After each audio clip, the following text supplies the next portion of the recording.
Bro, when I was in middle school, every time I would walk by the high school, the freshmen deadass looked like adults to me, bro. The sophomores looked like tax-paying citizens. I saw juniors as grown men with a wife and kids, and seniors, bro. I couldn't tell the difference between a senior and a senior citizen, bro. And that's because in grade 7, I saw me and all my homies as fully developed, mature, and respectable humans, and that was simply cat. Because now when I look back at a picture of us in grade 7, I see a bunch of little babies, bro. Yada, yada, yada. What does this have to do with stealing a guy's vape? We stole a vape from a senior in high school, and we were in grade 7, bro. And when I say we, I mean Billy.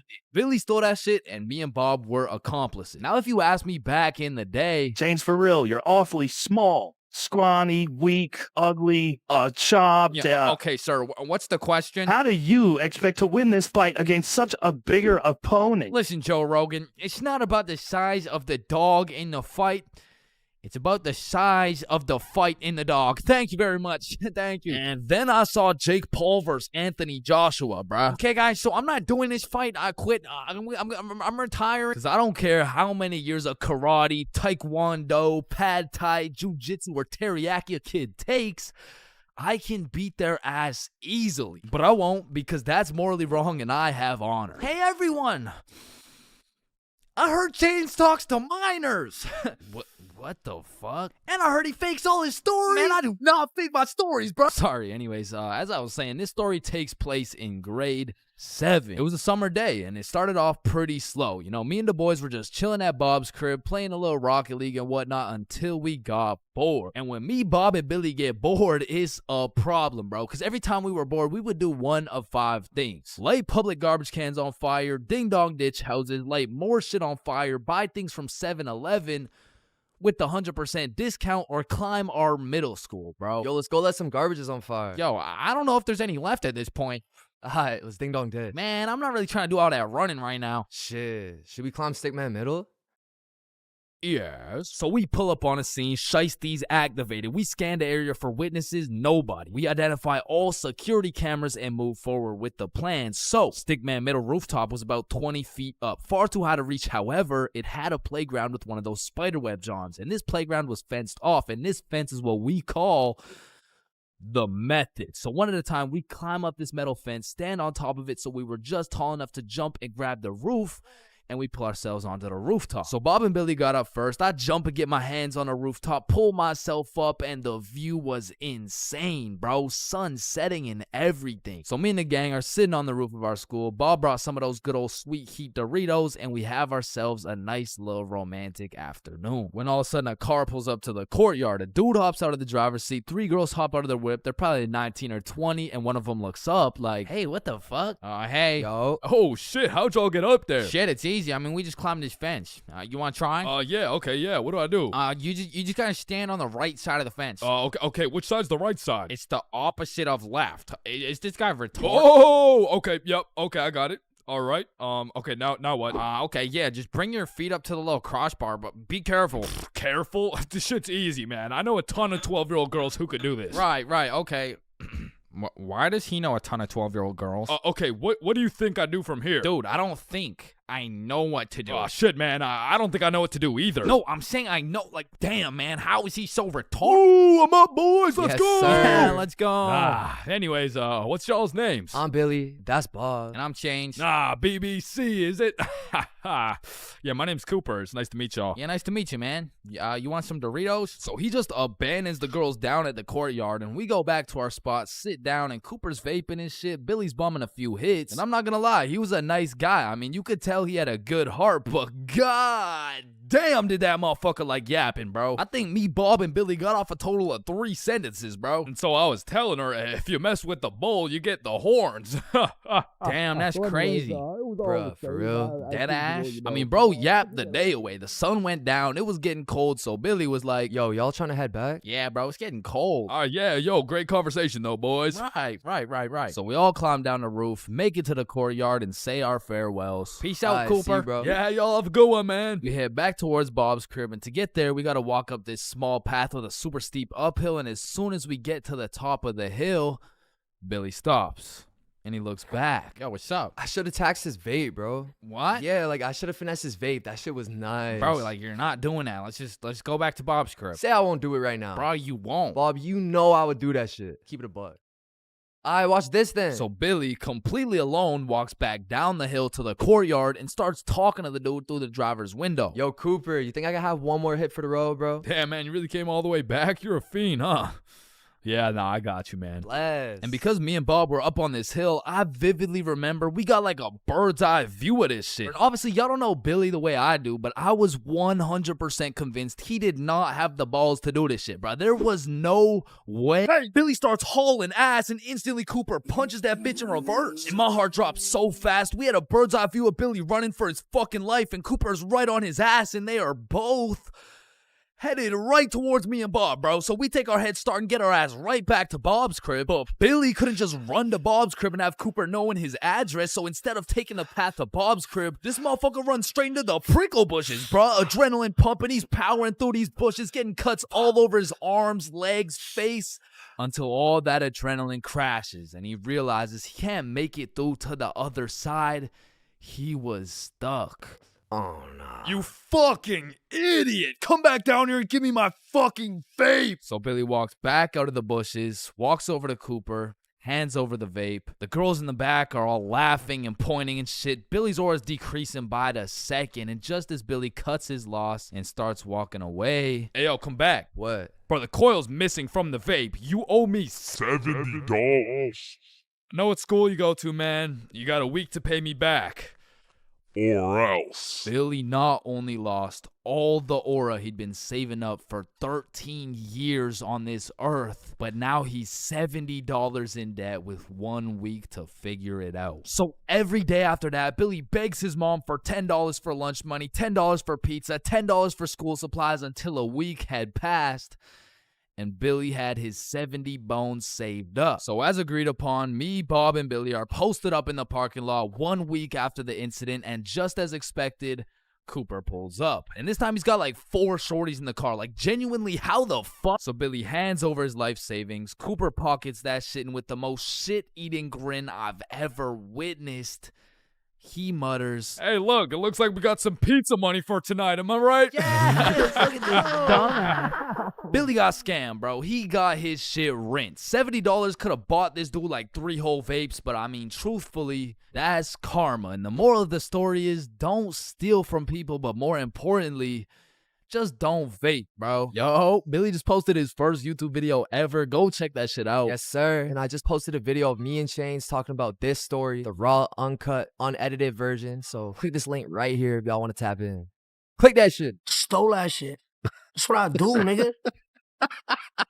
Fuck, nigga, I stole that shit. Now, I really don't have many fears, but there are 4 things that I would say I'm truly scared of, which are sleep paralysis, being flipped over while I'm in a porta potty, this thing, and public speaking. And honestly, I can't even really explain why I'm scared of public speaking. I mean, sleep paralysis, you'll have demons chilling in your room while you can't move. The whole porta potty thing, that's just some traumatic shit. And this thing is fucking terrifying. But there's just something about talking in front of more than 5 people that has me shitting bricks. Like, my brain will start showing me the absolute worst case scenarios possible. Hi guys, my name is Chain. Get off the stage, Boo. loser. No one likes you. Ow. Hi guys, my name is...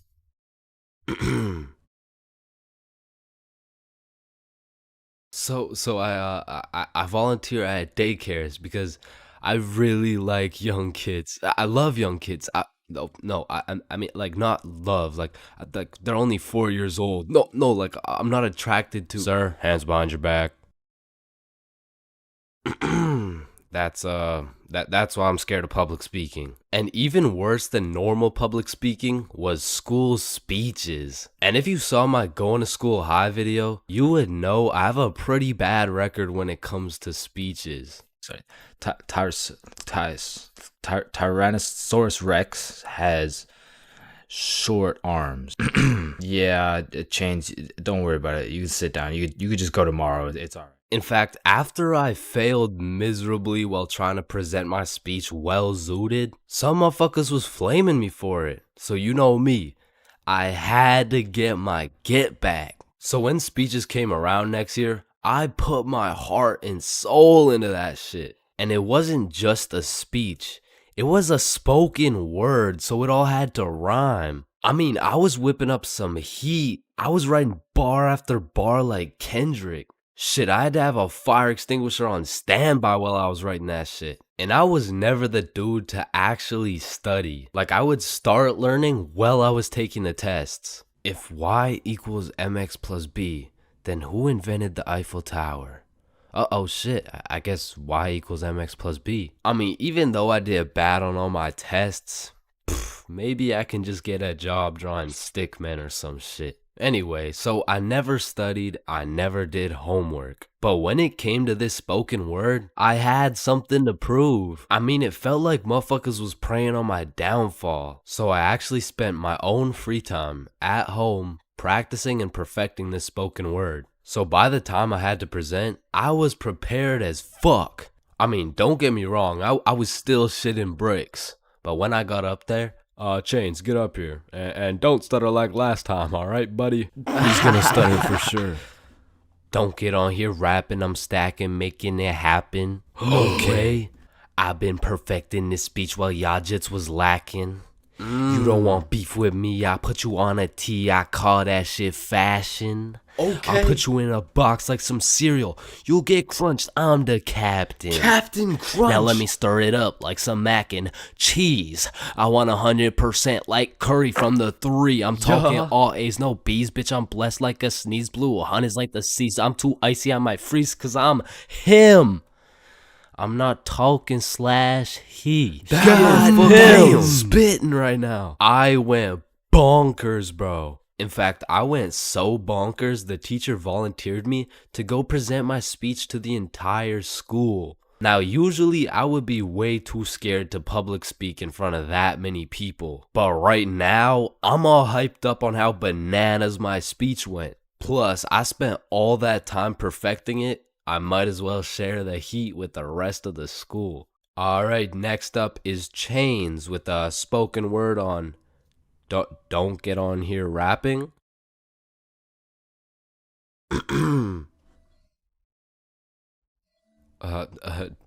Don't get on here stacking. I mean rapping. Stacking. I'm happing. You don't want beef with me because, quite frankly, I will put you on a t-shirt. I mean, you could call that fashion. Thank you guys for having me.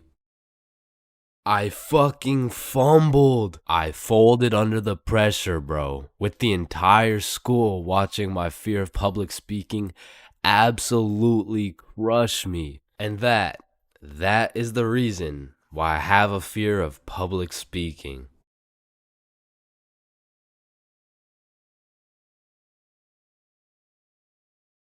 Hello, can I get a green apple and bubblegum, please? Of course, that'll be 25 cents. Oh, gee, what a deal. Life sure is good, huh? Oh, it sure is.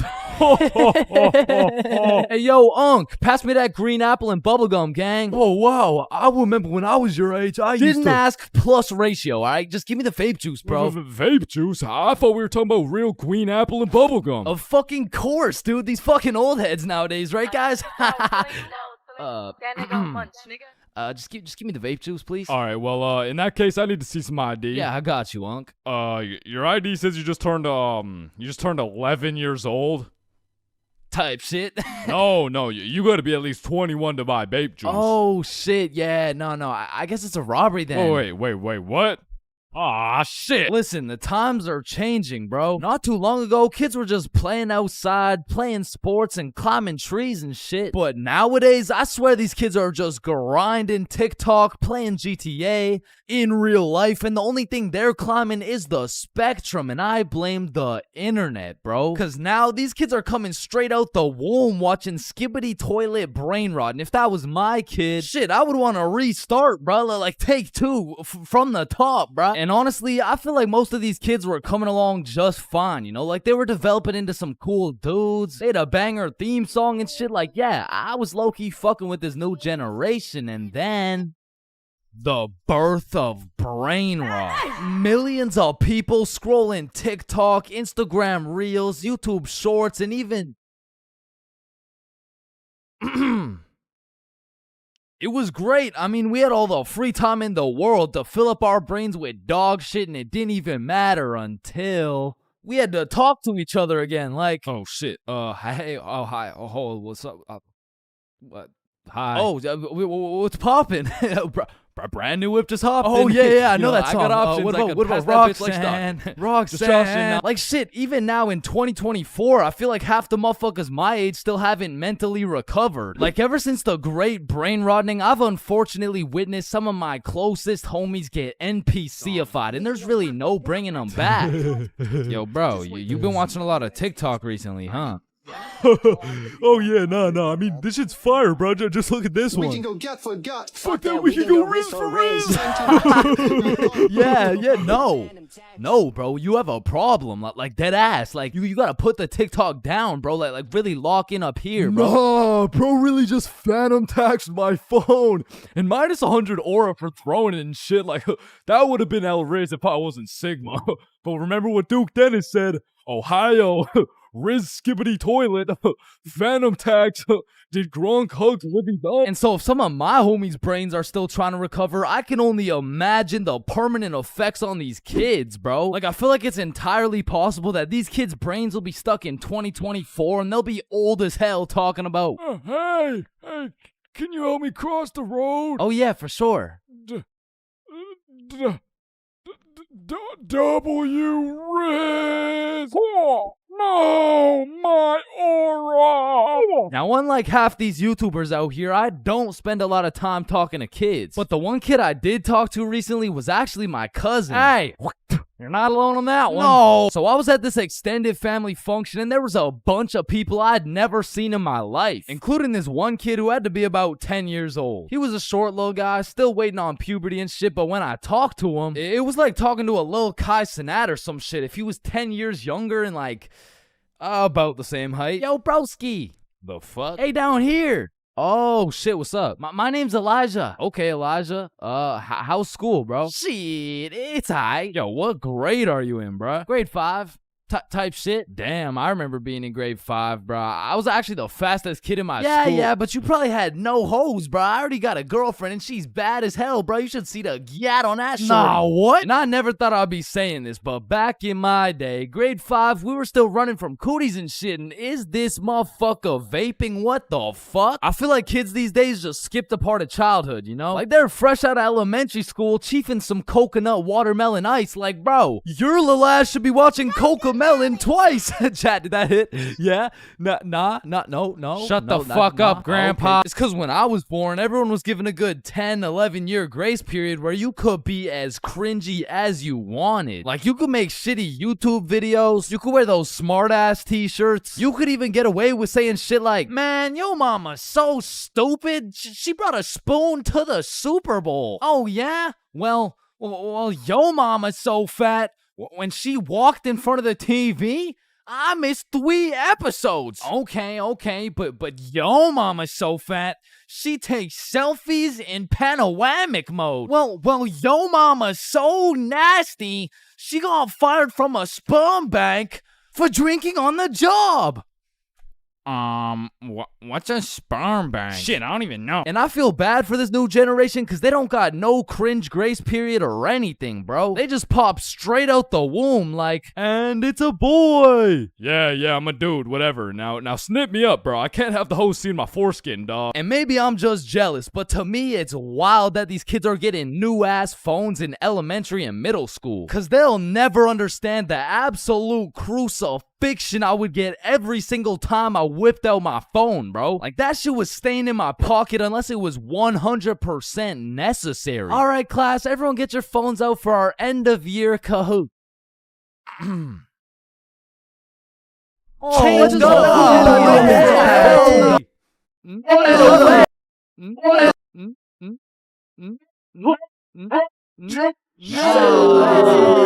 I honestly feel like the world would be a better place if we implemented a new law where if you saw a kid who had an iPhone number higher than their age, you had every right to respectfully and lawfully slap the shit out of them and give them a devious wedgie, bro. Like, you're 10 years old. What the fuck do you need 6 gigabytes of RAM for? I need it because I like to play Fortnite on my phone. Man, how about you eat 6 gigabytes of this shut up sandwich before I ram this fist up your ass?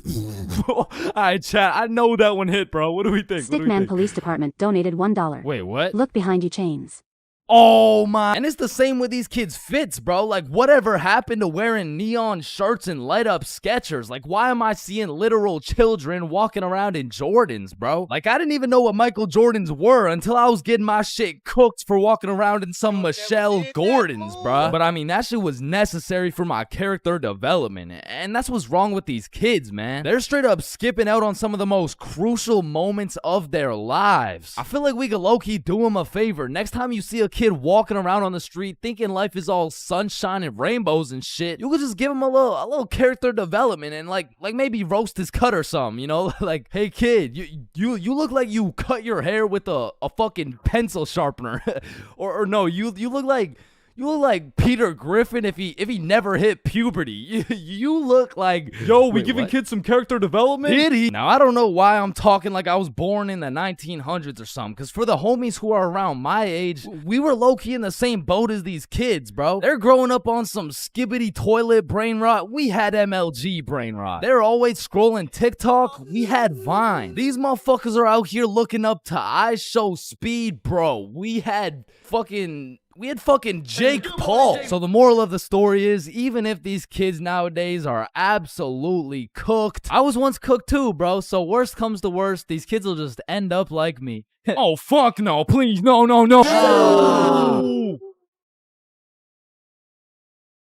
Man, I don't know about y'all, but for me, having an older brother is like... Oh, chin check. Damn, bro, El Chin, am I right?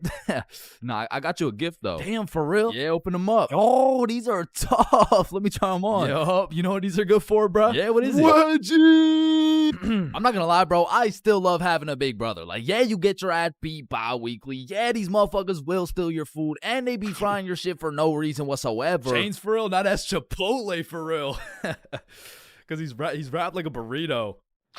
But let's think about it, bro. What is the alternative? A big sister, bro? Hell nah. These motherfuckers will force you to do your makeup and shit.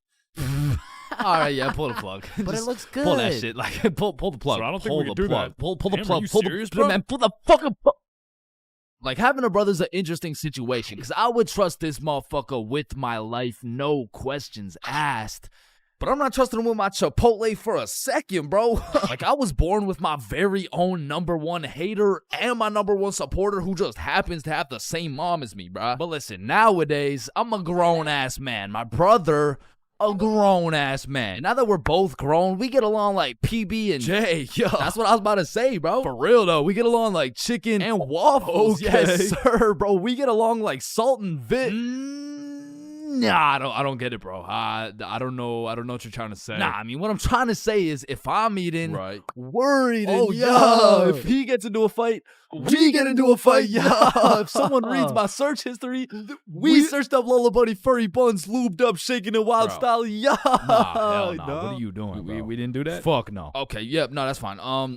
But a lot of shit has changed throughout the years, man. Back in the day, me and my brother were ops, bro, because this motherfucker's sole reason for living and breathing was to rage bait my ass. And I was like 5 years old, still figuring out who's milking the chocolate cows and shit. And big bros hit me with shit like, yo, what's 9 plus 10? It's 19. Get a load of this dipshit. Bro, it's literally 19. Man, what the fuck? Okay, why are you so mad, bro? Bro, you literally. Alright, relax, bro. Just sit down, take a deep breath. Who's a good boy? Yeah, Man, who's a... Now, me and my homies used to wrestle all the time, and my record was decent. We're talking like 50-10, and at the time, my signature go-to finisher move was the guillotine choke. It had seriously never let me down once until I tried that shit with Big Bro, and I started guillotining my ass beat, dog. My brother's 3 years older than me, so that shit was like a boss battle that you just don't have enough XP for, bruh. Like, when I would pull up on him, I hear boss battle music, my health bar pops up, and I start unloading the clip on this motherfucker, but he's done beat my ass so many times. He's got my moveset memorized and shit, bro. Like, this motherfucker's the Picasso of beating my ass specifically. Like, every time, I was getting folded like an omelet, folded like origami. I was getting folded like I was playing poker, the way he just dealt me these hands, bro. And maybe you're thinking, Big Bro got the strong genes, so I got the smart genes type shit. Nope. Nope, not. This motherfucker took those genes too, bro, and he put them to use. Because he used to manipulate the shit out of me, bro. Like, I remember one Halloween a long time ago when I was like 4. My mom came up to us with 2 costumes, right? One was Spider-Man with the fake muscles and everything, and the other was Shrek. It was Shrek. Yo, I call Spider-Man. No, but I want Spider-Man. Actually, you know what? I want Shrek, man. Shrek is cool as hell. Like, what'd he say? What'd he say? What are you doing in my swamp? Wait, no, I want Shrek. Oh, you think he's supposed to be like Mike Wazowski or some shit? I don't even know. What are you doing in my swamp? And this can't just be me, bro. But when we were younger, my brother would teach me some lingo or advanced intellectual informational shit. And I would go around school just spewing out words I don't even understand, bro. Damn, what y'all got for lunch? Shit, it's just a little PB&J. That's savage. Yeah, yeet. Yeah, man, I guess. I mean, my mom made it. Bob, I see some pizza. YOLO. What about Bevs? Bevs, what are we saying? I got some apple juice. Okay. Yeah, man, I love apple juice. I don't. Bro, what? Who doesn't love apple juice? Yeah, well, it's because my brother says that juice has a secret society where all the juices, I'm talking apple, orange, fucking pineapple, get together and they control the bank. Shit! Now, me and my brother would go at it, bro. It was a seemingly never-ending rivalry between us of me getting my ass beat, him beating my ass. Okay, maybe it wasn't a rivalry. Shit, I think I was getting bullied. But one day when I was 7 years old, everything changed for both me and my brother when we got a stepsister, bro, because she was annoying as fuck. Her name was Alicia, and she was spoiled, bro. Every time she didn't have her way, she would just call up her pops, and it was raps for me and bro. Alicia was getting the princess treatment, and we were getting the fucking peasant treatment, dog. Like, let me tell you a story from my childhood, bro. I was 7 years old, and me and Alicia shared a small room, and it was split right down the middle. The left side was blue, Spider-Man bed, teddy bear, boy shit, right? And the right side was pink, Disney princess posters, Barbie dolls, all the girl shit. And one night, I was in dreamland, counting sheep, having a wonderful time, and when I woke up, I realized I done pissed the bed, bro. Grown-ass man at the big age of 6 pissing in the sheets. Hell nah. I was like, shit, man, I gotta get my act together, bro. So throughout that day, I drank a little bit less water, hopped into my cozy Spider-Man bed sheets, and went to sleep. And when I woke up, I done pissed the bed again, bruh. Fuck, man. 2 in a row. I gotta lock in, man. So that day, drank no fucking water. I was parched as hell, but I jumped into bed to finally have a nice, peaceful, dry sleep. And when I woke up, fucking soaked, dog. I went 3 for 3, bro. I was like the LeBron James of waterlogging the mattress. All right, bro. This shit's just getting ridiculous. So I go 2 days straight, no water. I'm fully dehydrated. There's not an ounce of water in my body. I finally go to sleep, but this time, I wake up to rustling, movement. My bed kind of shaking. I fully open my eyes. Alicia just pissed on my bed, bruh. Yo, what the fuck? Oh, hey, Chains. They will never believe you. Bro, I hop off the DIY water mattress, run over to my mom's room, and you gotta think about how guilty and schizophrenic I sounded, bro. Mom, Alicia's pissing on my bed. Chains, it's possible you wet your own bed while you were sleeping. No, come here. Look, she's probably doing it right now. Chains, Alicia's dead asleep. No, but every single day I wake up and there's just piss all over the Spidey blankets. All right, Chains, what's next? Alicia's just gonna shit your pants too, bro? And to this day, nobody believed me except my motherfucking brother, bro, because he's a G. And when he realized how annoying a little sibling can actually be, He was like, shit, I low-key fuck with you, little bro. Hey, I fuck with you too, twin. So we started playing some Mario Kart together. He taught me how to play basketball. He introduced me to Minecraft. He even taught me how to make a YouTube channel. And as we got older, big bro got a car. And that shit felt like when Greg and Roderick finally started fucking with each other, bro. We were running around, hitting late night Sev runs, eating straight Roderick-ass meals. We were in that bitch like, Brain freeze. and ever since that day, my big brother has been like my second half, bro. My twin in him. Truly, I can say my big brother is my vinegar, bro. It was salt and vinegar. It was on the tip of my tongue, bro. How did I not get that?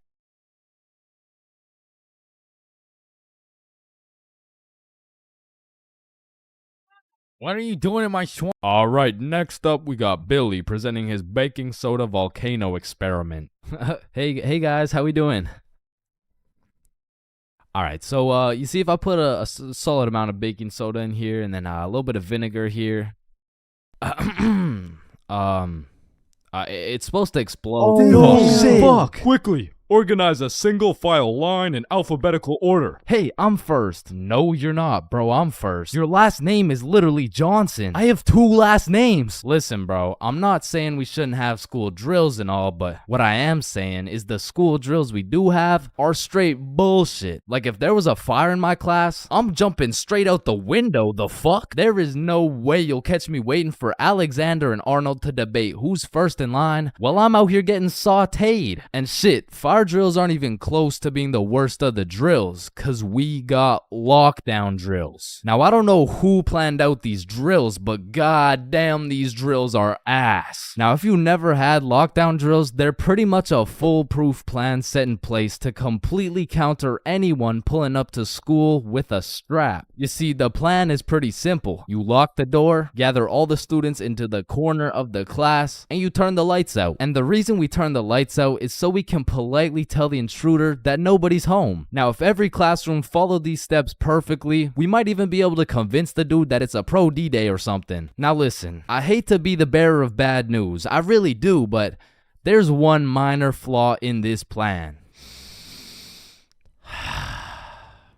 The shooter's in the class, bruh. You're out here telling the opposition your exact game plan. Then you're surprised when bro pulls up to the hiding spot. Like shit, it's just easy pickings at this point. Now, earthquake drills, man. The game plan here is to essentially hop under your desk and start counting. Now, when I was in kindergarten, I thought this whole earthquake drill thing was a fun game we played to learn how to count. But 12 years later, we were still counting. Like, let's be honest. What the fuck is counting gonna do? Are you telling the earthquake how long it has to dismantle the school? Cause I'm pretty sure it doesn't give a shit how long it takes. Me personally, I feel like the best way to see if an earthquake is over is by observing whether or not the entire fucking building is shaking. But listen, I will say this. Out of all the drills, the earthquake drill is pretty valid. Like, whoever thought of this one was kinda cooking. I mean, these desks are pretty much made out of steel, bro. Like, out of all my years, I've never seen one break before. So it probably provides some solid protection. But shit, me personally, I'm still jumping through the fucking window, bruh. I don't care how many times I practice crouching under my desk. If I ever felt the slightest shake in the ground, I'm out of that hoe. So if you carry the 674 to the power of 2 over to the 47, you will find— oh shit! Well, why did Chains just dive out of the window? Shit, I don't know. Now I'm gonna keep it a stack. I've never done a single tornado drill in my life. So after doing some quick research, it looks like you just, you do this. Now I don't know shit about tornadoes, but what I do know is that I'm not gonna be doing this shit. Like, I'm no scientist, but I don't think the doggy position is gonna stop the tornado from packing you up. So to be honest, once again, I'm jumping out the fucking window, bro. Like, that's just my default reaction. And if that tornado ends up putting me on a t-shirt, then so be it. At least the last position I was in before I died was not the face down, cheeks up pose. But bro, imagine being the kid who poorly timed his piss and now the fire alarm's going off midstream. And you don't even get to know if it's a drill or not. Then there's the whole do you wash your hands dilemma, right? Cause you don't want to get trapped in the fire and fucking die, but on the other hand, you don't want to just not wash your hands. Because if it's a drill, then you're just left with dirty ass hands. And while you're trying to decide whether to wash your hands or not, the class is outside taking attendance like Rosalina, here, Jared, here, Chains, Chains? Oh, fuck. Where did Chains go? I don't know, bruh. Shit. Oh, no. I was just in the bathroom. Woo. Oh, you scared me there for a second. Wait, did you wash your hands? No, I was in a little bit of a rush. Get back in there and wash your hands, buddy.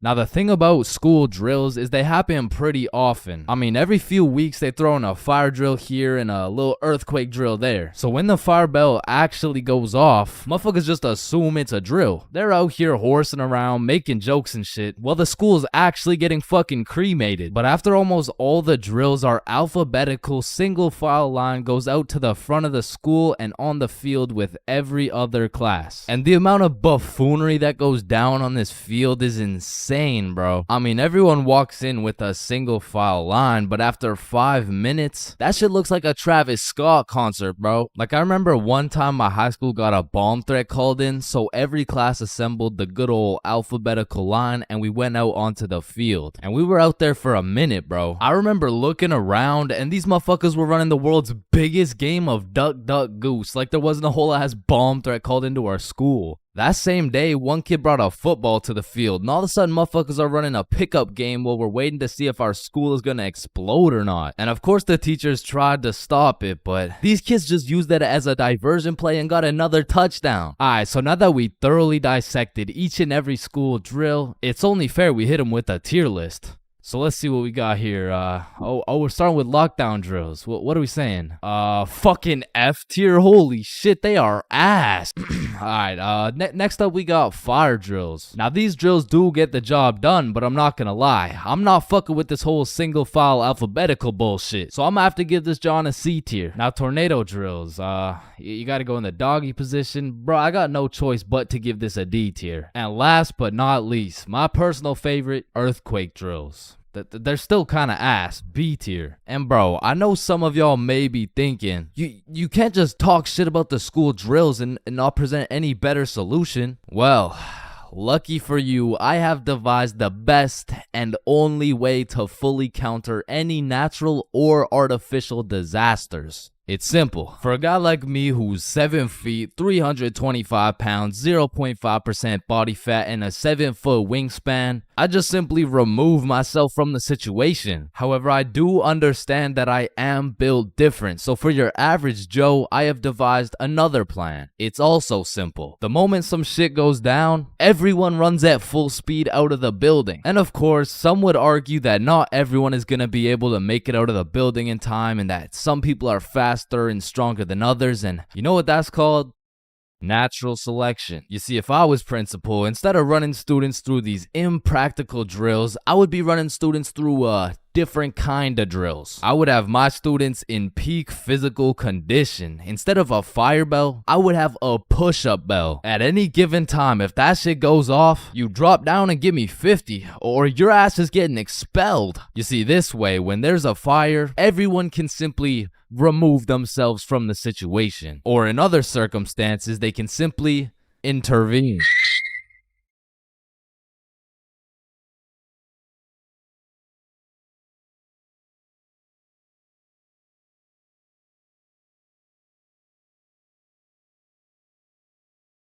High school, the only place you'll find nerds and jocks chilling in the same room, where there's fight clubs and book clubs in the same building, where you can find the plug selling something and the school thought-giving dome all in the same bathroom. And surely one of the few places you can pursue your educational prowess and take it off that Benjamin in the same institution. High school, man. Love it or hate it, it's quite the experience. And although every single person will have a different experience at high school, there are some things you are guaranteed to encounter. Like the PE sweat, the nerd, that one strict ass teacher, the teacher's pet, the redditor, the predator, the chill teacher, the plug, the stoner, that one motherfucker who walks like this, the class clown, the band kid, the kid who just never shows up.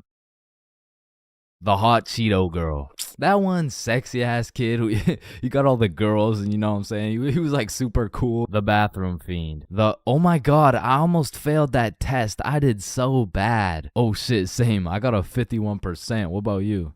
Oh my god, I only got a 98.5. The fighter, the anime kid, and the NPCs. Every single one of these individuals make up the magical place we call high school. You come into high school merely a young, innocent, and clueless child, but you leave even more clueless than before, bro. Like when we learned about pie in math class, my dumb ass thought I was in culinary arts for 2 goddamn weeks. And that is pie. Chains, are you listening? Yeah, we're learning about pie. Then recite pie. Flour, egg, some fucking blueberry. Like coming into high school as a freshman, I was thinking, I can use my high school experiences and knowledge to figure out what I'm gonna do in life. Then shit, all of a sudden I'm graduated and my brain is filled to max capacity on bullshit. So now that you're graduated, what are you gonna do with your life? The mitochondria is the powerhouse of the cell. But one of the most majestic parts of high school is the bathrooms, bro. Like it's a proven statistic that only 1 in 30 kids actually go to the bathroom to take a piss. And Lord knows what the other 29 are doing, bro. I mean, it could literally be anything from a secret fight club to a drug ring to a fucking Bible study. Like nothing is out of the picture when it comes to high school bathrooms, bro. But the bathrooms are not the only place where some fuck shit goes down. Cause you know high school students love to see fights, so when there's the slightest hint of beef, there's a motherfucker instigating that shit.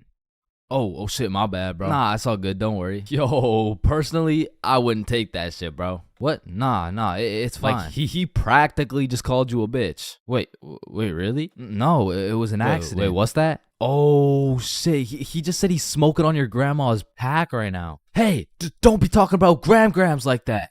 Ah, shit. Wow. But tell me why when some entertaining shit happens, I just happen to miss school that day. Like I'll go every day of the month, but I get sick for 1 day? Damn, I'm glad as fuck I'm not at school right now.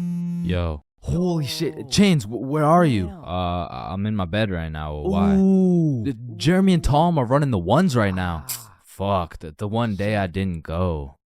Wait, what's that in the background? Oh shit, yeah, they got Lil Uzi performing at school today. What? Uzi's at our school? Yeah, check it out.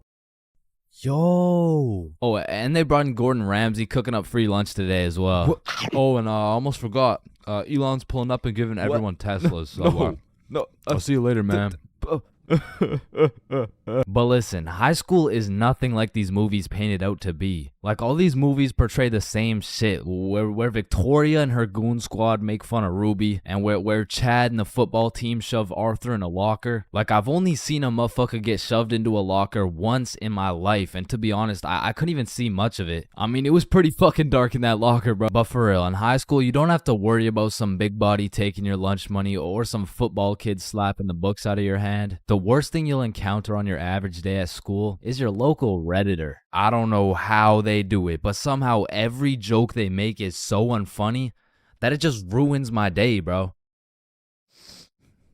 Do you smell that? Yeah, Jeremy, that's what happens when you don't shower in 2 months. No, it smells like sussy baka, like Among Us. But not to confuse Redditors with Discord mods. I mean, they're pretty much the same thing, but Discord mods shower even less. To be honest, there is truly only one thing mustier than a Discord mod, and that's the cafeteria food, bro. I mean, this food is completely and utterly ass. Like, somehow these motherfuckers manage to get the food cold and the drinks warm. Like, how the fuck does that shit happen? And my high school would serve some daily specials, and to be honest, that shit was unidentifiable. Like, you'd see this pile of mysterious substance, and I'd ask the person who made it what it is. Like, what's the special today? You're holding it right now, dumbass. No, but like, What is it? Oh, I don't fucking know. And my school refused to pay people to make good food, so they had students making all the food. So you'd be eating a burger and look up at the person making them, and they'd just be casually scratching their ass. And even with all this free labor, tell me how these motherfuckers have the audacity to be charging $6 for 3 chicken strips, bro. That's $2 for one small soggy piece of some shit that's probably not even chicken. I mean, that shit is a robbery. And speaking of robbery, the high school change rooms are shockingly similar to Detroit. And we all know, you can't have shit in Detroit. Like, if you leave anything not locked up, it's gone, bro. Your iPhone, gone. $5, finessed. 2-week-old rotten sandwich.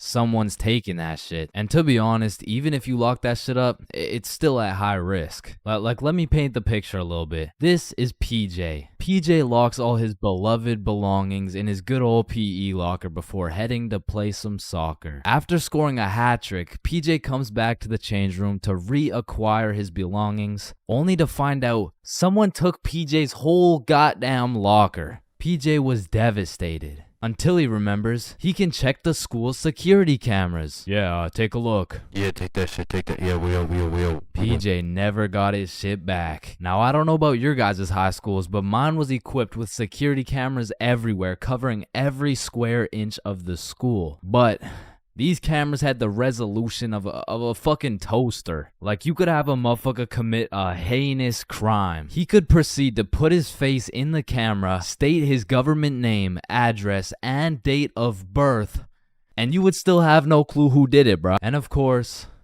the teachers. Teachers have the ability to make or break your high school experience. So real quick, let me go over some of the teachers you will encounter in high school. The angry teacher, the chill teacher, the lazy ass teacher, the funny ass teacher, the teacher who doesn't know how to teach shit, Miss Cakinson, the teacher who wants to be the chill teacher, but shit just doesn't work. That teacher that plays videos all class. The gym teacher with several allegations. The weird science teacher.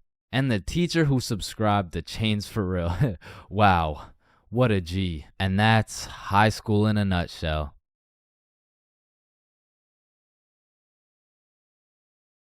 Being absolutely faded in math class is one thing, but pulling up to school while you're hammered, wasted, absolutely plastered is simply a different ball game. Cause there's lots of people who can properly utilize that Mary Jane on a daily basis. For example, tattoo artists. In fact, I feel like majority of tattoo artists would say, it helps me work better, dude. And I would happily trust this man to do his best work knowing he's baked as shit. However, if this dude was wasted, it's a little bit of a different story.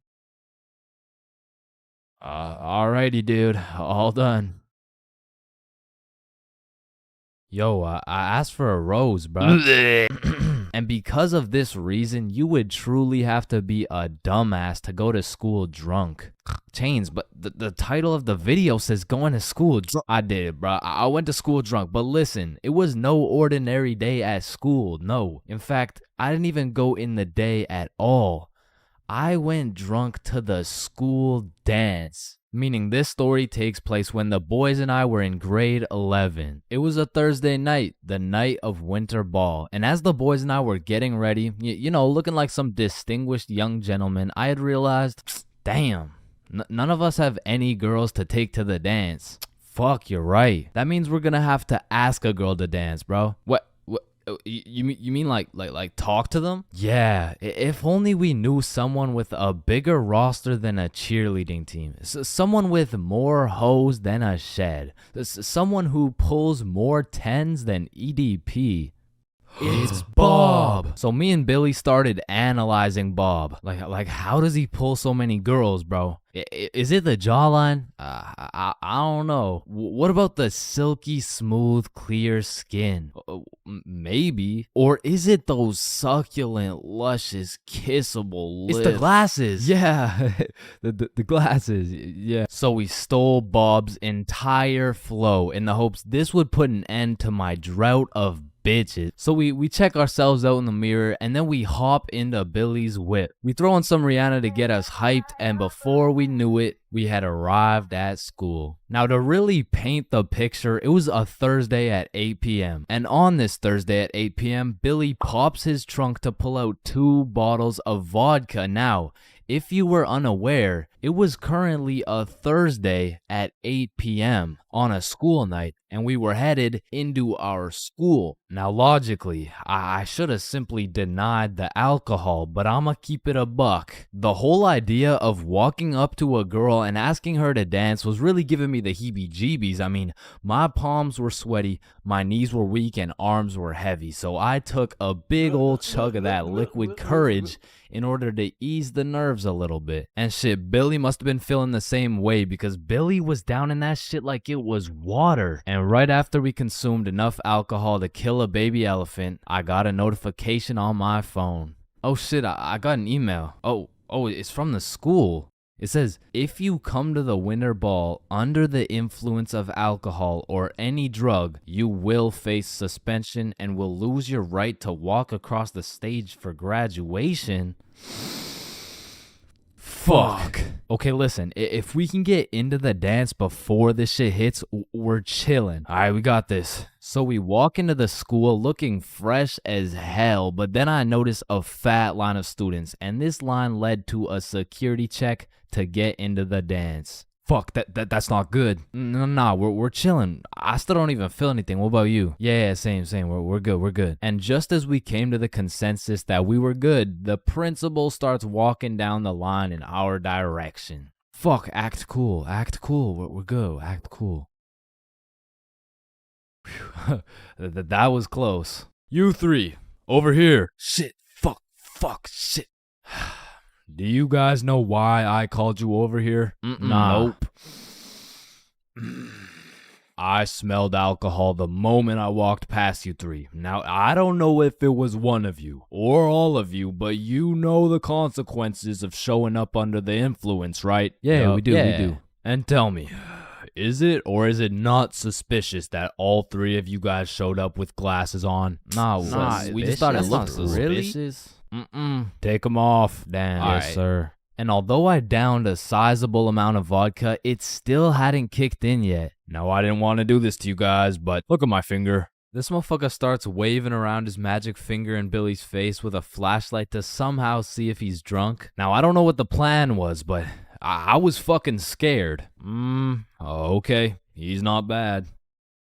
Oh, okay, he's good. Now let's see here. And just as this motherfucker puts his finger in my face, that vodka hits, bro. I'm using all the strength I got to keep my balance while I'm getting blinded by this flashlight. Let me try that again. I got a little feeling you guys drank, but it hasn't fully kicked in yet. I'll check up on you in a little bit. Yeah, that's good. Yeah. So we get to security and they make sure to pat us down. A little bit too good, but before we knew it, we were at the dance. And just like that, I saw my opportunity and I put that liquid courage to use. And you know, I'm very articulate when it comes to words, so I ask, "Hi, how are you?"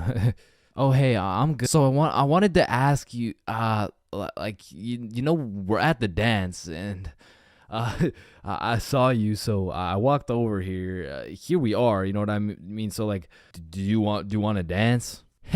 Yeah, sure. It had worked. My plan had finally worked. And just as I was about to feel the female touch I'd been deprived of for all these years, I see Mr. Principal walking in my direction with his finger ready and his flashlight in hand. So I just haul ass, and I don't stop hauling ass until I'm off school grounds. So the moral of the story is, don't go to school drunk, bro.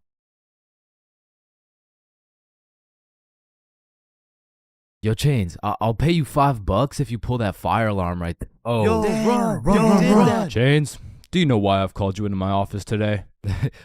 No. You see, that little stunt you pulled has led you to a 1-week suspension. God damn it. What does suspension mean? It means for the next week you are prohibited from coming to school. Fuck. What does prohibited mean? Chains, You can't come to school for the next week. Hold up, so you're telling me because I pulled the fire alarm, I don't have to go to school for a week? Yes, it's a suspension. You are... Man, I got a love-hate relationship when it comes to getting suspended from school. Like on one hand, shit, you just don't have to go to school. But on the other hand... Suspended? Oh, I'm about to suspend that ass. Ah, fuck. Ow. Shit. Alright, I don't recommend getting suspended. That shit is not worth it. But how do I know? This story dates way, way, way back to grade 7. It was a cold winter day at Stickman Middle School. In fact, it was freezing cold, and this gave Billy a great idea. Yo, the pond behind the school is frozen. Let's go fuck around on it. Oh, I'm down. Okay, bet. So after school, we got a group of 5 homies, and we headed over to the frozen pond. Now, to paint the picture, behind Stickman Middle School was Stickman Elementary School, and behind Stickman Elementary School was this frozen pond, meaning we had to walk through Stickman Elementary School to get to this pond. But nonetheless, we walk up to the pond and instantly I see this big red sign that says, "Hazard, do not step on ice." Guys, the sign says do not step on ice. Man, fuck the sign. Watch this. Oh shit, look, it's sturdy as fuck. Yo, fuck. And even though Billy's dumbass fell in, the ice was actually pretty sturdy. So you know, we're gliding around, eating shit, hitting the meanest ballerina spins you've ever seen, and eating shit. And we were having some good old harmless fun. In fact, our grade 7 selves were having the time of our lives on this frozen water. That is until... Oh, what do you guys think you're doing? We were just walking on the ice. Did you guys not see the sign? What sign? I could have swore I put a sign right here. Nope, no sign at all. There was no sign. I have no clue what you're talking about. Okay, but you guys have to get off the ice. Well, why? Nobody's getting hurt. Yeah, we're safe. Okay, it's your choice. You're gonna regret this. So we continued with our ice skating antics for approximately 10 more minutes. Until the same lady came back up to the pond, but this time she was equipped with a Sony Alpha A7 mirrorless digital camera with the extendo lens. In other words, she was quite literally about to catch us in 4K. But at least she doesn't know what school we go to. Hey, what school do you guys go to? Not Stickman Middle School. Absolutely not. No, definitely not. Fuck, she knows. We had to think quick. How are we gonna smoothly get out of this situation without getting in trouble? So we called a boys emergency meeting. We huddled up and discussed our best plans to get out of this situation. And after combining all of our genius grade 7 brains, we made the ultimate plan. If we started mooning the camera, it would then be illegal for her to take pictures of our middle school cheeks. I don't know how this became our best option, but regardless, we put the plan in motion. I mean, me personally, I got a little shy and kept my pants up, but some of the boys were out there going crazy, looking more caked up than Summer Rae. And after a little while, the lady must have decided it wasn't a great look to have a camera pointed at some 12-year-old cheeks, and she left, which means the plan had worked flawlessly. Now, the next day at school, I had completely forgot about it, to be honest. But strangely enough, while I was sitting in math class, I hear the little class phone start ringing. Hello? Oh, yes, he's here. Oh, okay. Yeah, I'll send him your way. Thank you. Chains, Mr. Principal wants to talk to you. And at this point, I should have picked up on why I was being called to the office, but I had complete faith in our foolproof plan of mooning this stranger that the thought of being in trouble didn't even cross my mind. That was until I walked into the office to see every single one of the boys sitting in Mr. Principal's office. But mama didn't raise a snitch, so we started capping our asses off. So, what did you guys do after school yesterday? Nothing. I played Fortnite. I was doing homework. Don't play stupid with me. I got a call from Mrs. Principal over at Stickman Elementary. So tell me, what were you doing on the pond yesterday? I wasn't there. It wasn't us. I don't know what you're talking about. I don't even know what a pond is. I see. Well, I've got evidence. And as he shows us this undeniable evidence, you can see this dude Billy's cheeks in the corner of one of the pictures. So I slowly look over at Billy, and he looks over at me.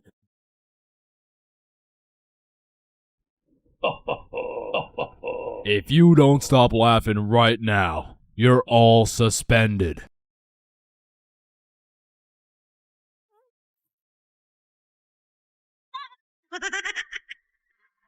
That's it.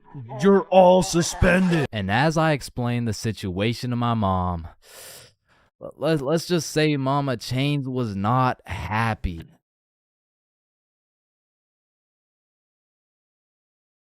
High school bathrooms have to be one of the most unorthodox places in the entire world. Walking into the bathroom, you have absolutely no clue what to expect. And honestly, that's the best part. I remember one time I had walked into the bathroom, to take a piss. And when I had opened the door, I was not surprised to see some motherfucker getting his head shaved bald. And these dudes were so casual about it too. Yo, what's up? What up? And it's cool and all to be able to be entertained while you're trying to release your bodily fluids. But I mean, sometimes you just want some peace and quiet. Because you truly never know when something like this can happen to you. And that is precisely why I'm scared to ever shit in the school bathroom. And listen, my school bathroom has always been bad, but these TikTok trends that keep popping up made the bathroom situation so much worse. Yo, look at this TikTok. That's kind of funny. 1 week later. Damn, someone took the soap dispensers. Who snatched the blow dryers, bruh? Where the fuck did the urinals go? 1 hour later. Hold up. Who hit a lick on the bathroom? These TikToks had the school announcements like, "Guys, I'm begging you, stop with the devious licks." If you see anyone hitting a devious lick in the bathroom, report it to the office immediately. And I'm not gonna lie, this trend was low-key pointless. Like, once you go home, the fuck are you gonna do with the broken blow dryer, bruh? But there was one TikTok bathroom trend that was fire. So, what is the square root of pi? Chains. Yeah, can I go to the bathroom? Be quick. Am I tripping or did I just hear... Yeah, bro, bathroom functions are a 10 out of 10 TikTok trend. Hey man, if you're still in high school, I recommend trying it. Anyways, I've obviously never been in the girls' washroom before, but I be seeing way too many TikToks filmed in there. Like, is it just a normal thing for girls to go to the washroom while other girls are just in there hitting the renegade? Like, I wouldn't know, but that whole situation seems a little bit awkward to me. Boom. Boom. Wait, renegade, renegade, renegade. And when it comes to most public schools, the washroom is like the black market of the school. So there's always some dude trying to sell you something. Yo, you need anything right now? I got that Gandalf OG, that Alaskan Thunder, some purple monkey balls, got those Girl Scout cookies. Hey man, just give me a second, I'm kind of busy right now. I got that Sour Diesel, that Granddaddy Purple Deluxe. Trust me, this stuff will blow your socks off. And every once in a while, someone will bring boxing gloves. All of a sudden, the school bathroom turns into the octagon. People are getting knocked out, dropped, and getting hit with the guillotine chokehold. But as soon as a teacher walks in,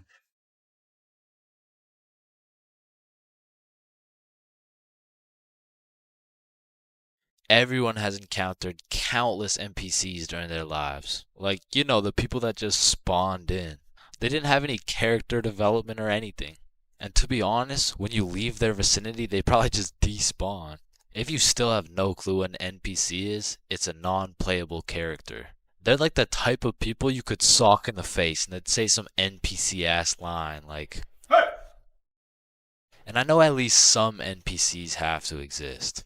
Because let's be real, there is no way all 7 billion people on this planet have whole lives from start to finish. That just doesn't add up. And I don't know if any of you guys have ever noticed this, but NPCs all have a spot they go to just do NPC things, bro. For example, if you go to Walmart, that's their natural habitat.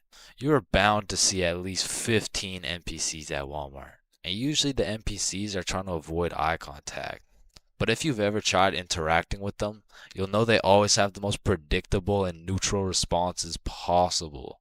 Like whoever programmed them should have spiced it up a little bit, you know what I'm saying? They could have made them tell jokes or something, I don't know. But anyways, I used to work at a summer camp where you teach little kids to ride bikes. And through this experience, I realized that pretty much all young kids are NPCs. And I guess it's just because they haven't been alive long enough to actually go through the character development. But working at this summer camp made me realize there's no way these kids have a thought process. Hey buddy, what's wrong? I dropped my rock. Here you go. But I guess little kids still aren't even at the stage of having full consciousness. And honestly, they kind of have that caveman mindset. Eat something. But I mean, you can't really blame them because they've only been alive for a few years.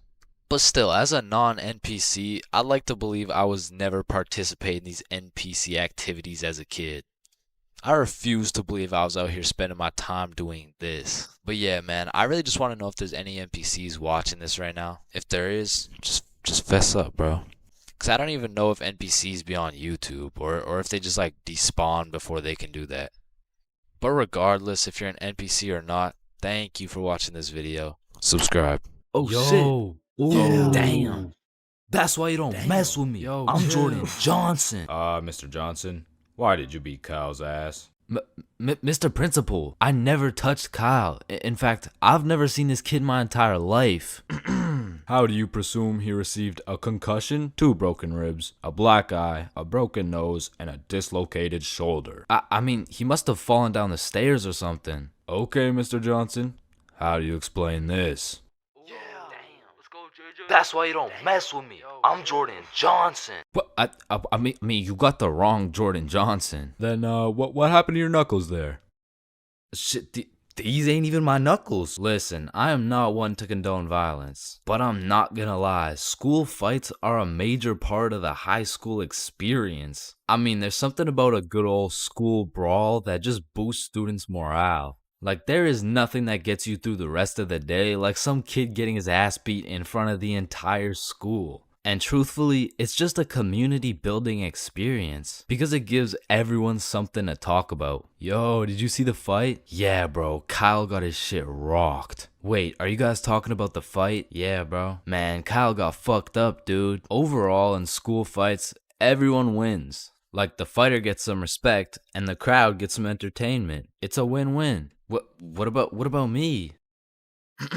But tell me why when a fight breaks out, the entire school will be recording, but not one person can get a good video. It's like when a fight breaks out, every motherfucker recording starts having severe hand spasms. I mean, as the person recording the fight, you literally have one job: to record the fight. Damn, I just missed it. What happened? Oh, well, lucky for you, I recorded the entire thing from start to finish on my brand new Samsung. Check it out.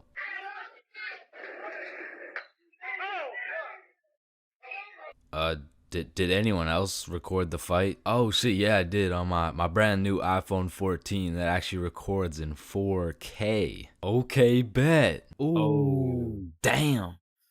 Let's go, JJ. That's why you don't mess with me. But bro, there's just a video of your face for 8 minutes straight. And watching some of these fights are funny as hell. Because some motherfuckers will come in swinging like KSI. Some motherfuckers are out here thinking they're Daniel LaRusso. And some motherfuckers should just not be fighting. Which is honestly the best part. Because where else could you catch a 6'5", 250-pound big body scrapping some 5'2" nerd? Like, the UFC would never let that shit slide. Plus, you get to watch it all for free. But me personally, I've never gotten into a school fight. But don't get me wrong, if someone wanted to catch these hands, I could hit them with the little knuckle sandwich, if you know what I mean. But truth be told, I could never lose a fight. Not because I know how to fight, but because for Bob, shit was on sight. And trust me, You don't fuck with Bob. Bob's got a better record than Floyd Mayweather. And I even heard one time he got into a little altercation with Mike Tyson.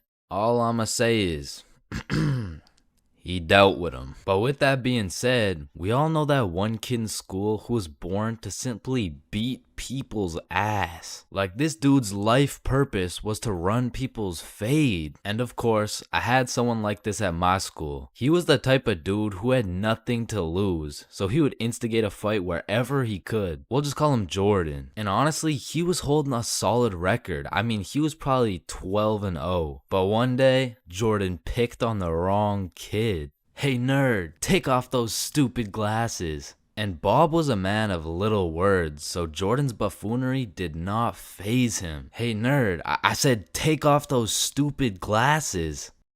Hey, stop ignoring me.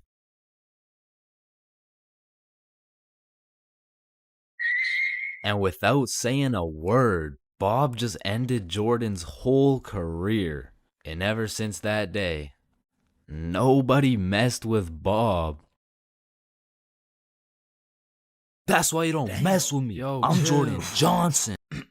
Alright, class, today we're going outside for a run. But it's literally 0 degrees. Oh, Chains, don't be a bitch. It's not even that cold. See? I told you guys it's not even that cold. Yeah, for you. Cause you're out here dressed like the Michelin Man. High school PE is something different. And every PE class has 5 different types of people. Like the group of kids who just stand in the corner and occasionally get sniped in the head with a dodgeball, or the kids who participate and make sure everyone is included, or the legend who's chilling on Instagram. Yeah, he follows at ChainsFR. There's also the dude who just never shows up, and of course we got the sweats. These motherfuckers treat PE like they're in the military. These motherfuckers treat PE like they're training for the Olympics.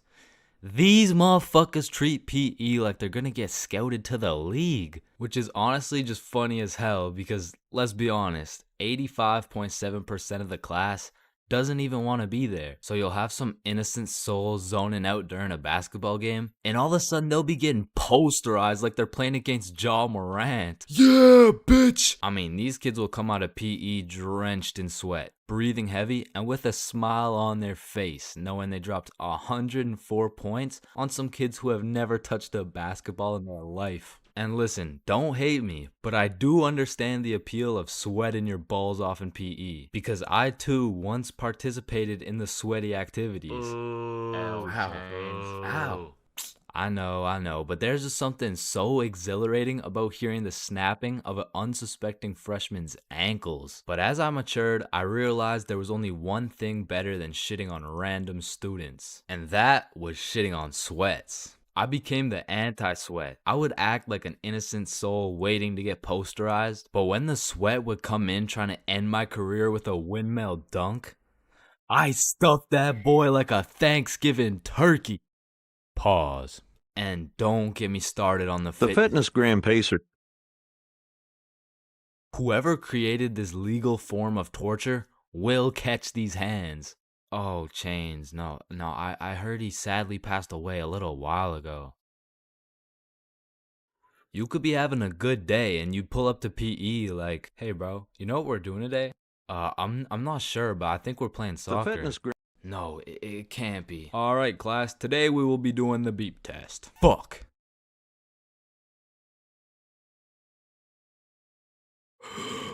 Woo. Damn, what was I at? Chains, we haven't even started. That was just our warm-up. But one thing that did bring me a little bit of joy was looking at everyone during the push-up section. Like, there was always some dude doing the neck push-ups, some dude who thinks he's Mike Tyson, the guy who takes breaks when the teacher isn't watching, and there was always at least one dude who was out here looking like he was hitting it raw. James, I don't think that's how you do it. Oh, yeah, you're right. Yeah, bitch! Yo, wake up. Bro, wake up. Hey, man. What? Who are you? Dreams, we all have them whether you remember them or not. And at one point in our lives, we've all dreamt about the same shit, bro. Like your teeth falling out, or running through your school butt booty naked, or being reincarnated as a chicken laying eggs. But when you really step back and think about what sleeping is, it's mad weird, bro. Like imagine an alien crash landed on Earth and saw a bunch of motherfuckers sleeping, like... Why is everyone dead? Oh, no, they're not dead, they're just sleeping. Man, what the fuck is sleeping? Yeah, so basically they just play dead for 8 hours and live false realities in their heads and shit. Strange. Yeah, like you see this guy, he's probably dreaming about sunshine and rainbows. Get down. Oh. Where you see this dude? He's having a nightmare for sure. Oh, and this dude? Yo, this dude's definitely fucking, bro. I'm a caterpillar. Damn, that's crazy. Now, we all know there's only 3 questions in life that have yet to be answered. What's the meaning of life? What's Obama's last name? And why do we dream? Dude, it's all your subconscious talking to you, man. You just gotta find the true meaning of each dream, dude. Bro, what the actual fuck could this possibly mean, bruh? You're autistic.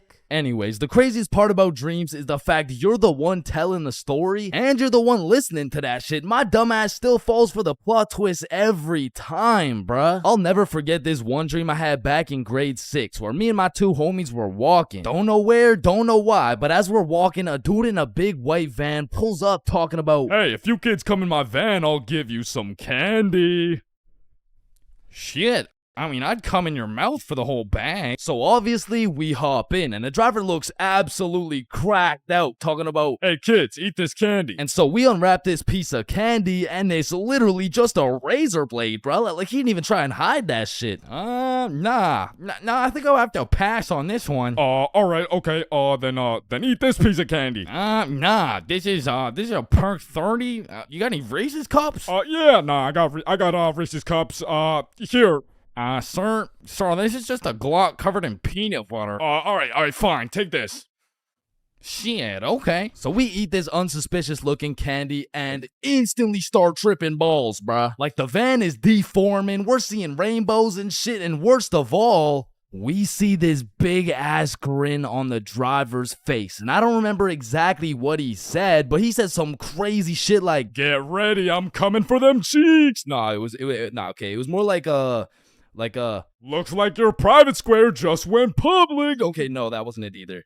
It was it was something more like "You boys ever had your buns stuffed like a meat mountain from Arby's?" Yeah, I can't remember exactly what he said, but all I know is if we didn't act fast, we were getting our cheeks snatched up, bro. So Billy's like, "Yo, quick, call your dad." So I'm rushing to start calling my dad, and this is the most dream logic shit ever, cause I don't even got a dad, bruh. And this is where my own brain hit me with the meanest plot twist I never saw coming. Cause as I'm calling my dad, the driver's phone starts ringing, bruh. Bomba Club. Now, I don't remember the rest, but the fact my own brain hit me with some Star Wars Darth Vader type plot twist, god damn, bro, that shit was a movie. But still, I probably got my shit touched, so I'm gonna have to leave this as a B-tier dream, bro. B-tier? What the fuck could possibly be worse than a crackhead tickling your pickle, bro? Fever dreams. Now, those motherfuckers could be their own torture method, bro. These are dreams that just have you stuck in an infinite time loop doing the same shit over and over and over and over. And C tier, bro. Now, lucid dreams. Lucid dreams are deadass just playing life on creative mode, bro. Because in my long life, I've only had 3 lucid dreams, and every single one of them was lit as fuck, bruh. Now the problem is I can only start lucid dreaming when my original dream is just a little too strange. Like, "Hey, you're cute. Can I get your number?" What? You want my number? Yeah. Yo, I must be lucid dreaming. Ow, what the fuck? Shit, it's so real, bro. I can do anything. I can probably fucking fly. Alright, Chains, this is not a dream. You're under arrest for battery and assault. But for real, my first lucid dream started when I was posted up in a basement with Michael Jackson. Yo, aren't you supposed to be, like, dead and shit? Oh shit, I must be dreaming. And so to test the waters, I start spawning in random shit on the spot. And this is the moment I realized the possibilities were endless, bruh. I could do whatever I wanted. And so I spawned in a honey pack and I spawned in Lola Bunny and I S tier. Lucid dreams are S tier, bruh. Wet dreams are too.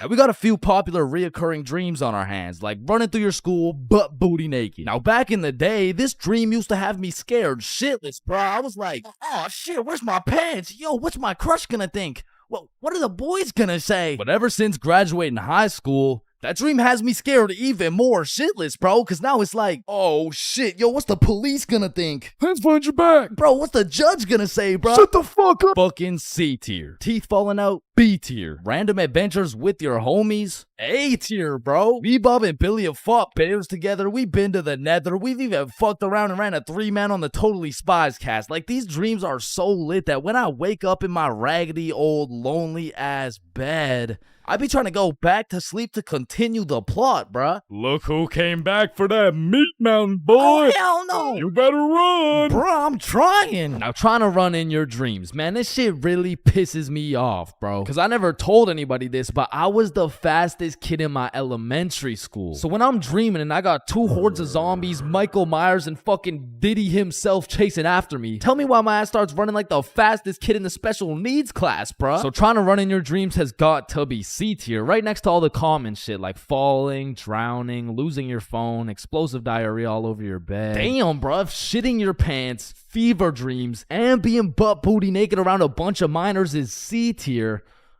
What the hell is D tier, bro? Sleep paralysis. This might be the scariest thing that can possibly exist, bruh. You're telling me at 4 a.m. I could open my eyes, unable to move, while struggling to breathe, and start seeing demon shadow figures while hearing screams in the distance, bruh. Fucking Z tier, bro. What the fuck? Now I'm grateful I never had to experience that shit, because the fact that while you're paralyzed, you'll start to see the scariest thing your brain could possibly imagine is beyond me, bro. Knowing me, I'd be there enjoying my beauty sleep, dreaming of me and the boys playing fucking Mario Kart or some shit, and I would open my eyes stunned, unable to move, when slowly a devious creature begins revealing itself out of the closet, casting a shadow over top of me until I can see exactly what it is.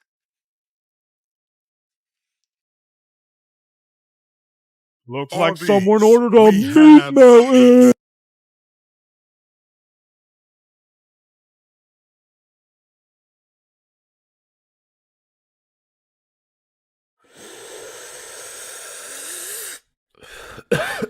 Space isn't empty. It contains everything that exists. Hey, bro, you think this mirror's good? Nah, it's in used condition. What do you mean? Walmart doesn't sell used mirror. Oh, we're using it right now. Damn, I've been hitting this joint for way too long. I should probably pass it to the next person. You ever thought about how most of the sky is actually below our feet? No, it's right up there. Holy shit. Okay, guys, I'm gonna be your waiter for tonight. Just give me a second and I'll be right with you guys. We are the waiters. Bro, what are you talking about? No, think about it. If we're waiting for the waiter, then we are the waiters. Hey, nice belly button, bro. Hey, thanks, man. Your belly button is really your old mouth, by the way. What the fuck? Yo, is your thumb even a finger? Fuck, man, I don't even know. It's kind of just a thumb. So if your thumb isn't a finger, then there is no middle finger. Hold up.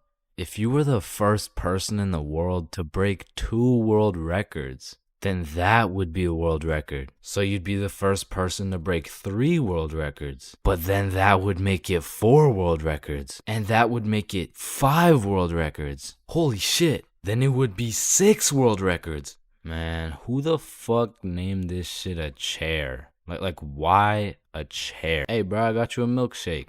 Oh, thank you, man. Does a straw have one hole or two? Obviously, it's two. No, but what if it's just like one long hole? What's the point of life? If you get a bigger bed, you have more bedroom, but you have less bedroom. You know, like bedroom. Like, can I get a ice cream cone? No, fuck you. The ice cream machine's broken. Man, that's not fair. Well, life isn't fair, buddy, so what do you want? But if life isn't fair to everyone, then isn't life just kind of fair?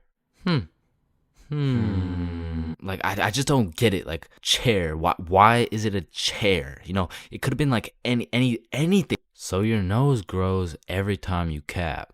Yeah, what about it? So what if you just said your nose is going to grow? Well, that would be a lie, so then it would grow. Try it. My nose is going to grow. Yeah, I told you. But now that it grew, it's not a lie.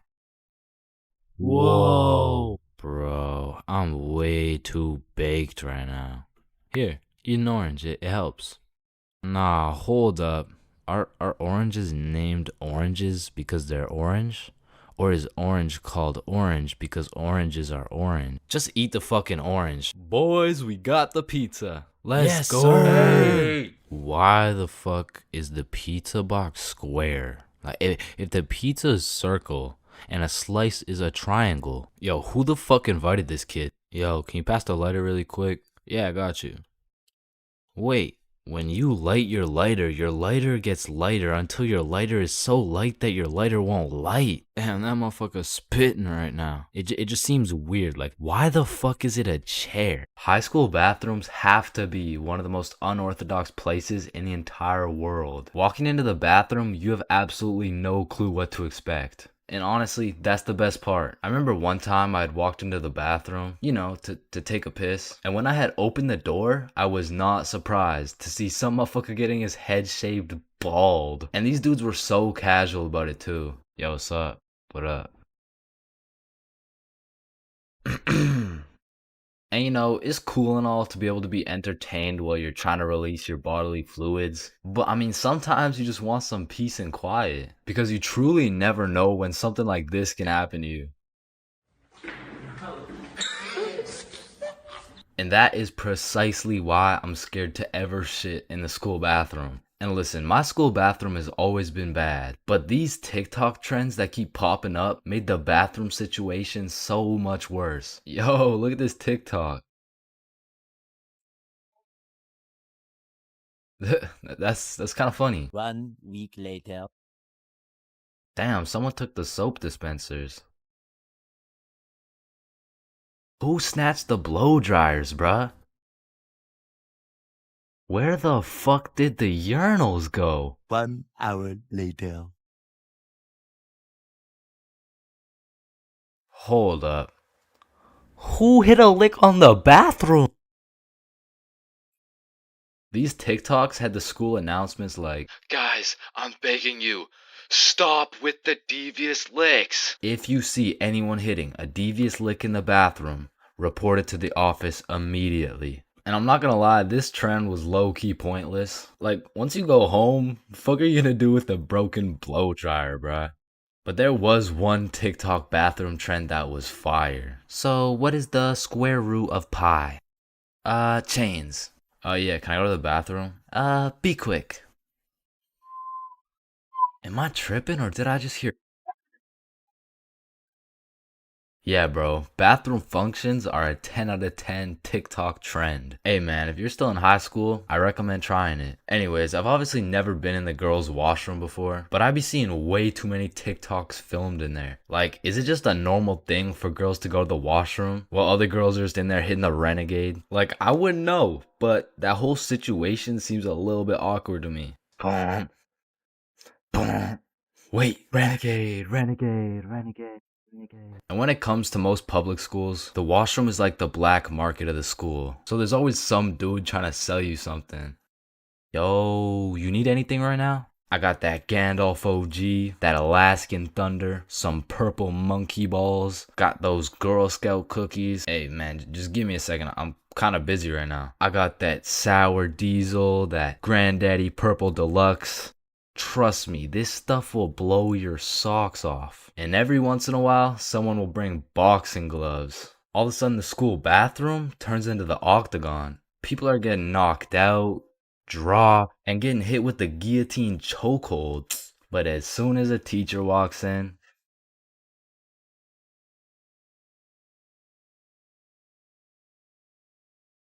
Middle school is just an awkward place, bro. Like, middle school dances, awkward. Middle school speeches, awkward. And middle school relationships, in my experience, is the most awkward thing on the face of this planet. I mean, the girl's a whole foot taller, got a deeper voice, and shit, she could probably bench more than you, lil' bro. Like, I hate to break it to you, but you don't got a girlfriend. You are the girlfriend, bruh. Middle school just occurs at the craziest time in a teenager's life, because motherfuckers is just getting slapped by puberty out of nowhere. You'll be walking down the halls and see a bunch of kids who look fresh out of daycare. Then all of a sudden you'll see a grown-ass man built like Shaquille O'Neal thumping his way down to math class. And attendance in middle school was looking like Matthew, here. George, present. Daisy, here.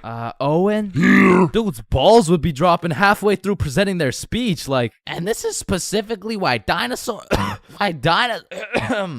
went extinct. And in middle school, nobody had drip. Like, dudes would be showing up to school in a neon green t-shirt paired with some bright red shoes looking like a fucking traffic light. Well, their haircuts looking like their barber cut their shit with one hand, well blindfolded. But to be fair, everyone had a shitty haircut in middle school, bro. And if you think your cut wasn't that bad in middle school, chances are your shit's probably still ass to this day. And just to make things worse, the cherry on top is that everybody's got acne. There's just all these hormones flying around and these kids have no clue what to do with them. Which is exactly why middle school beef is unmatched, bro. Motherfuckers will be throwing hands for no reason at all. And I don't know how, but somehow even the fights were awkward. It would be like, hey pal, I heard you sat beside my crush in class today. So what? You want to fight about it? I mean, like if you wanted to. That, like, I'm not scared. Like, yeah, we can fight. Okay, let's freaking go, pussy. Fuck, I wasn't ready. Sorry, was that too soon? No shit, Sherlock. Okay, you can hit me back so we're even. But if two dudes were throwing hands and their crush is watching,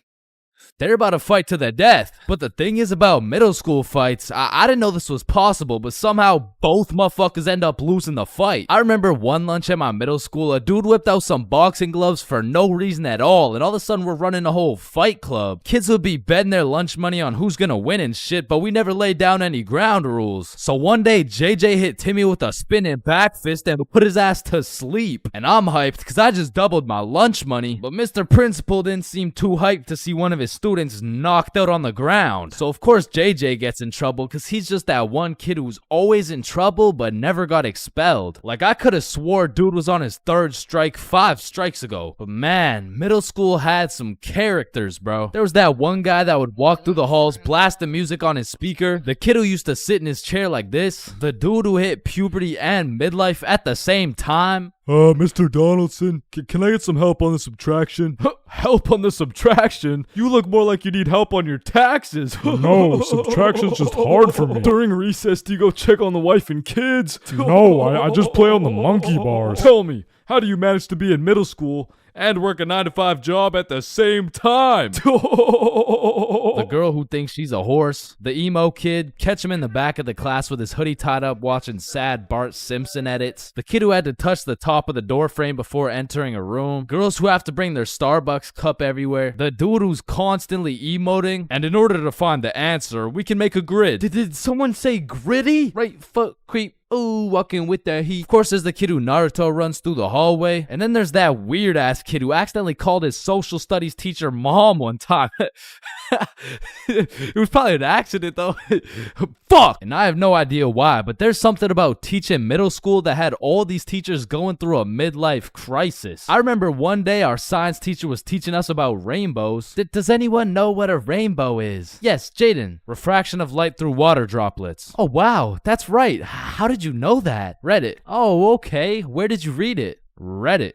Yeah, but where did you read it? Reddit. Jaden, I can't do this right now. Just tell me where you found this information.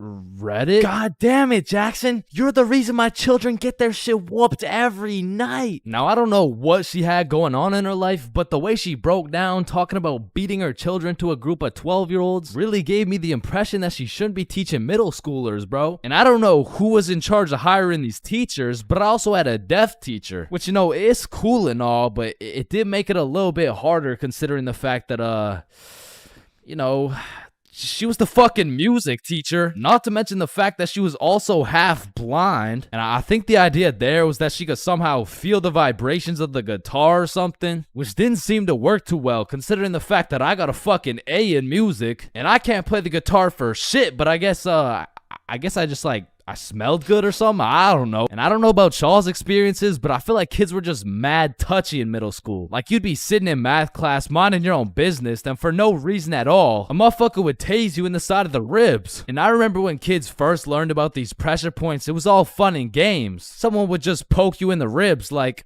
pressure point, that tickles. Then there would be a new pressure point dropping every week. It got to the point where these 12-year-olds were hitting pressure point combinations and paralyzing your legs and shit. Hey bro, let me try this new pressure point on you. Yeah, sure, go for it. It tickles. And it was the same shit with this game. Like, you really couldn't trust anybody, bro. Yo, what's that on my legs? Shit. Got him. Oh, shit, there's a bug on you. God damn it, dumbass. Oh, fuck, I just broke my leg. Bro, I'm not stupid. You didn't just break your leg. No, I'm serious, bro. I promise, on everything. On my entire life. I just broke my leg. Look. Bro, I remember I got punched so many times, my arm was on life support. It was about to fall off, like, And thinking back to middle school, there's just so many things that make me cringe, bro. But by far the cringiest of them all is the relationships, man. And believe it or not, I had my fair share of middle school relationships. I remember one day I was sitting in class and this girl came up to me and said, Chains, I have a crush on you. And that's really all it took to have a young Chains in love. Head over heels. We went to the movies together. We went to my house and watched movies. Well, we went to her house and we also watched movies. Now that I think about it, all we really did was watch movies. We didn't really talk that much. I mean, I didn't really have a way with my words at the age of 12. So, do you like movies? Yeah. Yeah, I like movies too. That's why we're here at the movie theater. I also like popcorn with the butter. It tastes like I like how it tastes. And one day we went to the mall and I took a good look at my girlfriend of 2 weeks and thought, man, I don't even know this girl. Like who are you? I remember we were inside Zoomies at the time and I said, hey Jessica, you're a great person and all, but I don't really think we're compatible like that. Maybe we should just break up, which was probably the most words I've strung together during the entirety of our relationship. And she says with the straightest face, oh, okay. And then we proceeded to walk out of the mall and bus home together without saying a word. And I remember lying in my bed that night and thinking to myself, damn, I think I'm supposed to be sad right now. So I threw on my hoodie, tied it up, and watched some sad Bart Simpson edits.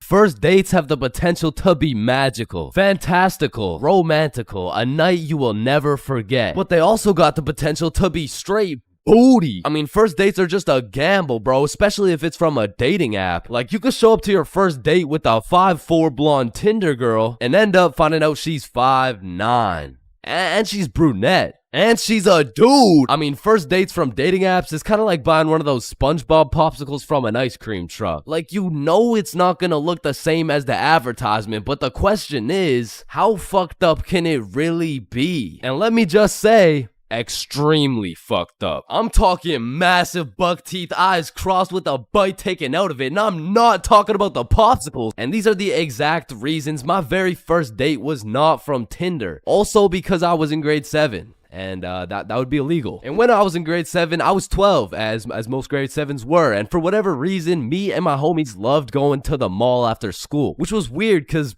we had no money. So after another successful day of walking around and being too broke to buy anything, we walked back to the bus terminal by the mall, and as we walked up to our bus stop, we see these two girls waiting there. And the closer we got, the more familiar these girls started looking until we realized one of them was in our class. And so we walk up to them like, yo, are you Kate? Oh shit, Billy, Bob, and Chains. What's up? Oh, nothing much. How are you guys doing? Oh, I'm good. This is Jessica. She's new to our school. Hi. What's up? Hello, Jessica. What brings you guys to the mall? Oh, nothing much. Just walking around and not buying anything because we don't have any money. Yo, us too. And so we all get on the bus and we're just talking and shit for a good 20 minutes until my stop comes up. So I'll pull the thingy, but before I get off the bus, I ask Jessica, yo, Jessica, do you Snapchat by any chance? Yeah, I do. Let me add you. What's your Snap name? And I remember I had some shitty ass username like, oh shit, it's MLG Pro No Scoper Illuminati confirmed. Yo, kid, get the fuck off the bus.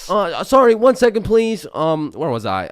MLG Pro No Scoper Illuminati confirmed. And when I got home, I went on Snapchat, accepted a request, and we started talking. And we snapped all night to the point I was smiling, kicking my feet in the air and shit. Yo, I'm coming in. No, wait, don't. I'm beating my meat. Wait, shit. Yo, what boy has you smiling like that? Boy, it's a girl. Man, shut the fuck up. Oh shit, you're serious? Wait, so the whole time you were watching Powerpuff Girls? It just had a good plot. Okay, bro. Okay, so this is what you gotta know. And my brother started running me through the do's and don'ts of being in a talking stage. Alright, listen, don't text her too much, but don't text her too little. Don't talk to too many other girls. Yep, nope, that won't be a problem right there. Yep, I know, buddy. And you also gotta talk to her at school. So the next day at lunch, Bob, Billy, and I walk over to Jessica and her two friends, and we start talking again, and we make plans to go to the mall together. And boom, all of a sudden we started forming a little friend group. It was me, Bob, and Billy with Jessica, Kate, and Nikki. And we started hanging out damn near every day, hitting the mall, buying nothing, going to Nikki's house, doing nothing. But we had fun, and so inevitably, Bob and Kate start having a thing, Billy and Nikki start having a thing, and that just left me and Jessica. And so one late night, we're on Snapchat with my feet kicking in the air faster than ever, and Jessica hits me with a, so I've been thinking, well, I like you. I like you back. So... And I typed up, do you want to be my girlfriend? I fucking threw my phone across the room, nervous as hell. I get the notification, and when I go to check what she said, she was like, yes, I do. And call me Josh Giddy, the way I just bagged this 12-year-old. But the next day at school, when me, Billy, and Bob walk up to our girlfriends, I started getting all nervous and shit. There was something about the title of being a boyfriend that just had me shitting bricks, bro. It was like, hey, Chains, how are you? Oh, you know, I'm good. Oh yeah, how are you? Oh, I'm good.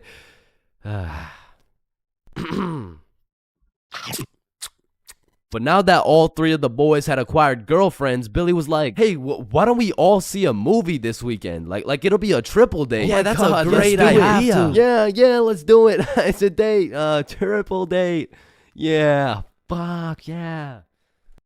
And by the time the weekend rolled around, I was still terrified of the fact that I was going on a date. And to be honest, I was also scared of the movie, bro. We came to watch It, which as a 12-year-old sounded like straight nightmare fuel, bro. But nonetheless, me, Bob, and Billy hop on the bus and arrive at the movie theater fashionably late. And so when we walked through the doors, there was our three little girlfriends excited for our first dates. So we all walk up, hug, and then go to get our tickets. And I dropped my entire life savings on her ticket and then go into debt for mine. But nonetheless, we head to the theater. Wait, should we get popcorn? Oh yeah, of course. Hey man, how much is a large popcorn? Large popcorn, that'll be $10. Damn! What happened? Are you okay? Yeah, I just realized they ran out of popcorn.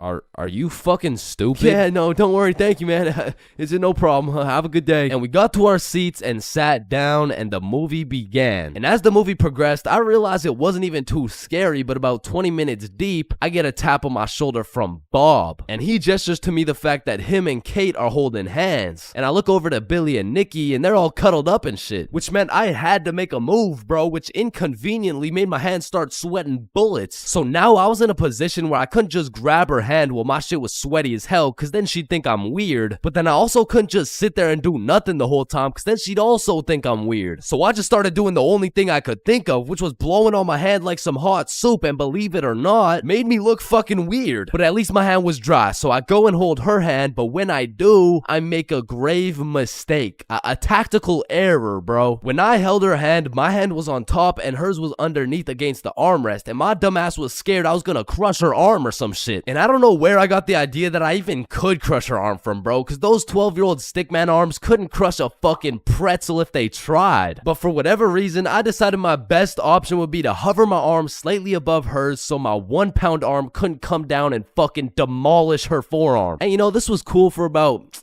60 seconds until I started feeling the burn, which started hurting so bad that I forgot I was even watching a movie. I was just 100% focused on thugging this shit out. And about an hour into the movie, I was just fucking shaking relentlessly. I mean, at this point, it wasn't even about not having this girl think I was weird, because Lord knows it was too late for that shit. But now it was about proving to myself that I could finish the movie this way, and sure enough, I did. But at what cost? Wow, you were so scared you were shaking, huh? No, I wasn't scared at all, actually. Oh my god, are you sweating? No. So, you know, looking back, it wasn't my best performance, you know what I'm saying? But with that being said, after that triple date, Billy's girlfriend Nikki ended up breaking up with him and gave up on dating dudes as a whole. So, I mean, it could always be worse, bro. You know what they say, there's a first for everything, bro. Like your first steps, your first dance moves, your first words. Dada. Hey, would you look at that? We gotta get some milk. I'll be right back. Your first stepdad? New dada? Yeah, nah, I'm head out too, actually. And your first kiss? Man, the things I would do to go back and completely erase that shit from existence. Bro, all these Disney movies I was seeing as a kid had these first kisses turning ugly ass frogs into some fucking giga chads and shit, like spoiler alert. Fucking ribbon. And on top of that, the fact you have to close your eyes, like bro, imagine you're learning how to golf and you're about to take your first swing and these motherfuckers are like, yeah, now do it with your eyes closed. Bruh, this is my first time. What do you expect to happen? Like honestly, my first kiss is top 5 worst Chains moments of all time. And let's just say it's not 5 or 4. Or 3. That shit was really bad, bro. So with that being said, this story takes place in grade 7, which is the year I got my first girlfriend. Now, I told this story a few months back, but I purposely left out the part of my first kiss. Well, gosh diddly darn, Chains. Why would you do such a preposterous thing? And the truth is, I was planning on taking this shit to the grave with me, bro, but fuck it. Sometimes you just gotta let the world know. Okay, you're right. I got something to get off my chest. Epstein? Wait, with the what? So for the homies who haven't seen the video, one day me, Bob, and Billy were mobbing around our local mall when we seen these 3 girls from our class. So we walk up to them and lay down some of the meanest 12-year-old riz these girls had ever seen. Hey, yo, shorty, I think I just shit my pants. Can I get into yours? What the fuck? Oh, shit, my bad. My fault. Hey, yo, shorty, are you a cigarette? Am I a cigarette? What? Cause I'm trying to get lit and put your butt in my mouth. Wait, what? Nothing. Please. Holy shit, bro. Let me guess. You all got restraining orders. No, worse. We got fucking girlfriends. And 12-year-old me had no business dating nobody, bruh. Like, my dumbass could barely even handle playing Fortnite with the girl. Like, oh, hey, Gamer Girl 97, I'm kind of low. Can I chug on your jugs? Oh, no, sorry. Whoa, I mean, I just want to slurp on your juice. No, I'm sorry. I mean, like, I need heels. Can I trade you? What do you need? Oh, yeah. Is there any way you could get me some mats? Oh, yeah, no, I'd love to give you my wood. Huh? Or bricks, or metal, or anything you need. Okay. Anything else? Yeah, I don't have a shotgun yet. Oh shit, I got 3. I Okay. can give you 2 pumps. Ew. No, it's 1 pump. No, wait. Stop. Oh, sorry. I can give you shotguns. I mean. Okay. Where are you? I'm in this little wood fort I made. Oh, okay. I see you. Let me come in your box. What? So needless to say, every single interaction I had with my girlfriend was awkward as shit. Cause I had to pre-plan things to say in my head, and as soon as that shit went off script, I was cooked. Hey Jessica, how you doing today? Honestly, just not the best. Oh, that's good. What'd you do today? Oh, I don't know. Just did my makeup. Hey, me too. You did your makeup? Yeah, we have so much in common. Have a nice day. Fuck! And on one Friday after school, me, Bob, Billy, and our girlfriends all went to the mall together as we did every single day. But on this specific Friday, we rubbed together a few brain cells and realized, yo, do you got money? Nah. You got money? Zero. You got money? I'm broke. You got money? No. You got money? Yo, why are we at the mall? I don't know. That's a Good thought about question. it. Yeah, I mean, we could all go to my house. Yeah, do it. And so, of course, as the good kid I was, I text my mom to ask her to go. Greetings, mother. I would like to know if it's in the realm of possibility that you would be so kind to grant me your permission to visit the household of my dearest acquaintance, Nikki. Looking forward to hearing from you. Your favorite son, Chains. And I immediately get a call. Let me speak to her parents. Now, I, ChainsFR, have never dated a 12-year-old boy in my life, and I honestly don't plan on it. But even in grade 7, I could use my logic and reasoning skills to understand if your boyfriend had to get his mom to talk to your friend's mom for permission to slide to the crib, instant ick, bro. There's just no way. She'd probably break up with me on the spot. So I'm doing anything I can to not let that happen. Hey there, Miss For Real. This is Nikki's mom. I just want to let you know Chains and his friends are welcome over anytime because they're goated with the sauce. Shit. Oh, hey, Nikki's mom. Sorry, it's kind of hard to hear you over all this bullshit. You're not allowed at her house. Come home now. Chains, are you coming? Look, Mom, I'm not gonna lie. You gotta lock the fuck in right now. This is the first time in my life I ever been invited to a girl's house and there's cheeks up for grabs. Like, Mom, this is my only opportunity. If you don't let me go, the For Real bloodline might just end with me. Okay, listen, Chains. I'll let you go this time, but you have to be home at 9 p.m. sharp. Yay, thank you so much, Mom. Now, I'm paraphrasing, but the point is she let me go with a curfew of 9 p.m. So all 6 of us leave the mall, hop on the bus, and get off at Nikki's house. We go inside, sit on the couch, and now it's even more awkward, bruh, because instead of walking around the mall, all we had to entertain ourselves was ourselves. And just like any other awkward middle school scenario, that shit went like... So, truth or dare? Yeah, That's I'm exactly down. what I was thinking. And my heart instantly dropped, bro. Cause I knew if I picked dare, I would have to kiss Jessica and shit, bro. That's a whole lot scarier than playing Fortnite with Gamer Girl 97. But regardless, Nikki starts the game of truth or dare. Hey Billy, truth or dare? Yo, truth. What's your favorite color? Blue. Oh, what? This shit's not even bad. Okay, then Chains, truth or dare? Truth. No. What do you mean? No, it's truth or dare. I said truth or dare. Dare. What the fuck? Okay, fine, dare. You have to kiss Jessica. Bro, this time it wasn't a pickup line. When I say I just shit my pants, I mean not literally, but metaphorically, I was shitting bricks, bro. And when I turned to Jessica, she's just sitting there straight-faced as fuck. So, Jessica, are you down? like hypothetically speaking, of course. Okay, I'm going in. Sorry. Let me just Alright, bro, I'm not gonna lie, this is fucking weird. You guys are just watching and shit. Like, I don't know, it's just kind of... Oh, so if we weren't watching you do it? I mean, yeah, I would actually. Wait, what the fuck? Every single one of these motherfuckers ran to the corner and started staring at the wall. Like, did you do it yet? We're not looking till you do it. Yo, hurry up, dumbass. So now I got all this pressure on me to do this shit, but Jessica's out here looking at me like... hey, how was your day? Yo, shut the fuck up. Just kiss her already. What are you yapping about? And I deadass didn't know how to go about it. I ended up sitting on this couch, nervous as hell, awkward as hell, looking stupid as fuck for 20 minutes, bruh. Now, 20 minutes in general doesn't sound that long, but imagine sitting on a couch in complete silence with everyone just... Bro, just watch this.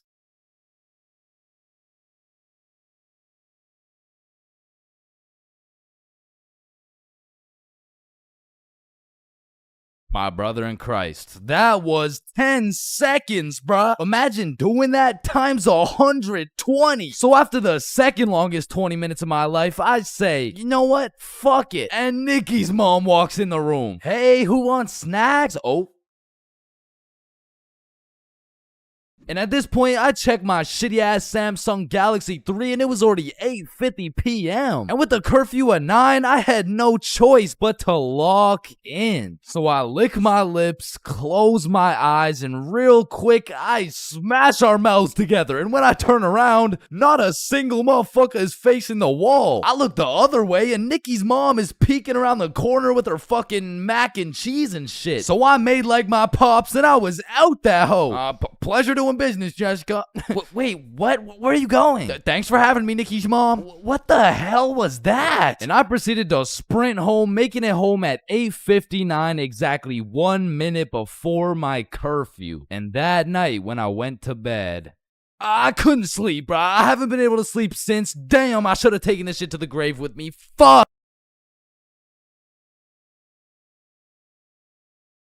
Here at Stickman High, we understand the importance of learning. That's exactly why our new curriculum has been perfected to accelerate the learning of each and every student. Like, hey, look at this kid. Wait, what? Look how big his head is. It must be full to the brim with all that knowledge we provide. Hey, it's not that big. No, it's pretty fucking big. Anyways, let's take a look at how the new curriculum pushes our students in the weight room. Oh, wow, impressive. See, I didn't even know legs could bend like that. They can't.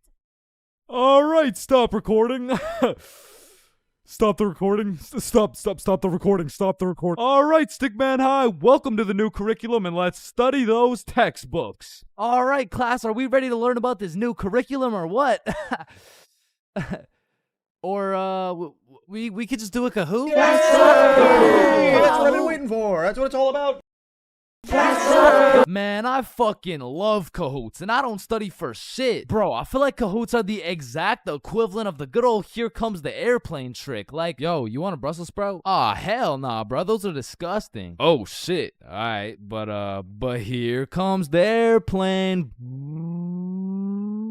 Hey, Chains, you need to study for this history test. Hell nah, bro, that shit's boring as hell. Okay, yeah, but... What? The Declaration of Independence was signed on the joint. Because personally, I didn't give a single fuck about what we were learning in school. But I swear they infused the Kahoot music with Adderall or like crack or some shit. Because a game of Kahoot used to have me all the way locked in. And I would be grinding my way up those leaderboards. Like I'd make it to 3rd place and then 2nd place and then 1st. And then the teacher would throw in some bullshit like, now what position was Abraham Lincoln conceived in?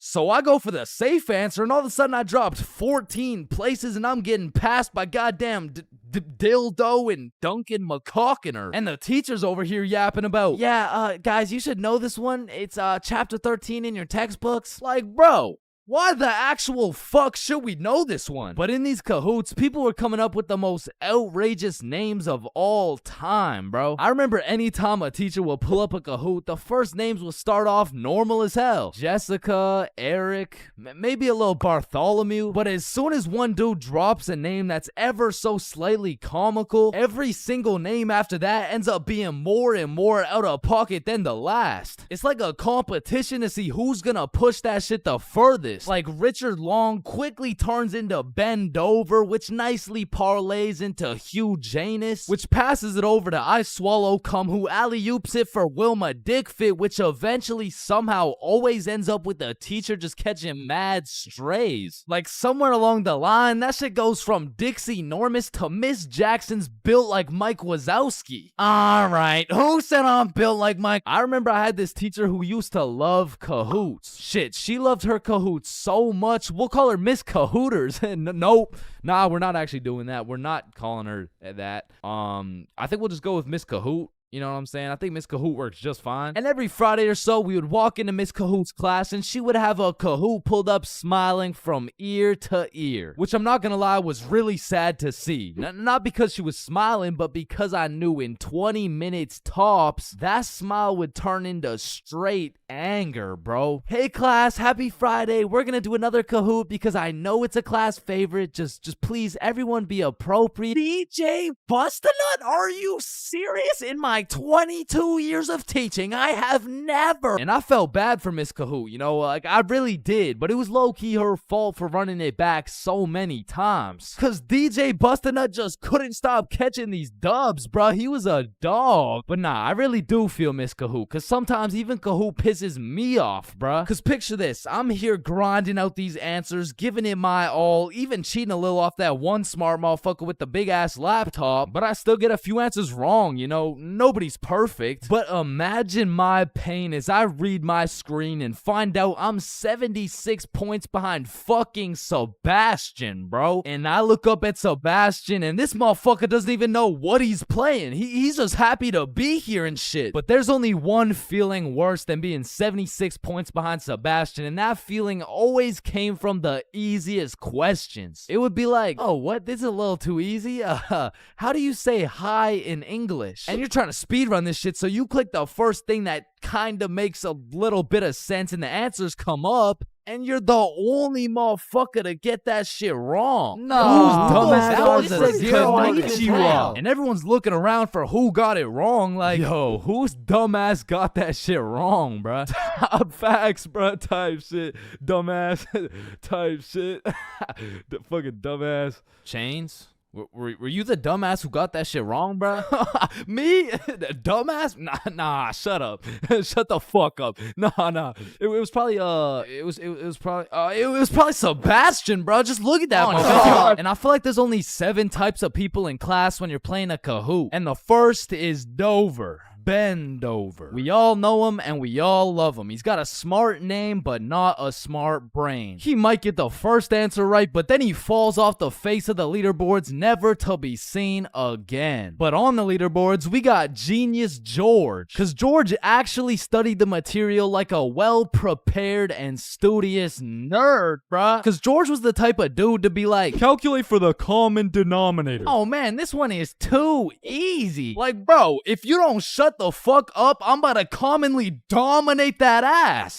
No, it's called a denominator. Oh, I know. And I swear every game of Kahoot had that one person who took their sweet time to answer every single question. Like, it could be 1 + 1, and this motherfucker would be 30 seconds deep into the question, like, okay, 1 + 1. Is it a trick question? No, just answer the question. Oh, okay, 1 + 1 equals... The answer's 2. Dumbass. Okay, can I use a lifeline and phone a friend? All right, chat. How do we kick Jasmine out of the lobby? And then we got Flying Fuck Frederick, and Flying Fuck Frederick doesn't give a flying fuck. Dude will give his best shot at the first question, and then he's aborting mission and playing some goddamn Clash Royale. And then there's always that one dude yelling out the wrong answers. All right, what's the biggest mountain in the world? Ooh, I know this one. Chains. It's blue, bro. Trust.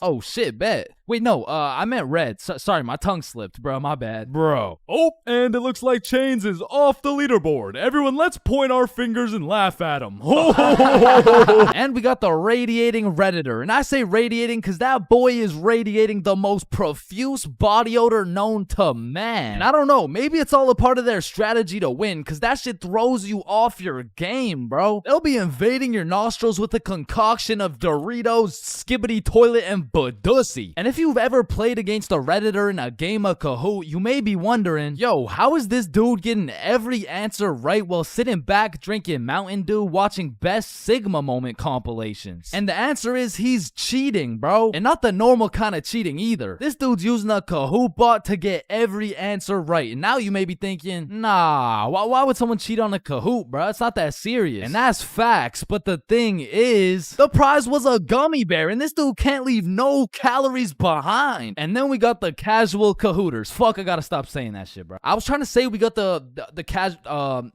The people who just play the game. They got normal names. They get some right. They get some wrong. But at the end of the day, they probably still get their shit yelled at. All because DJ Bustin' couldn't stop catching these dubs. Alright. Imagine putting in hard work, time, and dedication into saving up for some new shoes. You go to Foot Locker and find the perfect pair. You try them on, you check them out, and you cop them. And even though you spent your last $200 on these shoes, you're happy because you feel fresh as fuck and these J's might actually get you some bitches. But as you're leaving the mall, a gang of motherfuckers wearing shiesties take those J's right off your feet, leaving you shoeless, broke, depressed, and with absolutely zero bitches. Now, personally, I wouldn't let that slide. However, when I was just a young, wholesome boy in 7th grade, I still wouldn't have let that slide. But I was weak as shit, so it would have slid anyway. I mean, in 7th grade, I could have got my ass beat by Hezbollah, bruh. I was a walking lick, which is exactly why I got a story for y'all today. So as I said, this story takes place in 7th grade, where I was young, innocent, and built like a string bean, bro. So one Friday night, me, Bob, and Billy were going to this girl's house for the 3-man mission. The plan was simple. There was 3 of us and 3 of them. We would put on a scary movie, and if everything went to plan, we would get some cheeks. Now, just earlier that day, I had copped some fresh ass Jordans, so I've got a little confidence boost as we walk up to this girl's house. So we knock on the door, they open it, and we go inside. Now we stuck to the plan. We put on some cheesy horror movie, and one thing led to another, and by the end of the movie, Bob had all 3 girls, bro, and me and Billy were in the corner playing Bloons Tower Defense. Don't ask me how this shit happened, I don't want to talk about it. So after hours of me and Billy straight fumbling, we all decided to go home. And although I was a little disappointed in my performance tonight, I put on my brand new uncreased Jordans and I remembered, damn, even Curry airballs sometimes. Now the bus route back to Bob's crib took 2 buses. So we hop on the first bus, it takes us to the next stop, and as we're getting off, we see the second bus we need drive right by us. Fuck, is that our bus? Damn, yeah it is. Wait, check when the next one comes. Yeah, it shouldn't be long. Damn, bro, the next bus comes in an hour. So we have no choice but to wait at the bus stop for an hour. So we wait, and at this point, it's already getting late. I checked the time, and it's already 11 p.m. As we were sitting there, bored as hell, waiting for this bus to come, one of the other buses stops in front of us to let someone off. The person gets off, and as the bus starts leaving, we hear this loud thud come from the bus. What the hell? What was that? Oh shit, it's a baton. And as we're analyzing this baton that seems to have fallen out of the sky, some motherfucker wearing a shiesty walks up to Billy like, "Give me that shit," and straight snatched the baton out of Billy's hands. And Billy froze up. Bro was scared shitless, straight bamboozled. And the way the bus stop was set up was there was a main road, the bus stop, and behind the bus stop was a small hill with bushes on top. And when I say this shit looked like something out of a movie, I mean this dude wearing a shiesty walks back up to the top of the hill and a group of 5 other dudes walk out from behind the bush and they're shiestied up too, bro. They had to have been in at least grade 12, and to a 7th grader, that is scary as fuck. And I was no genius, but as that group of shiesties came out of the bushes looking like a GTA 5 cutscene, I came to the consensus that they were up to no good. Yo, those Jordans are looking my size. And this was the moment I realized I was about to get my shit robbed. So I started analyzing my surroundings and calculating my options. Maybe I can talk my way out of this. Hey sir, how was your day today? Shut up. I said, what size are the shoes? Damn, I can't fight them. It's a 3-on-5, and they got the high ground, and they got a baton, bro. They would knock my ass out and take the shoes. But I'm fast. So if I take a right, then make a left, there's no way they can catch me. Wait, fuck, I can't run. I'd crease my Jordans. And just as I had ran out of options, Billy says the last words I would expect to come out of this man's mouth. Wait, Ethan? Yo, who the fuck? Oh shit, Billy. Oh, I didn't know it was you, bro. Man, Ethan, you had me scared for a second. Damn, man. My bad, pimp, my bad, Yeah, my bad. no, you're good, you're good. How's your mom doing? Oh, yeah, she's doing good. Yeah, it's great to see you, Yeah, man. you too, bro. See you around. All right, peace out. Y'all, don't worry. I seen a kid over there with some new forces we could snatch. Oh, bet. Yes, sir. I bet. Man, he's a good dude. Nah, bro. He just tried to rob me. Who the fuck was that? Oh, that's my longtime homie Ethan. Why do you know him? Oh, yeah. We went to the same preschool. Same preschool? That dude looks 20, bruh. Oh, yeah, no, he is. He just got held back a few times. Held back in preschool? How the fuck do you get held back in preschool? Oh, he used to beat up the other kids and then take their toys. Oh shit. Makes sense. So we bust back to Bob's crib, and as we're walking to Bob's front door, I stepped in mud.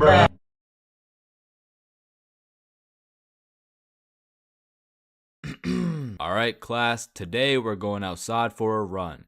But it's literally 0 degrees. Oh, Chains, don't be a bitch. It's not even that cold. See? I told you guys it's not even that cold. Yeah, for you. Cause you're out here dressed like the Michelin Man. High school PE is something different. And every PE class has 5 different types of people. Like the group of kids who just stand in the corner and occasionally get sniped in the head with a dodgeball. Or the kids who participate and make sure everyone is included. Or the legend who's chilling on Instagram. Yeah, he follows at ChainsFR. There's also the dude who just never shows up. And of course, we got the sweats. These motherfuckers treat PE like they're in the military. These motherfuckers treat PE like they're training for the Olympics. These motherfuckers treat PE like they're gonna get scouted to the league. Which is honestly just funny as hell because, let's be honest, 85.7% of the class doesn't even want to be there. So you'll have some innocent souls zoning out during a basketball game, and all of a sudden they'll be getting posterized like they're playing against Ja Morant. Yeah, bitch! I mean, these kids will come out of PE drenched in sweat, breathing heavy, and with a smile on their face, knowing they dropped 104 points on some kids who have never touched a basketball in their life. And listen, don't hate me, but I do understand the appeal of sweating your balls off in PE, because I too once participated in the sweaty activities. Ow. I know, but there's just something so exhilarating about hearing the snapping of an unsuspecting freshman's ankles. But as I matured, I realized there was only one thing better than shitting on random students, and that was shitting on sweats. I became the anti-sweat. I would act like an innocent soul waiting to get posterized, but when the sweat would come in trying to end my career with a windmill dunk, I stuffed that boy like a Thanksgiving turkey. Pause. And don't get me started on the fitness gram pacer. Whoever created this legal form of torture will catch these hands. Oh, Chains, no, I heard he sadly passed away a little while ago. You could be having a good day and you'd pull up to PE like, hey bro, you know what we're doing today? I'm not sure, but I think we're playing soccer. No, it can't be. Alright class, today we will be doing the beep test. Fuck.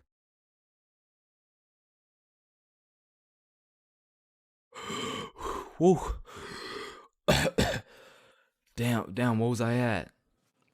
Chains, well, we haven't even started. That was just our warm-up. But one thing that did bring me a little bit of joy was looking at everyone during the push-up section. Like, there was always some dude doing the neck push-ups, some dude who thinks he's Mike Tyson, the guy who takes breaks when the teacher isn't watching, and there was always at least one dude who was out here looking like he was hitting it raw. James, I don't think that's how you do it. Oh, yeah, you're right. Yeah, bitch! Skipping class in high school is a slippery slope. Like one day you can skip and it'll slide no problem. Like, oh, hey, buddy, welcome back. We missed you. yeah. You skip 2 days, you're chilling. Hey, look who's back. Yeah.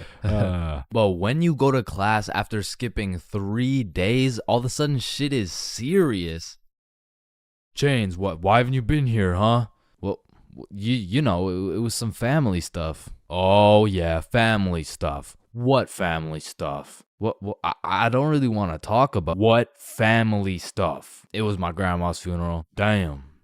But that is no reason to miss a test. And Lord forbid, if you miss a whole week, the school board turns into the FBI. Like during the whole pandemic, one of my homies refused to go to any online classes. And one day he was enjoying his extended vacation while smoking up outside his crib. Next thing he knows, he's making direct eye contact with his science teacher while smoking grass. And because they started going FBI mode when you skip your classes, the homies discovered a top secret method so we could skip classes with 0 consequences. So when you would skip a class, the teachers would instantly hop on their laptops and whip up an email along the lines of, Mrs. For real, are you aware that your son, Chains, has missed his science class today? If this is continued, Chains' grade will continue to drop, which might ultimately lead to him failing my class. Mr. Perkinson. Now, Mr. Perkinson would write these emails with the hopes of my mom reading them and then beating my ass. When it really went like, my mom would read it and she would politely ask me how my science class was today. I would cap my ass off and then she would proceed to beat my ass. And one day after I got my shit whooped, I was talking to the homie Bob. Yo, we're going to Chipotle next class. You trying to come? Man, I don't know. I'm getting real tired of these ass whoopings, bro. Ass whoopings? You're getting ass whoopings? Yeah, bro. Mr. Perk never fails to type up an email that results in the leather belt. Oh, what? Nobody ever told you about the secret method? Secret method? Oh, you mean like wearing extra pants so the belt doesn't hit so hard? No, I'm talking about the secret method so Mr. Perkinsons can't email your mom.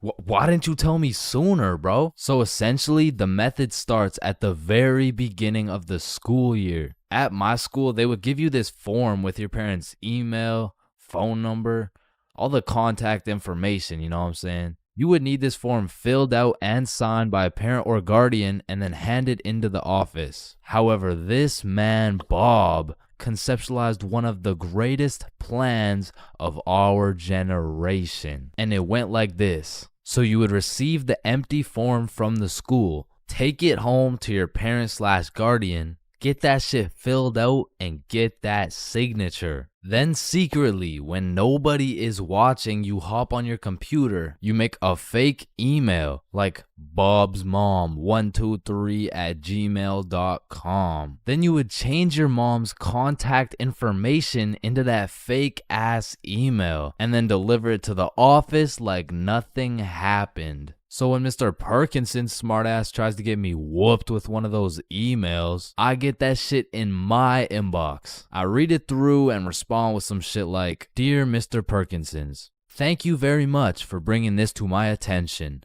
I was unaware of my son's absence in pursuing his educational prowess. I will discipline him with a punishment that may or may not involve me whooping the absolute shit out of his tushy. Thank you, Mr. Perkinsons. And I already know this dude, Mr. Perkinsons, was reading that email like, oh, yup, he is definitely getting his ass beat tonight.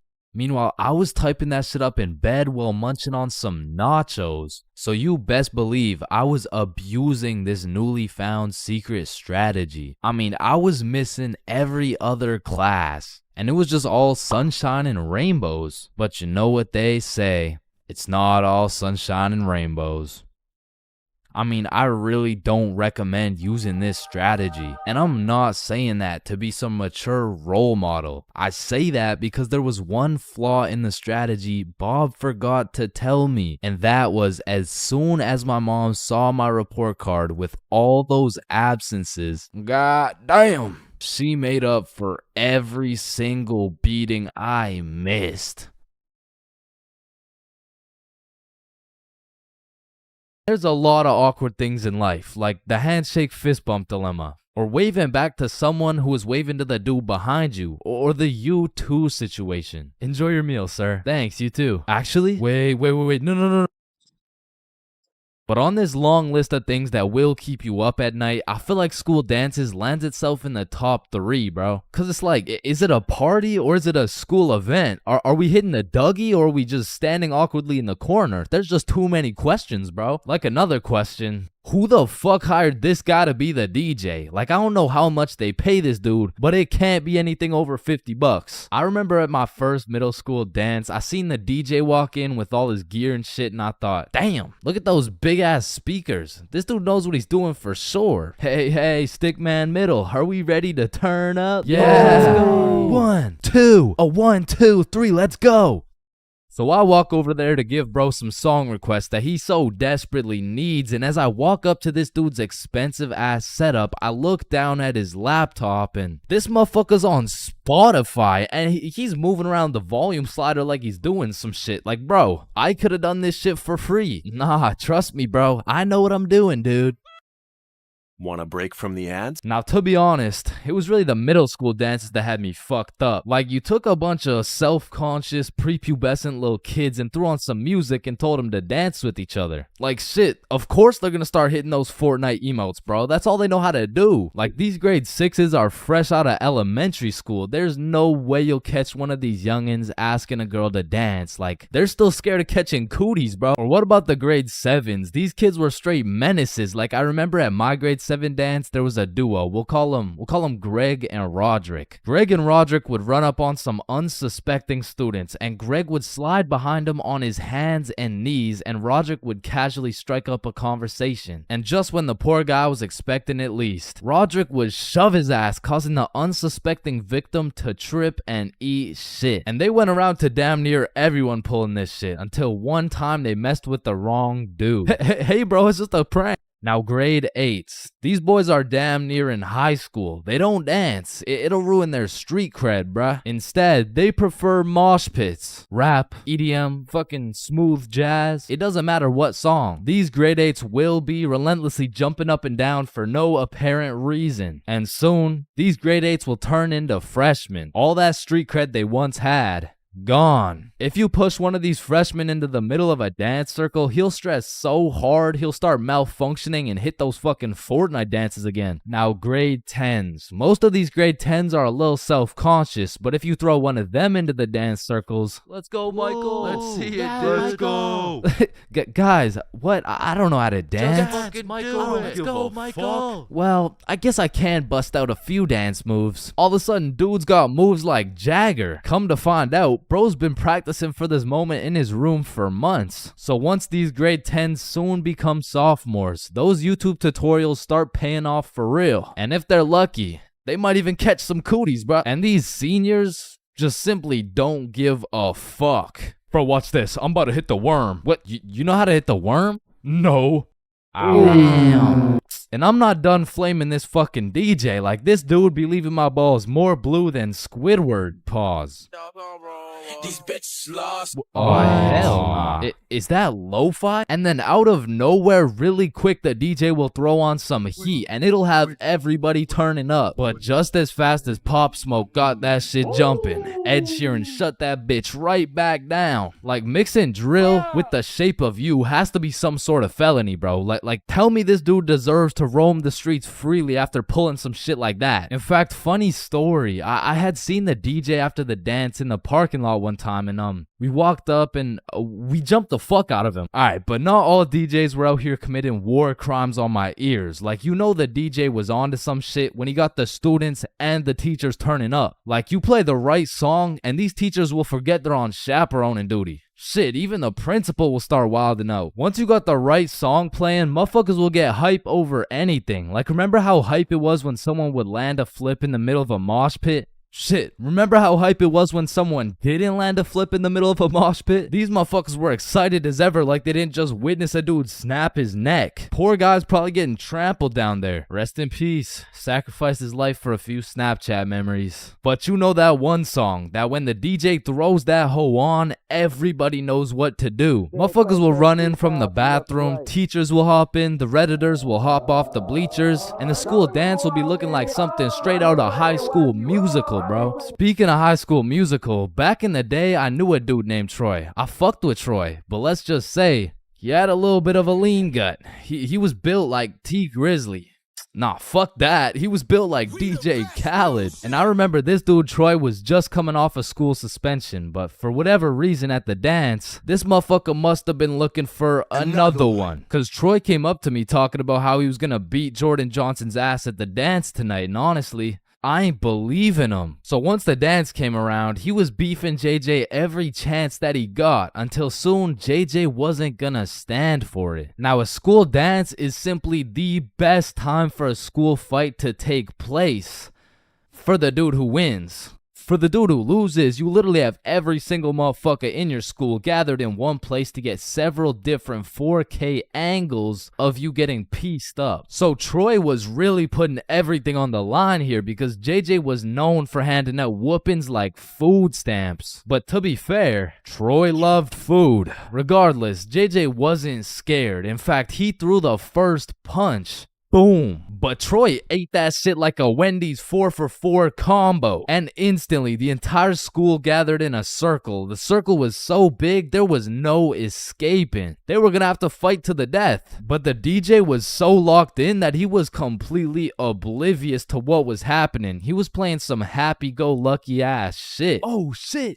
Ooh. Damn. Yo, Get his ass. let's go. Beat his ass, Troy. JJ. Yo, Yo, I'm Jordan Johnson. Now, the moral of that story is don't get into a fight at the school dance. Unless you know you're gonna win. Now, on another note, asking someone to dance is a very important topic when it comes to school dances. Now, girls, I'm sorry, I can't help you with this one. I've never asked a dude to dance before. But boys, shit, I can't help you either. I'm like 0 for 15 with this shit. But I do know someone who can. I'm talking about the homie Bob. So Bob, how do you ask a girl to dance? Watch and learn. Is this motherfucker moonwalking right now? Oh shit. Oh, what the fuck?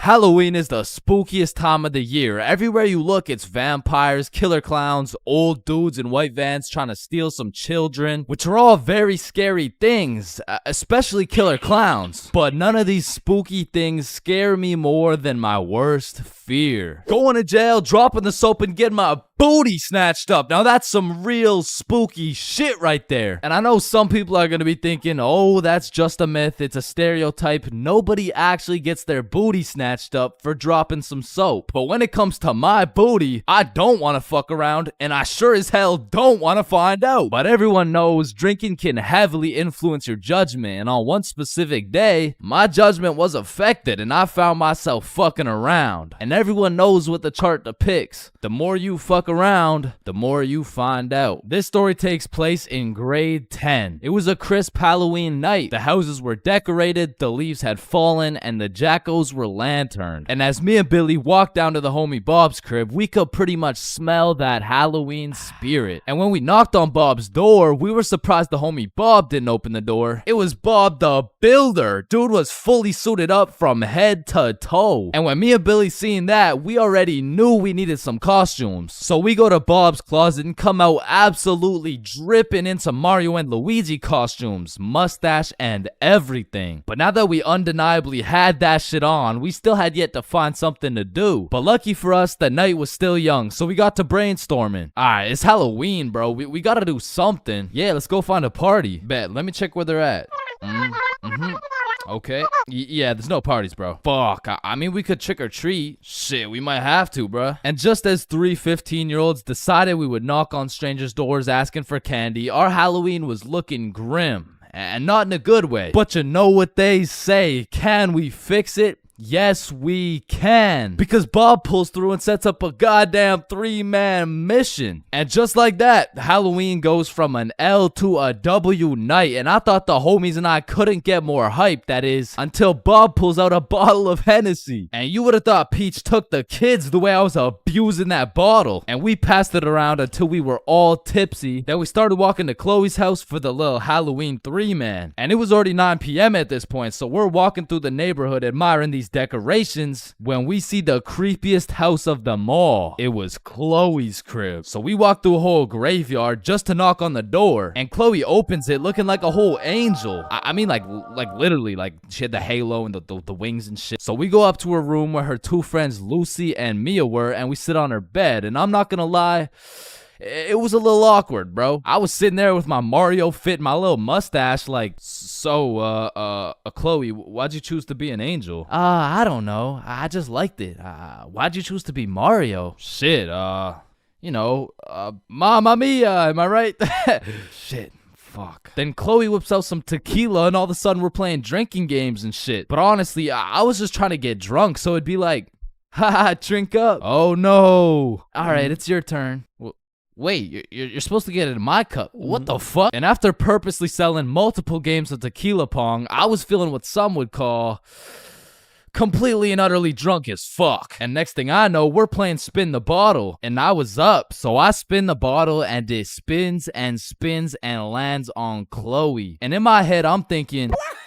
And just as Mario's about to get some peaches, we hear the door open downstairs and Chloe's like, oh shit, my parents are home, hide. So me and the homies run into her closet with a bottle of tequila and we can hear her dad come into the room. Hey, what's going on up here? Oh, you know, we're just watching scary movies. All right, I'll be downstairs watching TV. Let me know if you need anything. Thanks, Dad. And once her dad went downstairs, we all came out of the we exited the closet, and Chloe said, you guys gotta sneak out through the front door. Just be super quiet. And so we creep down the stairs and peek around the corner, and Chloe's parents are right there with a clear sight of the door. So we know what we have to do. We take a shot for good measure and then run to the door. And my drunk ass couldn't even figure out how to unlock this fucking door. Hey, who is that? It's me, I'm Mario. Then we ran out that joint, and we didn't stop running until I got a call from one of my homies named Dave. He was like, yo, what are you doing right now? Oh, nothing really, just drunk as hell running from Chloe's angry ass dad. Yo,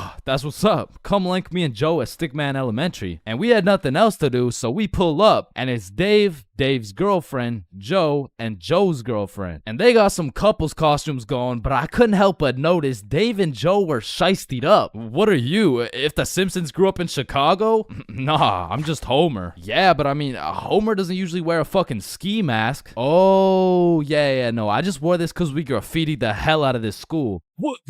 Joe was here and Dave was too? Bro, what the fuck were you thinking? What? Oh, you want me to include your name too? No, hell no. And just as we become guilty by association, 4 cop cars come zooming down the street. Oh shit, it's the cops, run! And the cops hop out of their cars and start running at us with flashlights. So we head for the forest, but to get to the forest, we had to run across this long ass muddy field. And in the middle of this field, there was a huge pothole. And how did I know that? Because I seen Marge absolutely eat shit right in front of me. And don't get me wrong, I was absolutely plastered, but as the cops got closer and closer, I could practically see myself getting caught and dropping the soap, and you know I wasn't gonna let that happen. And so with all that adrenaline, I Mario jumped that fucking pothole and hauled ass into the forest. And right when you get into the forest, there was this deep creek with a log going across it. But when I look back, I see the cops' flashlight getting brighter and brighter, so I say fuck it and take a run at this log. I get a good 2 steps and then my drunk ass slips. Boom, right into the muddy creek. But I don't have time to give a single fuck. So I run through this waist-high muddy water and then we regroup and check who made it. I see Bob, Joe, Dave, and Dave's girl. Yo, where the fuck is Billy? No, where's my girlfriend, bro? Oh, she ate shit a few yards back. Wait, what? Is she okay? Did she get caught? Wait, shut up. Billy's calling. Yo, where are you? I'm hiding behind a tree right now. In the middle of the field. The cops are looking for me. I bet we're coming. I gotta go. Fuck no, bro. If you go, you're gonna get caught. Listen, bro, I have to. He's the Luigi to my Mario. So I go back in to save Billy, and my main man Bob comes with me. So we get to the edge of the forest and see Billy absolutely shitting his pants trying to hide from these cops, but they keep getting closer and closer. So Bob turns on his flashlight and both cops look at him. He's right there. Get over here. And while the cops were looking for Bob, me and Billy both run for the street, and we ran and ran, but once we were at least 5 blocks away, we text Bob like, bro, we both made it, are you good? And Bob's like, so Bob makes it out of the forest and we all link up. And we take a moment to appreciate the fact that none of us went to jail. And more importantly, none of us got our booty snatched up. And after our moment of appreciation, we were like, yo, maybe we should have just went trick-or-treating. Yeah, bro, some Reese's Pieces would hit right now. I mean, it's not too late to buy some candy. So we all go to the store and cop the biggest packs of candy we could find. Then we walked back to Bob's crib and enjoyed the rest of our night while fucking up some Halloween candy.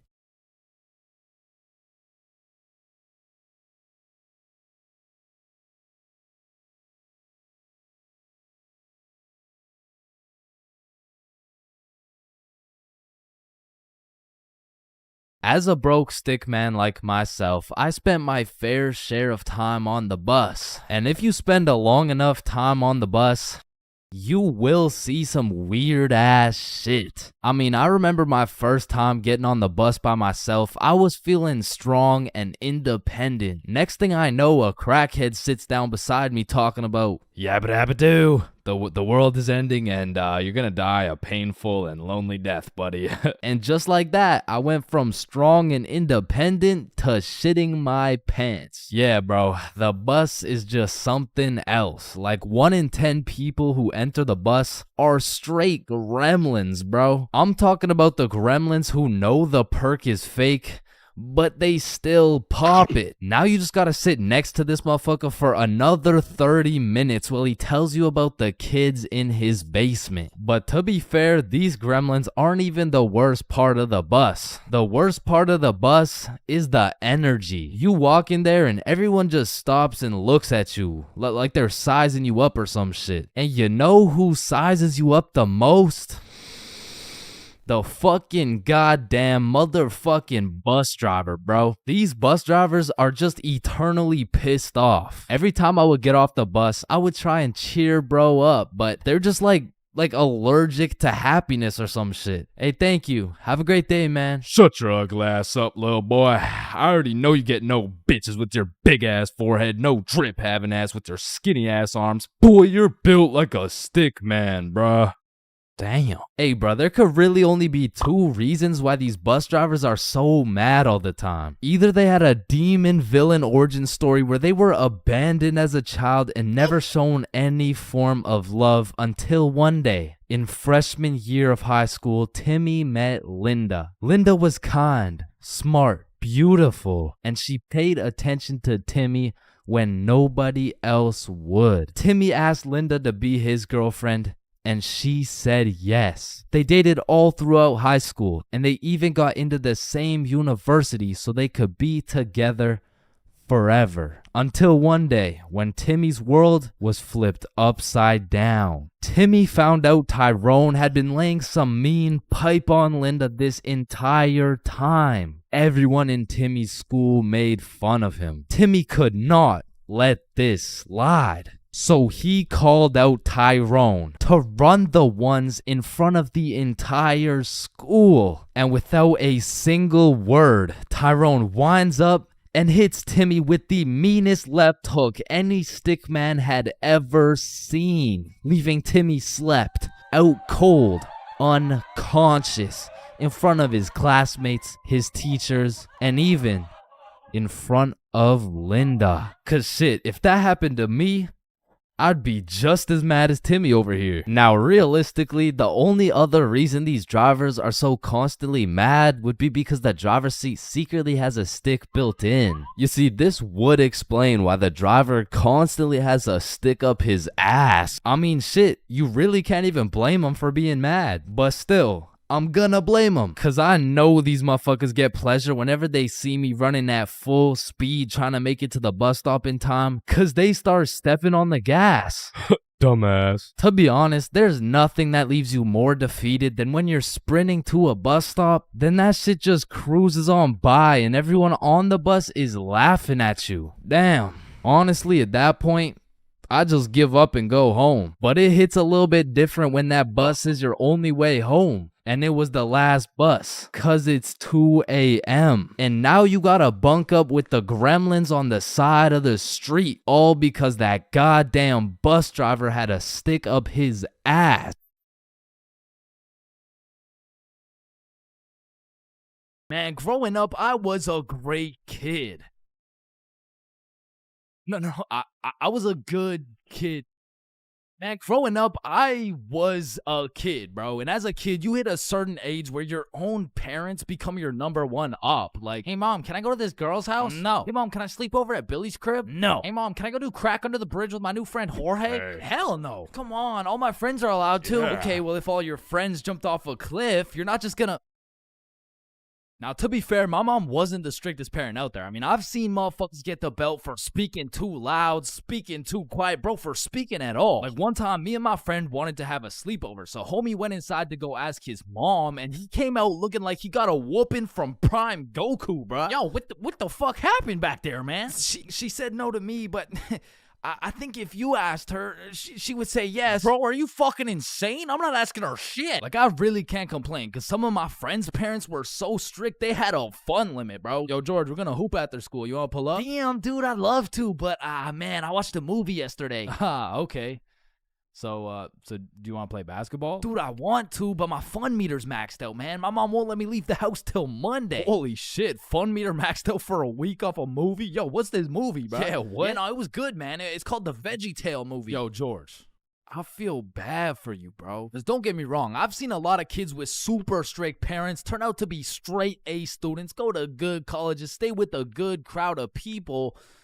But with that being said, a lot of these kids whose parents were too strict to let them watch fucking SpongeBob, they end up going to college and catching Krusty Krabs after letting a dude named Patrick explore their bikini bottom, bro. Nah, but for real, my mom was far from one of those parents. I mean, she was reasonable, but the thing was, all my friends were a year older than me. Now, mentally, we were all dumb as shit. But when you hit that 12, 13, 14-year-old age, that 1 year is the biggest difference, bro. Like, us doing shit together just didn't look right. Yo, Bob, can you pass the za? Yo, Billy, let me hit that. Yo, pass me that shit, cuz. And cuz of this, I wasn't allowed to do a lot of the shit that my friends were allowed to do. Like, these boys could stay out past 10:30 p.m. on a weekend. I could not. They could have a sleepover on a weeknight. I could not. They could all go to a girl's house without having to call her goddamn parents. I could not, bro. Because have you ever pulled up to a function, motherfuckers are drinking, motherfuckers are doing drugs, and you gotta ask the host to speak to her parents? Hey, Kelly. Hey, killer party you got here. Like, by any chance, can my mom talk to your mom so I can stay and, like, turn up and shit? Oh, shit.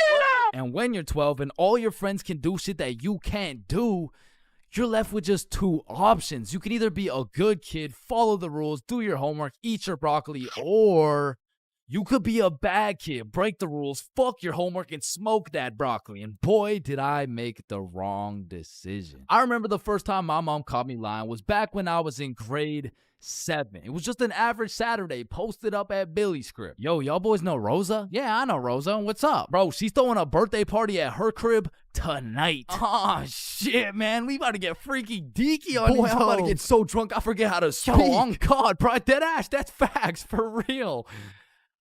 Hey, Mom, I'm just calling to remind you how much I love you. Oh, I love you too, Chains. What do you want? So, me and my closest friends got invited to a small little get-together at my friend Rose's house. Can I go, please? Let me talk to her parents. Okay, now, I was actually friends with Rosa, but she was 2 years older than me. So, I swallowed my pride and text Rosa something along the lines of, hey, Rosa, my mom wants to talk to your mom before I can come. And she's like, aw, baby boy needs permission. Fuck. And then she sends me her mom's number. So, I connect my mom with Rosa's mom. My mom gives me the green light, but says, you have to be home at 10:30 p.m. sharp. Say no more, Mom. So me and my homies start getting fresh. We're all up in Billy's dad's expensive cologne collection. I take the coolest looking bottle, little spray here, little spray there. Had me smelling like Tom Ford, still looking like Thomas the Tank Engine, but after looking as fresh as possible, we head to Rosa's crib. So we hop on the bus, hop off the bus, walk up to her house, knock, and the birthday girl opens the door. Happy birthday! Hey, Billy, Bob, and Chains. I was waiting for you guys. Happy birthday, Rosa. Oh, damn, Chains, you smell good. Appreciate it. That's that Thomas Fordinson, you know what I mean? So Bob, Billy, and I go inside, and we realize the gravity of this situation. Oh, shit. God damn. Rosa invited like 10 of her girlfriends and like 2 of her cousins, bro. We were completely outnumbered in the greatest way possible, bruh. As I'm just doing some quick math on the ratio, there's a knock on the door. Rosa opens it, and it's Dennis holding a bottle of vodka. Now, we're friends with Dennis. Rosa's friends with Dennis. But to put it simply, Dennis was a bad kid, bro. This motherfucker was living life with no precaution, no regrets, no morals. But to be fair, he was fun as fuck, bro. Because when Dennis pulled up, the party got lit, bro. We were taking shots, dancing, playing beer pong, taking more shots. We were having a marvelous time, and I was drunk, okay? Not too drunk, but not just tipsy. I had hit the perfect sweet spot of drunk. I got all the stat boosts of being funnier, more confident, more smiley, but I still had full control of my body, so I started applying that pressure, bruh. Hey, don't y'all both have ugly boyfriends? No, what the fuck? No. Shit. Y'all want one? What? Damn, you smell good though. Appreciate it. I showered this week. Now, I don't remember what I actually said, but all I know is that in grade 7, cologne was overpowered, bro, because nobody was smelling good. And if they tried, they would just smell like Axe, dog. So I'm over here combining the powers of Tom Ford with the confidence of Smirnoff. Had me feeling like I'm him, bro. So how y'all feeling? Honestly, amazing. How you feel? Shit, I'm feeling good. Just a little, just a little bit tired. I vividly remember sitting on that couch with these 2 girls, never wanting this moment to end, bruh. But when I look up, I see one girl crying, one girl looking for something, Dennis helping her look, and Billy and Bob are all ready to dip. So I hop off the couch for a second like, yo, what's going on? Yo, so Dennis just finessed like 3 of these girls' vapes, and we're not trying to get blamed, so we're about to dip. Bruh, for real? Yeah, you coming? Bro, but like, bro, I'm not ready to leave yet. Yeah, nah, it's cool. Don't worry about it. Just text us when you leave, bro. Ah, shit, all right, peace, bro. Peace out, dog. So Bob and Billy dip. I see Dennis's ass sneak out through the back door, and at this point, I have no clue how long I've been here, bro. But the party had died down to essentially just the girls who are gonna sleep over and me, bro. So I go to check what time it is on my phone. And it's 10:15, bro. My curfew's 10:30, and I'm a 30-minute bus ride from home. But if we're keeping it a buck right now, I don't even want to go home, bro. I made it to the girls' sleepover, and I didn't even have to ride the group dildo or nothing. This is a once-in-a-lifetime opportunity. So I text my mom, and I lied, bruh. Bob, Billy, and I are almost at Billy's house. Can I sleep over at his house, please? Then I threw my phone away, hopped back on the couch, and went right back to my happy place. So I'm posted up with these 2, laughing, cracking jokes when Rosa walks up like, yo, Chains, where'd your friends go? They abandoned me, Rosa. They left me here stranded with no way home. Shit, I mean, you could just stay here if you want. Say less! So... Appreciate it. And eventually, all the girls gave up on trying to find their vapes. They all gathered around to play Truth or Dare, and I prayed for times like this, bro. I was deep in enemy lines, and I didn't want it any other way until one of the girls sees my phone on the ground and is like, hey, Chains, I think someone's calling you. So she tosses me my phone. I check it. And I got 20 missed calls from fucking everyone in my contacts, bro. So I'm trying to be strategic with it to find out what's going on. I called Billy first. Yo, what's happening? Bro, so your mom called my mom and asked if you were here yet at my house. And my mom told your mom that you're not even here, bruh. Oh, shit. What do I do? Bruh, I don't know. And everyone knows when you get caught in a lie, you should just fess up, tell the truth, and apologize. But I doubled down, bro. So I called my mom, and I'm like, hey, Mom, we're almost at Billy's house. We just missed our second bus. Where are you? I'm at Stickman Middle School bus stop. You know, like, we're super close. We're just waiting for the bus to come. I'm picking you up right now. Fuck me, bruh. Now, not only is she expecting all three of us to be together at this bus stop, shit, not a single one of us is there, bro. To put this in perspective, my house is right here, Billy's crib is right here, and Rosa's crib is all the way over here, bruh, and Stickman Middle's somewhere near the middle. And so I pull up the bus app on my phone and see the next bus is coming in 2 minutes. And with all that adrenaline pumping through my veins, I jump up out the couch, steal a piece of gum, and haul absolute ass to the bus stop, bruh. I get there right on time, hop on the bus, and I call Billy. Yo, dog, I think I'm cooked. I told her I'm at Stickman Middle with you guys. Dude, why the fuck would you do that? Shit, bro, I don't know. I'm busting there right now. Bro, if she sees you there without us, you're cooked beyond belief. I know, bro. Yo, we're on our way. So Bob and Billy hop on scooters and start hill bombing their way down to the bus stop to save my ass. And this shit was a race to get to the bus stop before my mom does, because if she catches me there alone, I'm cooked. If she catches Bob and Billy there before me, I'm cooked. If she gets there before anyone, I'm fucking done, bruh. I'm on the bus just praying, and when I finally get to the bus stop at Stickman Middle, I get out and take a deep breath because my mom's not here.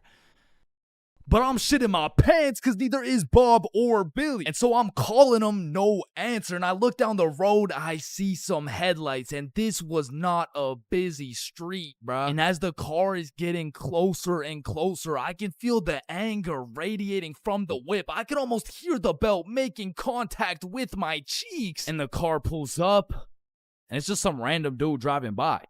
Yo! These motherfuckers, Bob and Billy, come flying down the hill. They get to the bus stop, throw their scooters in the bush, and pretend like we've been waiting here for an hour. Oh, gee wilkers, man. I can't believe we missed this bus, dude. Billy, pray for me, bro.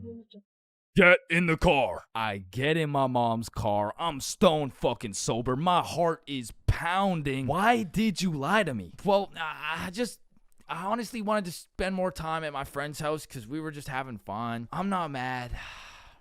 I'm just disappointed, Chains. That shit hurt way more than any punishment ever would have, bro. So even though Bob and Billy clutched up for me, I still got grounded, bro. But I did learn a valuable lesson. Just tell the truth, bro. It makes everything easier.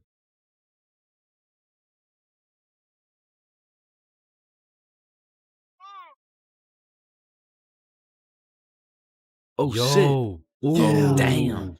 That's why you don't mess with me. Yo, I'm chill. Jordan Johnson. Mr. Johnson, why did you beat Kyle's ass? Mr. Principal, I never touched Kyle. In fact, I've never seen this kid my entire life. How do you presume he received a concussion, 2 broken ribs, a black eye, a broken nose, and a dislocated shoulder? I mean, he must have fallen down the stairs or something. Okay, Mr. Johnson, how do you explain this?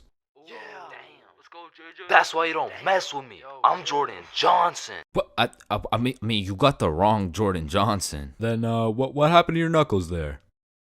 Shit, these ain't even my knuckles. Listen, I am not one to condone violence, but I'm not gonna lie. School fights are a major part of the high school experience. I mean, there's something about a good old school brawl that just boosts students' morale. Like, there is nothing that gets you through the rest of the day like some kid getting his ass beat in front of the entire school. And truthfully, it's just a community building experience because it gives everyone something to talk about. Yo, did you see the fight? Yeah, bro, Kyle got his shit rocked. Wait, are you guys talking about the fight? Yeah, bro. Man, Kyle got fucked up, dude. Overall, in school fights, everyone wins. Like, the fighter gets some respect and the crowd gets some entertainment. It's a win-win. What about me?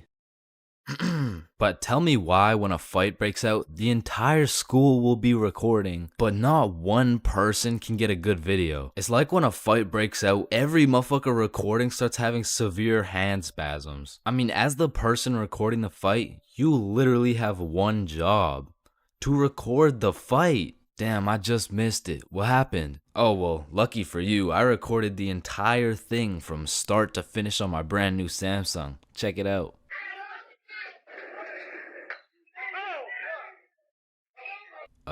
Did anyone else record the fight? Oh shit, yeah, I did on my brand new iPhone 14 that actually records in 4K. Okay, bet. Ooh, Oh. damn. Let's go, JJ.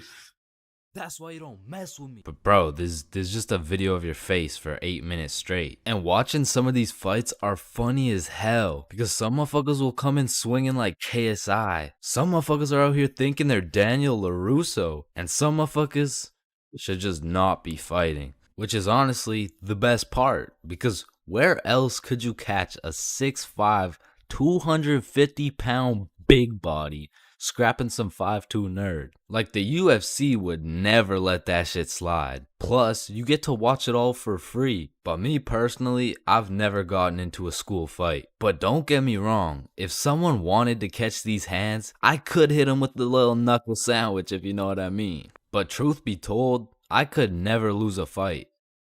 Not because I know how to fight, but because for Bob, shit was on sight. And trust me, you don't fuck with Bob. Bob's got a better record than Floyd Mayweather. And I even heard one time he got into a little altercation with Mike Tyson. All I'ma say is, he dealt with him. But with that being said, we all know that one kid in school who was born to simply beat people's ass. Like, this dude's life purpose was to run people's fade. And of course, I had someone like this at my school. He was the type of dude who had nothing to lose, so he would instigate a fight wherever he could. We'll just call him Jordan. And honestly, he was holding a solid record. I mean, he was probably 12-0. But one day, Jordan picked on the wrong kid. Hey nerd, take off those stupid glasses. And Bob was a man of little words, so Jordan's buffoonery did not faze him. Hey nerd, I said take off those stupid glasses. Hey, stop ignoring me.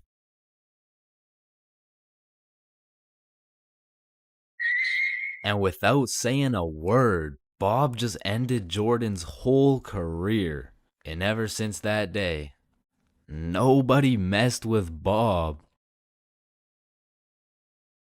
That's why you don't mess with me. Yo, I'm chill. Jordan Johnson. High school, the only place you'll find nerds and jocks chilling in the same room, where there's fight clubs and book clubs in the same building, where you can find the plug selling something and the school thought-giving dome all in the same bathroom. And surely one of the few places you can pursue your educational prowess and take it off that Benjamin in the same institution. High school, man. Love it or hate it, it's quite the experience. And although every single person will have a different experience at high school, there are some things you are guaranteed to encounter. Like the PE sweat, the nerd, that one strict ass teacher, the teacher's pet, the redditor, the predator, the chill teacher, the plug, the stoner, that one motherfucker who walks like this, the class clown, the band kid, the kid who just never shows up, the hot Cheeto girl, that one sexy ass kid who he got all the girls and you know what I'm saying, he was like super cool, the bathroom fiend, the oh my god I almost failed that test, I did so bad, oh shit same, I got a 51%, what about you, oh my god I only got a 98.5, the fighter, the anime kid, and the NPCs. Every single one of these individuals make up the magical place we call high school. You come into high school merely a young, innocent, and clueless child, but you leave even more clueless than before, bro. Like when we learned about pi in math class, my dumb ass thought I was in culinary arts for 2 goddamn weeks. And that is pi. Chains, are you listening? Yeah, we're learning about pi. Then recite pi. Flour, egg, some fucking blueberry. Like coming into high school as a freshman, I was thinking, I can use my high school experiences and knowledge to figure out what I'm gonna do in life. Then shit, all of a sudden I'm graduated and my brain is filled to max capacity on bullshit. So now that you're graduated, what are you gonna do with your life? The mitochondria is the powerhouse of the cell. But one of the most majestic parts of high school is the bathrooms, bro. Like, it's a proven statistic that only 1 in 30 kids actually go to the bathroom to take a piss. And Lord knows what the other 29 are doing, bro. I mean, it could literally be anything from a secret fight club to a drug ring to a fucking Bible study. Like, nothing is out of the picture when it comes to high school bathrooms, bro. But the bathrooms are not the only place where some fuck shit goes down. Cause you know high school students love to see fights, so when there's the slightest hint of beef, there's a motherfucker instigating that shit. Oh shit, my bad, bro. Nah, it's all good, don't worry. Yo, personally, I wouldn't take that shit, bro. What? Nah, it's fine. Like, he practically just called you a bitch. Wait, really? No, it was an accident. Wait, what's that? Oh shit, he just said he's smoking on your grandma's pack right now. Hey, don't be talking about grams like that. Ah, shit. Wow. But tell me why when some entertaining shit happens, I just happen to miss school that day. Like, I'll go every day of the month, but I get sick for one day? Damn, I'm glad as fuck I'm not at school right now. Yo. Holy shit. Chains, where are you? I'm in my bed right now. Why? Ooh. Jeremy and Tom are running the ones right now. Fuck, the one day I didn't go. Wait, what's that in the background? Oh shit, yeah, they got Lil Uzi performing at school today. What? Uzi's at our school? Yeah, check it out. Yo. Oh, and they brought in Gordon Ramsay cooking up free lunch today as well. What? Oh, and I almost forgot. Elon's pulling up and giving everyone Teslas. So no. I'll see you later, man. But listen, high school is nothing like these movies paint it out to be. Like, all these movies portray the same shit, where Victoria and her goon squad make fun of Ruby, and where Chad and the football team shove Arthur in a locker. Like, I've only seen a motherfucker get shoved into a locker once in my life, and to be honest, I couldn't even see much of it. I mean, it was pretty fucking dark in that locker, bro. But for real, in high school, you don't have to worry about some big body taking your lunch money or some football kid slapping the books out of your hand. The worst thing you'll encounter on your average day at school is your local Redditor. I don't know how they do it, but somehow every joke they make is so unfunny that it just ruins my day, bro. Do you smell that? Yeah, Jeremy, that's what happens when you don't shower in 2 months. No, it smells like sussy baka, like Among Us.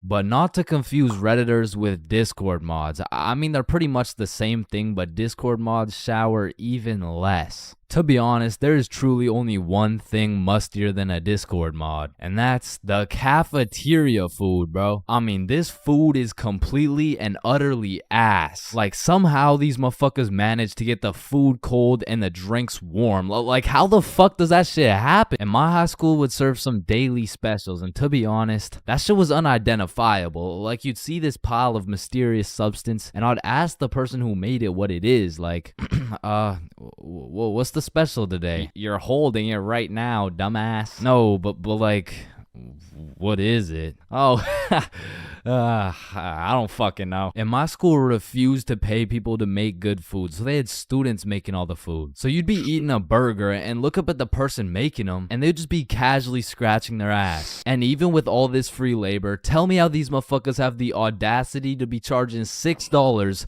for 3 chicken strips, bro. That's $2 for one small soggy piece of some shit that's probably not even chicken. I mean, that shit is a robbery. And speaking of robbery, the high school change rooms are shockingly similar to Detroit. And we all know, you can't have shit in Detroit. Like, if you leave anything not locked up, it's gone, bro. Your iPhone, gone. $5, finessed. 2-week-old rotten sandwich.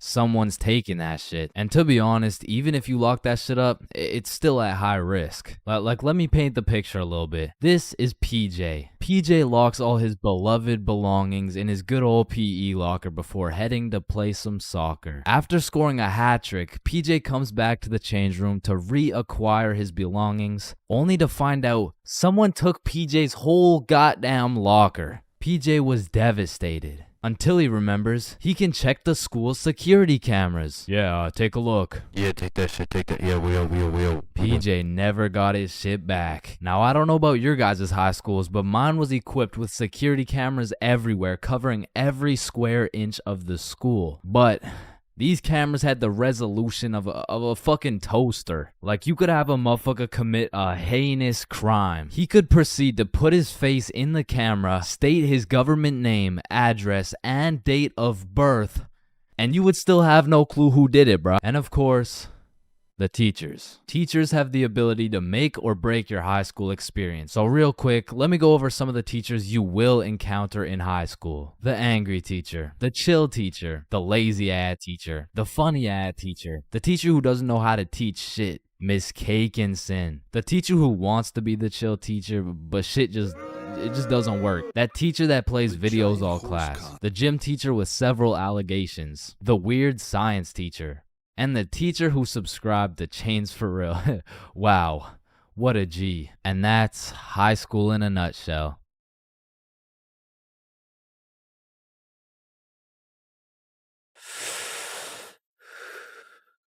Yo, you can live the rest of your life without breathing. What? No, you need to breathe. Hey, watch and learn, my friend.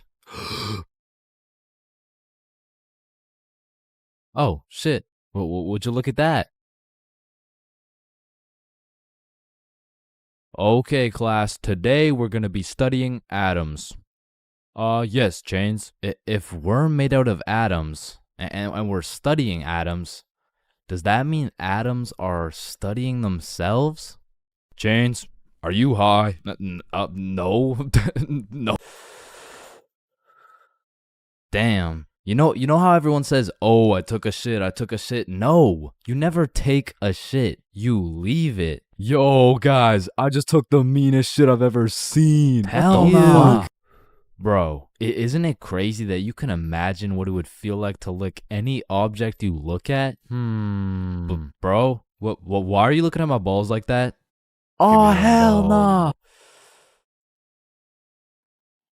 You know what I just realized? Yeah, what? Walking around with one crowbar is much more suspicious than walking around with 3 crowbars. Bro, is that your car? Oh, shit. Yo, this burger is busting in my mouth right now, bro. I know, this shit is scrumptious. The ham, it's just exquisite. Wait, ham? There's no ham in the burger. It's a hamburger, dumbass. Of course there's ham in the burger. No, the patty, it's made out of beef. Bruh, that's like saying a hot dog isn't made out of a dog, for Pete's sake. Damn, you're high as shit. Okay, when I say sun, do you think of day or night? Obviously the day, that's when the sun's out. Okay, makes sense. But what if I were to tell you that you see more suns in the sky at night than you do in the day? Whoa. You are hereby sentenced to 35 years in jail for repeatedly kicking a pregnant woman. Objection, Your Honor. When you really think about it, everyone in this room has repeatedly kicked a pregnant woman before. Even you, Your Honor. Fuck. Holy shit. Horses are naysayers. Sir, I am very sorry to inform you the STD results came back and you are positive for chlamydia, gonorrhea, trichomoniasis, syphilis, chlamydia, herpes, HPV, HIV, and chlamydia again. Somehow you got 3 cases of chlamydia. Damn, you know what that made me realize? That you should wear a condom? Nah, life is a sexually transmitted disease that will 100% lead to death. Damn right. Sir, you got 3 days to live. You ever think about how old cars are looked at like, look at this dude's old ass car. He's broke as shit. Damn, at least my car isn't as old as this dude's. Holy shit, this guy's car is a shitbox. Damn. Look at that vintage car. Wow, that guy's car is insanely old. He's got to be a millionaire. What the fuck? Is that Fred Flintstone? Whether we like it or not, we were all once inside some balls. Facts. I'm talking in the testes. Damn. I'm talking in the family jewels. I'm talking in the nut storage. I'm talking in the semen spheres. God damn, Todd's really laying down some mean pipe over there. You know, Todd beating down those doonies really got me thinking. Most people are made in a bed, born in a bed, and die in a bed. Damn. Bro, stairs were made to make a really big fall into a bunch of small falls. Oh, shit, are you good? You know, someone probably still gotcha knows from years and years ago. Gotcha knows, give it back. It's me. What? What do you mean? It's me. I am the one who gotcha knows. Wait, are you serious? Yes. Dude, give it back. Or what? Give it back. No, it's my nose now. You gotta eat the frog. No, just eat the frog. Nope, one bite. Not doing it. You just gotta try it. I'm not eating the frog. It tastes like chicken. Yo, mama tastes like chicken. Come on, it's tradition. You have to eat the frog. Damn, traditions are really just dead people peer pressuring us. Eat the frog, pussy. That's why you're dead, bitch. Listen, I just can't wrap my brain around it. Yeah, what's up? Can you tell me why the fuck we park on the driveways and we drive on the parkways? It makes no sense. Hey, Alexa, order some extra large magnums real quick. No, we both know you get absolutely zero bitches. Alexa, you literally got stop, no risen stop. on top of Alexa, you, and I both know Alexa, you are a shut size up. small condom bull. Bro, over the next generation, we're gonna see a serious decline in the number of people who are named Alexa. Damn. Wow, that's quite a beautiful birdhouse right there. Yeah, do you think it's made out of wood? Oh yeah, for sure. And where does wood come from? Fuck do you mean where does wood come from? It comes from a tree. Exactly. Are you thinking what I'm thinking? People cut down birds' houses to make bird houses. Oh, fuck? Yeah, I meant people cut down bird houses to make bird houses. As you get older and older, a life sentence continues to become less threatening. Yo, there's probably a point where you just don't give a fuck. Put the money in the bag, bitch. I hereby sentence you to a life sentence in prison. 3 days later. Whoops. Oh. Okay. How the fuck did somebody look at all these rocks and trees and shit and just think, yeah, I can make a Wi-Fi out of this? Why is it a chair, bro? Someone tell me why it's a chair. You see, the word chair actually originates from the word cathedra, which is a combination of Latin words that mean sit and down. Incidentally, the word cathedral got its name as it is the seat or chair of the bishop. Oh, damn, this sandwich is about to go crazy, bro. Wait, that sandwich would hit way harder if we smoked before you eat it. Oh, okay, yeah, you right. A few moments later. Damn. What? Damn. My sandwich went bad. Nah, when you think about it, your sandwich didn't go bad. Something just started eating it before you did. Whoa, that's crazy to think about. Wait. Are you eating my sandwich right now? You gotta be faster than that, bro. I'm talking inside the cum factories. For real. I'm talking inside the sperm bank. For real. I'm talking inside These nuts. I'm talking in the Dwayne The Rock Johnsons. Damn. Nah, fuck you. Hey, fuck you then. That's why you eat meat. I don't eat meat. I'm vegan. Oh shit, same. But you're still a bitch. Okay, and I still laid pipe on your mom. Yo, what's going on here? He called me a bitch, and he said he had sexual intercourse with my mom. Yo, calm down. I thought you guys were both vegan. Yeah, what about it? If you guys are both vegan, are you guys really beefing? Damn, that was unfunny as fuck. Should we just beat his ass? Yeah, we should. Shit, damn. I see here. Looks like your toothpaste hasn't been doing the job. Try this one. 9 out of 10 dentists recommend this toothpaste. Wait a minute. If dentists make their money off people having bad teeth, and 9 out of 10 dentists recommend this toothpaste, why would I choose to use this one? Go. Shit, he knows. Man, you ever think about how the ocean is just some really big soup? Damn, I guess you're right. Or have you ever thought about how there's more airplanes in the ocean than submarines in the sky? Oh shit, apparently not. Damn, we're high as fuck. Man, you know what I just realized? What's up? Your balls are kind of like a body bag of sorts. You know what I'm saying? You gotta stop looking at my balls, bro. Okay, but who named it a chair? Like, who just looked at this thing and was like, oh, yup, this is gonna be called a goddamn fucking chair. Boo. Oh, you scared me half to death. What happens if you get scared half to death twice? Oh, I don't know. It's just a saying. Boo. Oh shit, is he dying? I think. Damn. Well, when you really think about it, most guys will get their first set of flowers at their funeral. That's some real shit. Wait, Chains, are you high at a funeral? No.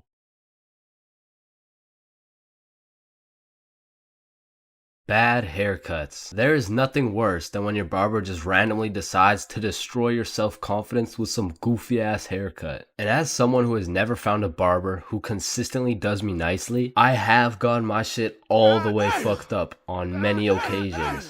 I'm talking not going to school, locking myself in my room so nobody can see me with this disgraceful cut type of fucked up. And these barbers are out here having the audacity to ask, do you like it? Man, do I like it? Yeah, bro. I love it, bro. Thank you so much. Man, I just be wiping the tears away and then tipping them nicely. Knowing damn well I should be out here throwing hands, cause this dude is the reason I can't get any bitches. So I've tried lots of different barbers in my time, starting with the ones my mom used to take me to. I mean, this early, I never really even had a say on what I wanted my hair to look like. So, what are you looking for today? Just a little bit off the top, please. Shave it. Wait, what? Shave it. Your new haircut looks so good, buddy.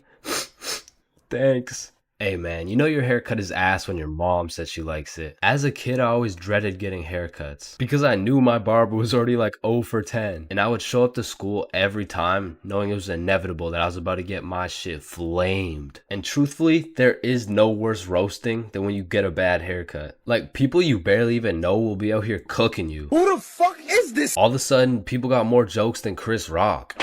And it's even worse when you decide, I should get a fresh cut because school's starting back up and I'm trying to look fresh. Bro, I can't go to school like this. Yo, Chains, what's up? Yo, what's good? Bro, are you alright? Why do you got this hoodie on? Yeah, I'm chilling. I'm just kind of cold, you know? Bro, it's 32 degrees. And man, there was this one time that I still think about every time I fall asleep. Me and my friend go to this barbershop that I'd been to once before, and last time they did me quite nicely. So we head in, I sit down in the chair. Hey, how you doing? I'm good, how are you? Yeah, I'm good. Have you been here before? Yeah, I have actually. Oh, I remember you. Same cut as last time? Yeah, exactly. So what's new, man? Nothing much really. What about you? You know, I've just been working. Oh yeah, respect. So, how's your dad doing? This is when I knew something was terribly wrong. Bro, I don't got a dad. You know, he's good. This motherfucker was giving me some random kid's haircut. This dude must have thought I was Manny or some shit, cause he gave me that middle part cut, and he pushed my hairline back a little bit. And everyone in my city knew this barber, so everyone at my school followed his Instagram too. Can I get a picture from my Instagram? Nah, bro, I don't really like being posted. Don't worry, it's quick. Nah, I don't really want to. This dude caught me lacking so bad and broadcasted it to everyone in my city. Fuck, bro, I should throw hands with him right now. I gotta get it back in blood. So, do you like the cut? Yeah, I do. And when I checked my Instagram, I was out here getting flamed so hard. Borderline cyberbullying. And I'm not joking when I say this. This motherfucker fucked me up so bad. I learned how to cut my own hair and never went back to a barber ever again.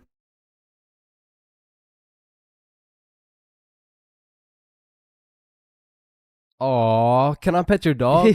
Yeah, for sure. What's your name, little guy? His name's Ben. Ben. Aw, he's so cute. I just wanna punt that motherfucker.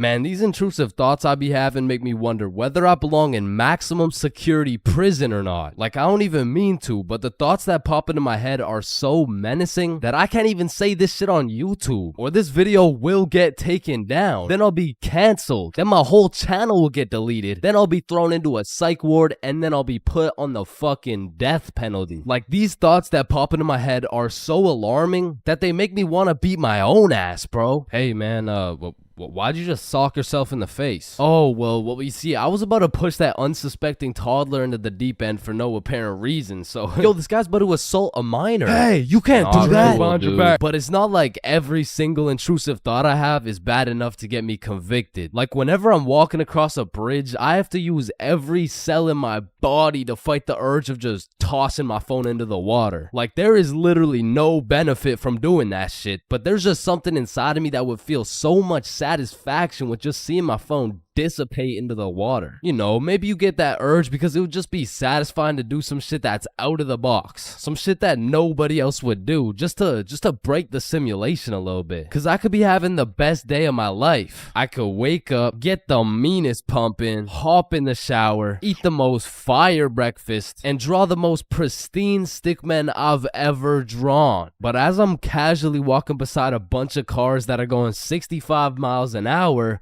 I'm still gonna have the urge to just throw myself in front of a car, bro. And it's not even on some emo shit. Like, I want to live, but I also want to dive into some oncoming traffic. But at least I'm not the only one who does this. Like, other people do this. Right? Like, it's normal, right? But half the time an intrusive thought will just be to do some goofy shit. Like, you're just forced to imagine the consequences of what it would look like to start throwing it back on a Tuesday at 2:41 p.m. And every once in a while, you'll just be chilling and you'll witness a motherfucker fall to the intrusive urges. What are you get along the table, bruh? Shit, he let the intrusive thoughts win, man. Now, I don't even know if these count as intrusive thoughts or not, but as a dude, when I'm walking down the street, I'll just be going on with my day chilling. Then all of a sudden I see a car and I'm like, if I don't make it to that tree before this car, I'm gonna die. Aw, shit. Honestly, these kinds of intrusive thoughts are kind of motivating. Like, it's the same thing as having a hype man at the gym, except instead of that positive reinforcement, if you don't get those 3 extra reps, you're gonna die. It's like whenever I'm at the gym hitting those Bulgarian split squats, I be having mental wars with myself. Oof, that was a good set, man. I think we're done. 5 more reps or you're a bitch. Damn, good shit. All right, I think we could wrap it up. 10 more, pussy. Who the fuck's gonna carry the boats? I told you we should have stopped, bro. 15 more or you like dick. Now that I think about it, there's a good amount of people in prison right now who just succumb to their intrusive thoughts. Cause intrusive thoughts are just like that demon on your shoulder telling you to do the most devious shit possible. And I know there's a bunch of motherfuckers out there who just listen to that little guy. Hey, man, you see that lovely old lady right there? Yeah, you're gonna hit her with a mean right hook. Well, what's in it for me? Nothing. Shit, alright. But to be honest, there is a handful of times where I've let the intrusive thoughts take over. One of the most memorable was way back when I was 5 years old. Me and my older brother were just dicking around doing some 5-year-old shit. Keep in mind, this story takes place before your boy had even developed consciousness. So I was just a little munchkin doing munchkin shit. Then suddenly, this urge came over me. It was unlike anything I'd ever felt before. It was dark, irresistible. And for no apparent reason, I bit my brother's arm. And this was probably the most satisfied I'd ever felt in my entire life. But it was followed by shame and regret because I had no excuse. Ow, why the fuck did your dumbass just bite me, bro? I felt like it. And one of my lowest IQ moments of all time took place when I was in grade 8. It was goddamn sewing class, bro. And I remember I was having a particularly miserable day, so I was just going through the motions. We were all gathered around this big table with our sewing machines, some fabric, and some scissors. I remember I was working on some shitty little big chungus stuffy. But on this particular day, the sewing machine cable was looking mad thick and juicy. And like I said, I was having a bad day, which is exactly why the intrusive thoughts decided to catch me at my worst. Psst, Psst, do it. What? To do what? Oh, you know what to do. You're the one with the scissors in your hand, buddy. How did these even get in my hand? Now cut it. Cut it, Chains. No. Why the fuck would I? The wire exploded with smoke and my heart dropped so fast, bro. And everyone around the table just stares me down. And I'm thinking I can somehow cover this shit up like I didn't just take some fucking scissors and snip that shit like an umbilical cord. Maybe I could convince the teacher the cord snipped itself or some shit. But as I look down at the scissors in my hand, there's literally a chunk missing from the scissors. They look like they survived World War II. But barely. The scissors are all charred up and shit, and just like that, my plan of convincing her I didn't cut it went out the fucking window. You take one look at the cord, one look at the scissors, and one look at my dumbass face, and you could piece together exactly what happened. So my sewing teacher walks over looking pissed as hell, and she tells me to go sit in the corner. So I take my charred scissors and sit in the corner like I'm a 5-year-old, but to be fair, I made a 5-year-old decision like I was in grade 8. I was 14, bruh. What kind of 14-year-old cuts the cord to a sewing machine cause he felt like it? Like if my 14-year-old son did some shit like that, I would tell the kid I'm going to get some milk and I'm calling it quits. I would have to have another kid and try it all over again cause that kid is going nowhere in life, man. So as I'm sitting in the corner realizing I'm a disappointment, it was one of those moments where you fucked up so bad you don't even feel any emotions. I was just sitting there straight-faced like, well, fuck me. It was really one of those moments where you just want to stop existing. So after the class ended, the teacher came over to me and she said, Chains, why the fuck did you cut the cord of the sewing machine? No, Miss Sewingson, you gotta hear me out. Okay, this better be good, Chains. What was looking mad juicy and the scissors just teleported into my hands. I don't even know. You did what? Mom, it was the intrusive thoughts that they told me to do it. I'm about to intrude that ass. The fuck?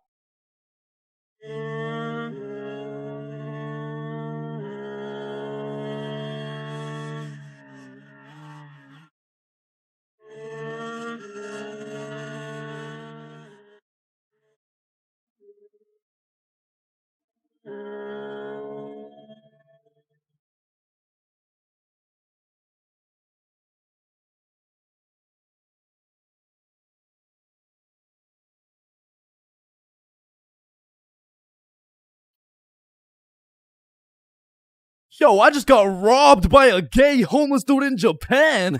Who's with me? You know, like anyone. Anyone. Yo, is this not relatable? Bro, ain't no fucking way. Nah, bro. How the fuck does that even happen? Not again, bro. Now, I'm not gonna lie. Japan is one of the safest countries in the entire world. And apparently there's only 3,065 homeless motherfuckers in the entire country. So in order to get robbed by a homeless dude in Japan, you either need to be unlucky as fuck or just a complete dumbass. But way back when this story took place, I was a certified dickhead, bruh. At the time, I had the critical thinking skills of a newly born chimpanzee mixed with the spatial awareness of a fucking Joe Biden on top of the decision-making skills of Joe Biden's son. So with that being said, this story takes place way back a few weeks ago when me, Bob, and Billy hopped on a flight to Tokyo. And as soon as we arrived in the city, we started absorbing all that food, bro. Sushi, ramen, fucking cow testicles, you name it, we ate it. And after an entire week of decimating every last crumb of food in Tokyo, we thought, well, that was fun. I guess it's time to go home. Yeah, I guess so. And as we're ready to pack it up, we overhear a few people talking. Oh, hey, konnichiwa. we come from the United States of America. How do we go to Osaka? Yeah, man, Osaka has some of the best food in Japan. Just take this train right here and you're there. Wow, you're English. Very good. I'm from Washington, dipshit. Oh, I see. Washington dipshit. Is that Chinese or? Holy shit, did you hear that? Yeah, no, that guy's fucking clueless. No, I'm talking about Osaka. Apparently the food's even better over there. Oh shit, yeah, but Don't you think we had enough food already? I mean, shit, we are in Japan. Fuck it, bro, let's go. So we hopped on the train and got off in Osaka. And like the certified fat asses me and the boys are, we were looking around for some food. And the moment we seen all-you-can-eat Wagyu beef for just 30 bones, we all knew what had to happen. We walked in that bitch and wasted no time. We were running through that meat like Tiana Trump in her prime. Cause sometimes we were burning the meat, sometimes we were taking it raw. But at the end of the day, the meat filled us up and made us happy. So we thanked the owner, left the shop, and headed back to our hotel. And man, I was full as hell. For like an hour, and then I was like, yo, who's trying to get some more food? The fuck? Bro, we just ate a whole goddamn cow. Yeah, we did. Like, we probably just canceled out the life work of 5 vegans in one sitting. Type shit. And it's already like 8 p.m., bro. It's dark as hell. Well, I'm gonna go out anyways. You know why? Why? Cause we in Japan. Man, get your fat ass out this goddamn hotel. So I got my fat ass out the goddamn hotel and started walking around. And all I took with me was my phone, the key to the hotel, about $100 worth of yen, and a smile on my face, knowing I had never in my life been robbed by a gay homeless dude in Japan. But little did I know, all that was about to change on this wild ass Friday night. Now, if there's one thing I learned about Japan, it's that everyone there is very kind, extremely polite, and a raging alcoholic. I'm talking they clock out of work at 6 p.m. and they clock into the bar at 6:02, and they don't leave until... I mean, shit, they don't leave until it's time to go back to work, bruh. Because the Japanese people work hard, but their liver works harder. But regardless, I'm casually walking through the city when I hear someone yell from across the street. Yo. So naturally, I'm like, yo. And they're like, come here. And I'm like, shit, okay. So I walk across the street and see 3 individuals posted outside this little bar shop thing like, yo, I'm Yuto. This is Emi. This is twin sister Shigo. Hey, it's my first day working here. Come inside, come inside. Shit, I don't know. I'm just trying to get some food somewhere tonight in Osaka. I don't know if it's like... You want Osaka fucking night food? Yeah, I mean, I guess I want Osaka fucking night food. Read the sign. Osaka fucking night food. Oh, okay, yeah, fair enough. Shit, I mean... know what? Come get shots. I pay. Shit, we in Japan. So they take me inside and everyone there is just happy as fuck. They got Rihanna playing on the speakers, dudes bringing out shots, and the chef was turning up so hard, dude started twerking, and damn, that boy was cooking. Bro, what? Shit, I mean, like, he was cooking with the food, like... Man, fuck. But the vibes were just so good and inviting that I felt like I just got welcomed into this Japanese family. And so we all cheers and take the shots. And now I'm drinking. And I'm drinking with only one goal in mind. And that's to keep up with my newly found Japanese family. And so to prepare my stomach, I get me some Osaka fucking night food. And it was scrumptious. But as I'm slurping up this kebab, I see Emmy come back with 3 more shots. And she's like, you want one? Shit. We in Japan. So we take the shots and I'm talking to Emmy, and one way or another we start talking about our alcohol tolerance. Yeah, I'm not gonna lie, it takes a lot for me to get drunk. Not as much as me. Whoa, is that a bet? Yeah, it is. Bitch. So we're drinking everything in sight. Vodka, soju, sake, tequila. It's a competition. Now, I made the bet in the first place because I'm twice her size. But one thing I forgot to account for was the fact her entire lineage had been training generations for this very moment. So she's taking these shots to the face like... Well, shit, like Tiana Trump in her prime, and I'm going shot for shot with her. And after taking about 8 shots, I was feeling it, bruh. Yo, let's go play darts. I mean, I never really played darts in my life, but shit. We in Japan. So we pull up to a darts bar, just me, Emmy, and Yuto. And I had never played darts a day in my life. But you ever just try some shit and you're just inherently good at it? Yeah, right? Yeah, that shit was not me, bro. I was dog shit. I was out there looking like I was drunk as hell.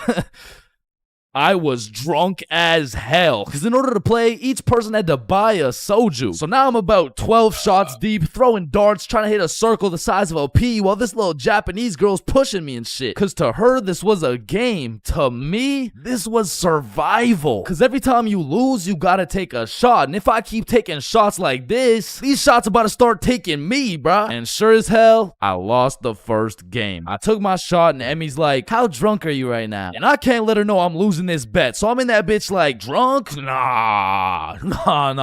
Shit, where I'm from, we brush our teeth with a bottle of Jack. Ah, okay. Then loser takes 2 shots. Yeah, let's do it. So one thing leads to another. Now I'm 16 shots deep, and Emmy's like, I'm gonna go to the washroom. I'll be right back. and then Yuto's like, Yo, Chains, we must talk. oh shit, yeah, what's up? Now Yuto had a strong accent and very limited English, so it really went some like, Emi, bomburu. huh? Emi, have bomburu. Yo, Yuto, no, I don't speak Japanese, dog. No, Emi, use bomburu. Swipe left, swipe right. Bumble. Oh shit, Emmy uses Bumble. Okay. Yes, and she texts the Bumble guy. Come here. Oh hell nah, bruh. I'ma have to abort mission. Me too. You too? Hi, Emi to you, daddy. Fuck, Emi. Oh shit, facts, let's do it. So we sneak away to the elevator and we're spamming the up button trying to leave, and this shit is just not coming, bruh. So we both peek around the corner to see if she's coming, and she notices us. Oh shit, guys, we're leaving? Yeah, we are leaving. Fuck. So we all get in the elevator and Yuto whispers in my ear like, when the elevator open, we run. And I'm drunk as shit, but I was the fastest kid in my elementary school, so as soon as the doors opened, we hauled ass, bro. And I just kept running till Yuto was like, stop. We go to bar. And I'm just having a great time existing at this point, so I walk into this bar all drunk like, where the hoes at? Oh shit. Oh shit. Where the bros at? Yuto took me to a gay bar, bruh. Now, of course, there's nothing wrong with the gay bar, but it was the fact that after drinking 16 shots, I just sprinted full speed away from a cute Japanese girl to run straight into a room filled with a bunch of sweaty gay dudes. And these motherfuckers were looking at me like I'm some fresh meat or some shit. And it really just had me questioning my entire life. I was in that bitch confused, frustrated, drunk as hell, ready to crash out. I was gonna leave that bar looking like I would like a fruit explosion. No, Sebastian, what the wrong video? What the fuck? Oh, hey, is that Diddy? So you're trying to see a fruit explosion, huh? No. So I left the gay bar, called up Emmy, we link back up, and the first thing she says to me is, fuck you. Fuck me? What? Nah, fuck you. Why'd you run from me? Bruh, you were inviting Bumble dudes and shit. What? No, what are you even talking about? I mean, Yuto said, like, you know what? Don't even worry about it. Okay. Well, let's go to the club. And I'm like, shit, we in Japan. So we're at the club doing club shit, and after an hour or so, she's like, let's take some shots. And I'm like, shit, we in Japan. I am blackout drunk, bruh. I don't even know how many shots deep I am at this point, but all I know is I'm so drunk, I gained the ability to fucking teleport. So I'm in the club, and as soon as I blink, I'm in a bar. Then I'm in a club, back to a bar, to a new club, McDonald's, bar, karaoke club, bar, Love Hotel. Love Hotel? Man, what? What the what? Man, what the fuck? You said you wanted to sleep. Damn. Yeah. Yeah, nah, I probably said some shit like that. I don't fucking know. So we walk into our room, and the very first thing I notice, the hub on the TV, vibration devices on the bed, protection everywhere. Shorty just lured me to the Japanese freak chamber, bruh. I blink, and we teleport to the bed. But we were just talking like, yo, Yuto said you were inviting dudes from Bumble. Oh my god, okay, Yuto's a liar. Listen, I gotta tell you something, but you can't tell anyone. Yeah, nah, I won't tell a soul, you know. I will not post this on YouTube, clip it up, post it on TikTok, Facebook, LinkedIn, Instagram, Reels, or anything like that, you know, like, yeah, that'd be weird. Okay. So Yuto's homeless. Wait, what? Yeah, like, he just goes to the gay bar and then goes back to a dude's house and sleeps there. Damn. Oh, man, I didn't even know. And then he steals their money. Wait, he what? Yeah, he just steals their money. Wait, but it's just the gay dudes, right? Yeah, it's mostly just the gay dudes. I check my pockets. The money's gone. Fuck. You said it's only the gay dudes. Yeah, nah, he just steals from the gay dudes. Fuck, I want to go home, bruh. So I leave the Love Hotel, and at this point, the sun is coming up, and I'm still drunk as hell, walking like a zombie. I pull out my phone to go use Google Maps, and that shit dies, bro. So now it's just me and my last few brain cells trying to make it to my hotel before I pass out. And I'm stepping over Japanese motherfuckers blackout drunk sleeping on the sidewalks, thinking I can't end up like them, but honestly, I have no clue clue where I am, no clue where the hotel is, and no clue what time it is. And after what felt like hours of aimlessly walking around, I blinked and I fell asleep, bruh. And when I woke up, I was in my bed. I genuinely don't know how, who, what, when, or why, but shit, I wasn't complaining. But by the time I got out of bed, it was 6 p.m. and I didn't remember shit. I had to go through my camera roll and piece everything together like The Hangover. But at least that Friday night, I learned a very valuable lesson. Don't try to outdrink the Japanese motherfuckers, bro. You'll lose every time.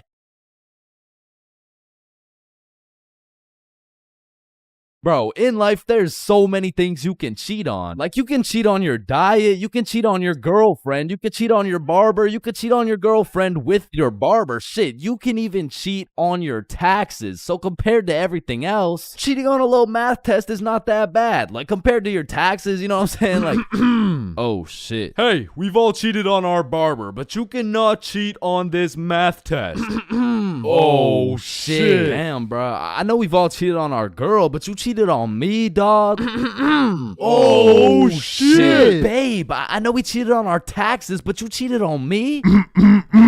Oh shit. Listen, in our entire lifespan, we've all cheated on something. Whether it's a game of Uno, your girlfriend, or your other girlfriend, it's usually not worth it, because congratulations, bro, you won the game of Uno, but now you have to look yourself in the mirror knowing you're a cheater and a liar that has 3 Uno cards up his ass. But when it comes to school tests, cheating is 100% worth it, bro. And I'm not condoning cheating at all, but let's just think about this logically. Like why are we at school in the first place? We're at school to learn things and skills that we can use in real life. Now, are we really using trigonometry in real life? Well, effectively, this depends on what career. Hell nah, bro. It was a rhetorical question. We are not using trigonometry. But you know what we will use?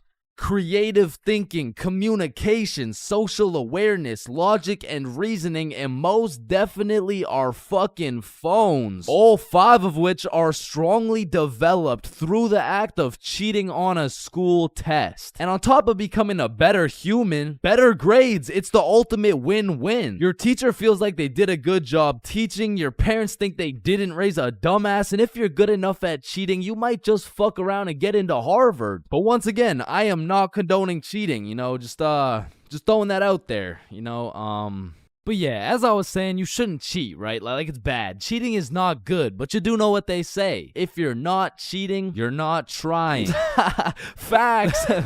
Yeah. Wait, no. What? So if cheating in school is so valid, why doesn't everyone do it? And that's because if you get caught, let me tell you, bro. This story takes place in grade 9 when me, Bob, and Billy were some straight freshmen, bro. And coming into high school, you get your shit absolutely clapped by double the workload. But lucky for me, Bob and Billy were both in my math class, which meant we had triple the studying power. But we also had triple the fucking around power, and we used that shit to its maximum capacity, bro. But you know what they say, the more you fuck around, the more you find out. And when we got our first test back, shit, we found out. We found out we're a bunch of dumbasses who were about to fail grade 9 math, and we couldn't let that shit happen. So for the next test, we studied extremely hard.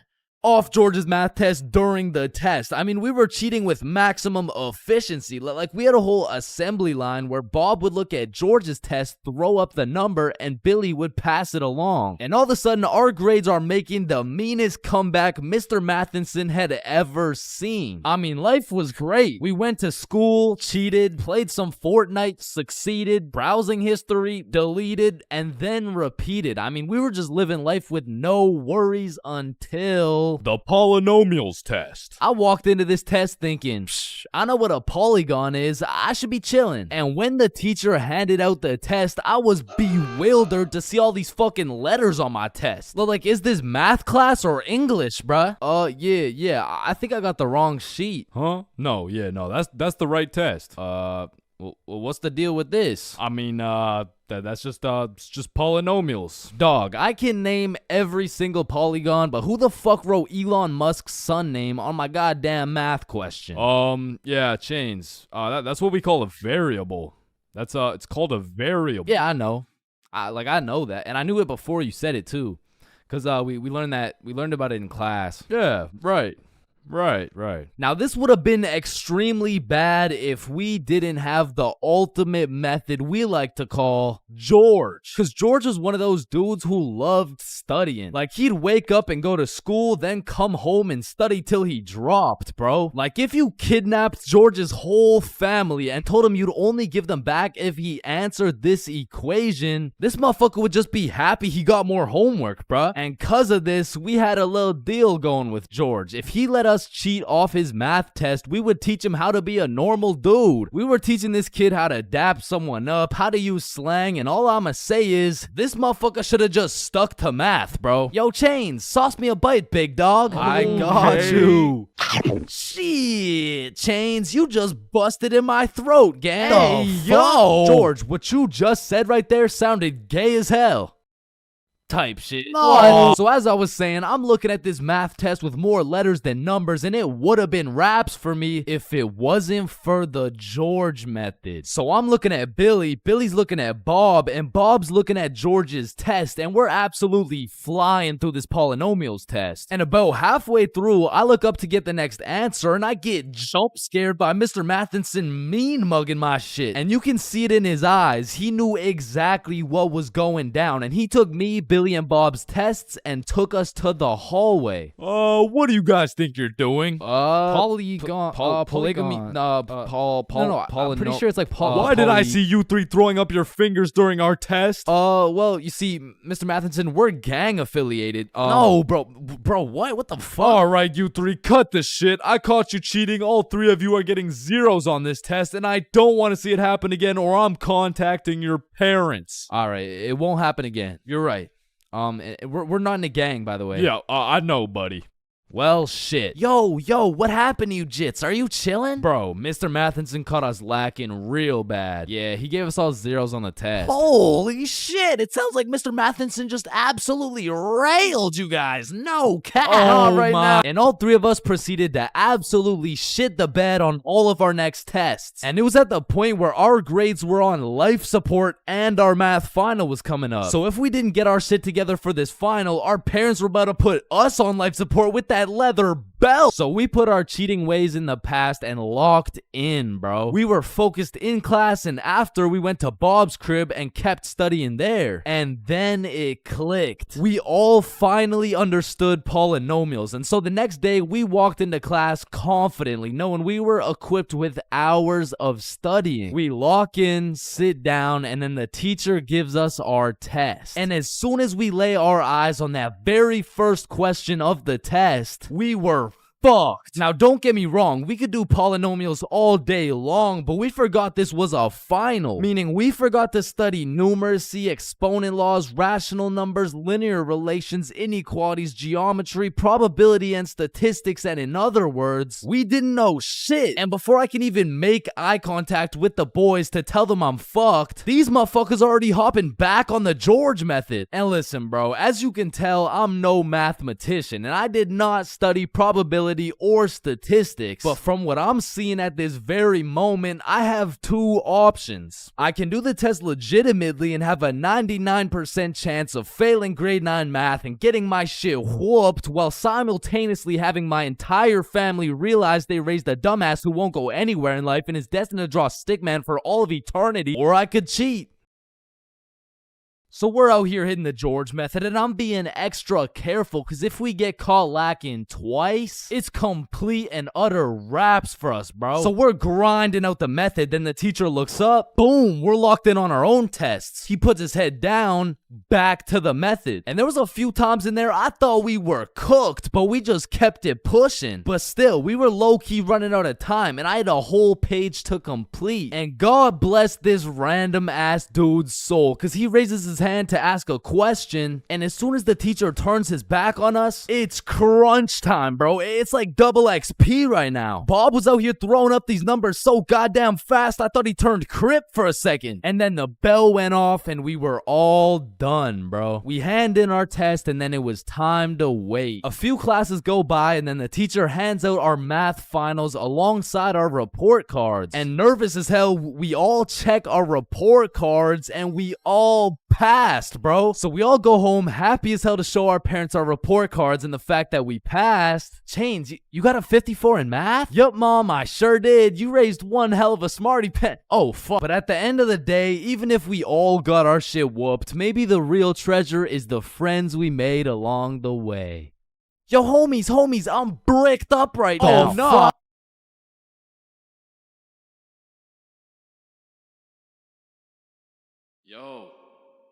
Hey. Yo, wake up. Bro, wake up. Hey, man. What? Who are you? Dreams. We all have them whether you remember them or not. Now, at one point in our lives, we've all dreamt about the same shit, bro. Like your teeth falling out, or running through your school butt booty naked, or being reincarnated as a chicken laying eggs. But when you really step back and think about what sleeping is, it's mad weird, bro. Like, imagine an alien crash landed on Earth and saw a bunch of motherfuckers sleeping, like... Why is everyone dead? Oh, no. They're not dead. They're just sleeping. Man, what the fuck is sleeping? Yeah, so basically they just play dead for 8 hours and live false realities in their heads and shit. Strange. Yeah, like, you see this guy? He's probably dreaming about sunshine and rainbows. Get down. Oh. Or you see this dude? He's having a nightmare for sure. Oh, and this dude? Yo, this dude's definitely fucking, bro. I'm a caterpillar. Damn, that's crazy. Now, we all know there's only 3 questions in life that have yet to be answered. What's the meaning of life? What's Obama's last name? And why do we dream? Dude, it's all your subconscious talking to you, man. You just gotta find the true meaning of each dream, dude. Bro, what the actual fuck could this possibly mean, bruh? You're autistic. Anyways, the craziest part about dreams is the fact you're the one telling the story and you're the one listening to that shit. My dumbass still falls for the plot twist every time, bruh. I'll never forget this one dream I had back in grade 6 where me and my 2 homies were walking. Don't know where, don't know why, but as we're walking, a dude in a big white van pulls up talking about, "Hey, if you kids come in my van, I'll give you some candy." Shit. I mean, I'd come in your mouth for the whole bag. So obviously, we hop in, and the driver looks absolutely cracked out, talking about, "Hey kids, eat this candy." And so we unwrap this piece of candy, and it's literally just a razor blade, bro. Like, he didn't even try and hide that shit. Nah, I think I'll have to pass on this one. Alright, okay, then eat this piece of candy. Nah, this is a perk 30. You got any Reese's cups? Yeah, nah, I got Reese's cups. Here. Sir, this is just a Glock covered in peanut butter. Alright, fine, take this. Shit, okay. So we eat this unsuspicious looking candy and instantly start tripping balls, bruh. Like, the van is deforming, we're seeing rainbows and shit, and worst of all, we see this big ass grin on the driver's face. And I don't remember exactly what he said, but he said some crazy shit like, "Get ready, I'm coming for them cheeks." Nah, it was more like "Looks like your private square just went public." Okay, no, that wasn't it either. It was it was something more like "You boys ever had your buns stuffed like a meat mountain from Arby's?" Yeah, I can't remember exactly what he said, but all I know is if we didn't act fast, we were getting our cheeks snatched up, bro. So Billy's like, "Yo, quick, call your dad." So I'm rushing to start calling my dad, and this is the most dream logic shit ever, cause I don't even got a dad, bruh. And this is where my own brain hit me with the meanest plot twist I never saw coming. Cause as I'm calling my dad, the driver's phone starts ringing, bruh. Bomba Club. Now, I don't remember the rest, but the fact my own brain hit me with some Star Wars Darth Vader type plot twist, god damn, bro, that shit was a movie. But still, I probably got my shit touched, so I'm gonna have to leave this as a B-tier dream, bro. B-tier? What the fuck could possibly be worse than a crackhead tickling your pickle, bro? Fever dreams.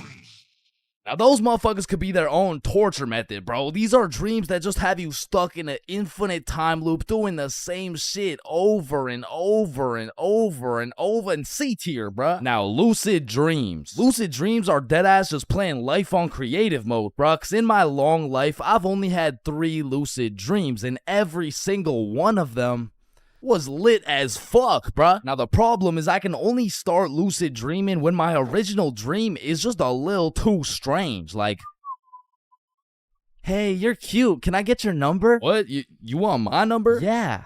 Yo, I must be lucid dreaming. Ow, what Oh, the fuck? shit, it's so real, bro. I can do anything. I can probably fucking fly.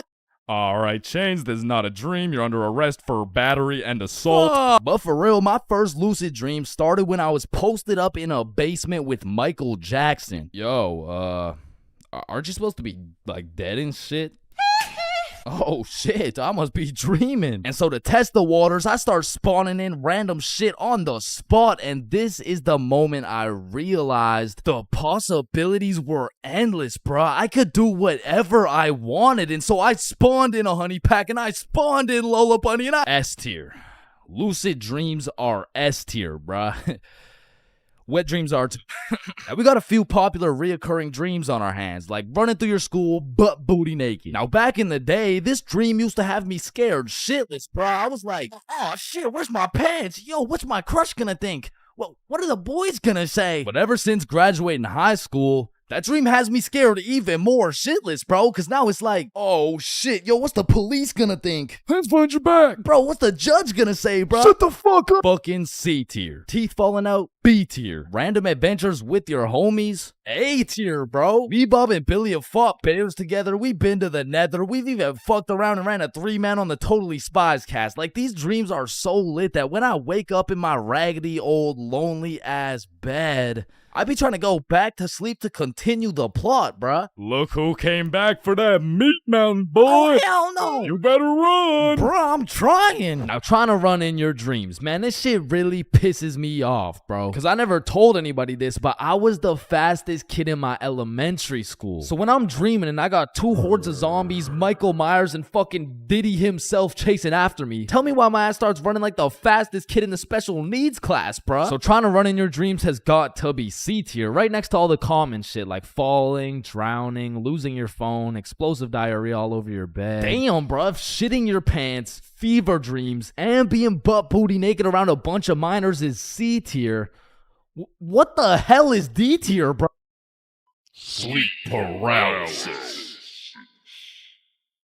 This might be the scariest thing that can possibly exist, bruh. You're telling me at 4 a.m. I could open my eyes, unable to move, while struggling to breathe, and start seeing demon shadow figures while hearing screams in the distance, bruh. Fucking Z tier, bro. What the fuck? Now, I'm grateful I never had to experience that shit, because the fact that while you're paralyzed, you'll start to see the scariest thing your brain could possibly imagine is beyond me, bro. Knowing me, I'd be there enjoying my beauty sleep, dreaming of me and the boys playing fucking Mario Kart or some shit, and I would open my eyes stunned, unable to move, when slowly a devious creature begins revealing itself out of the closet, casting a shadow over top of me until I can see exactly what it is.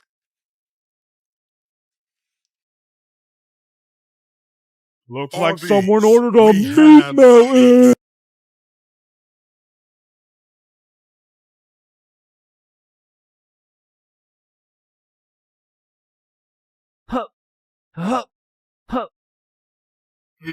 Pain. I've felt pain. He's felt pain. That dude's felt pain. What? No, I haven't felt any pain.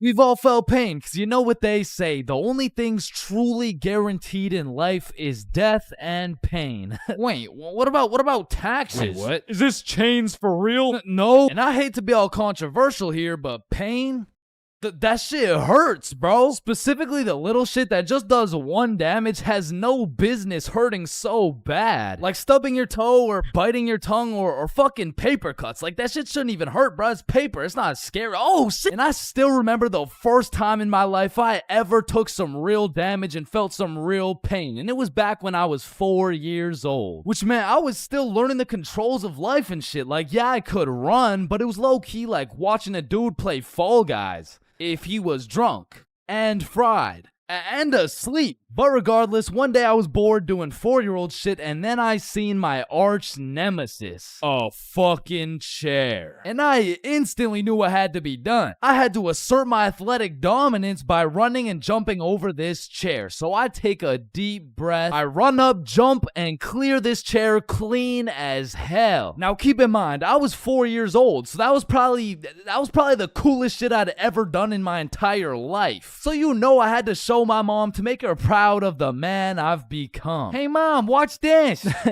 What the hell are you doing, Chains? Hey man, just watch and learn.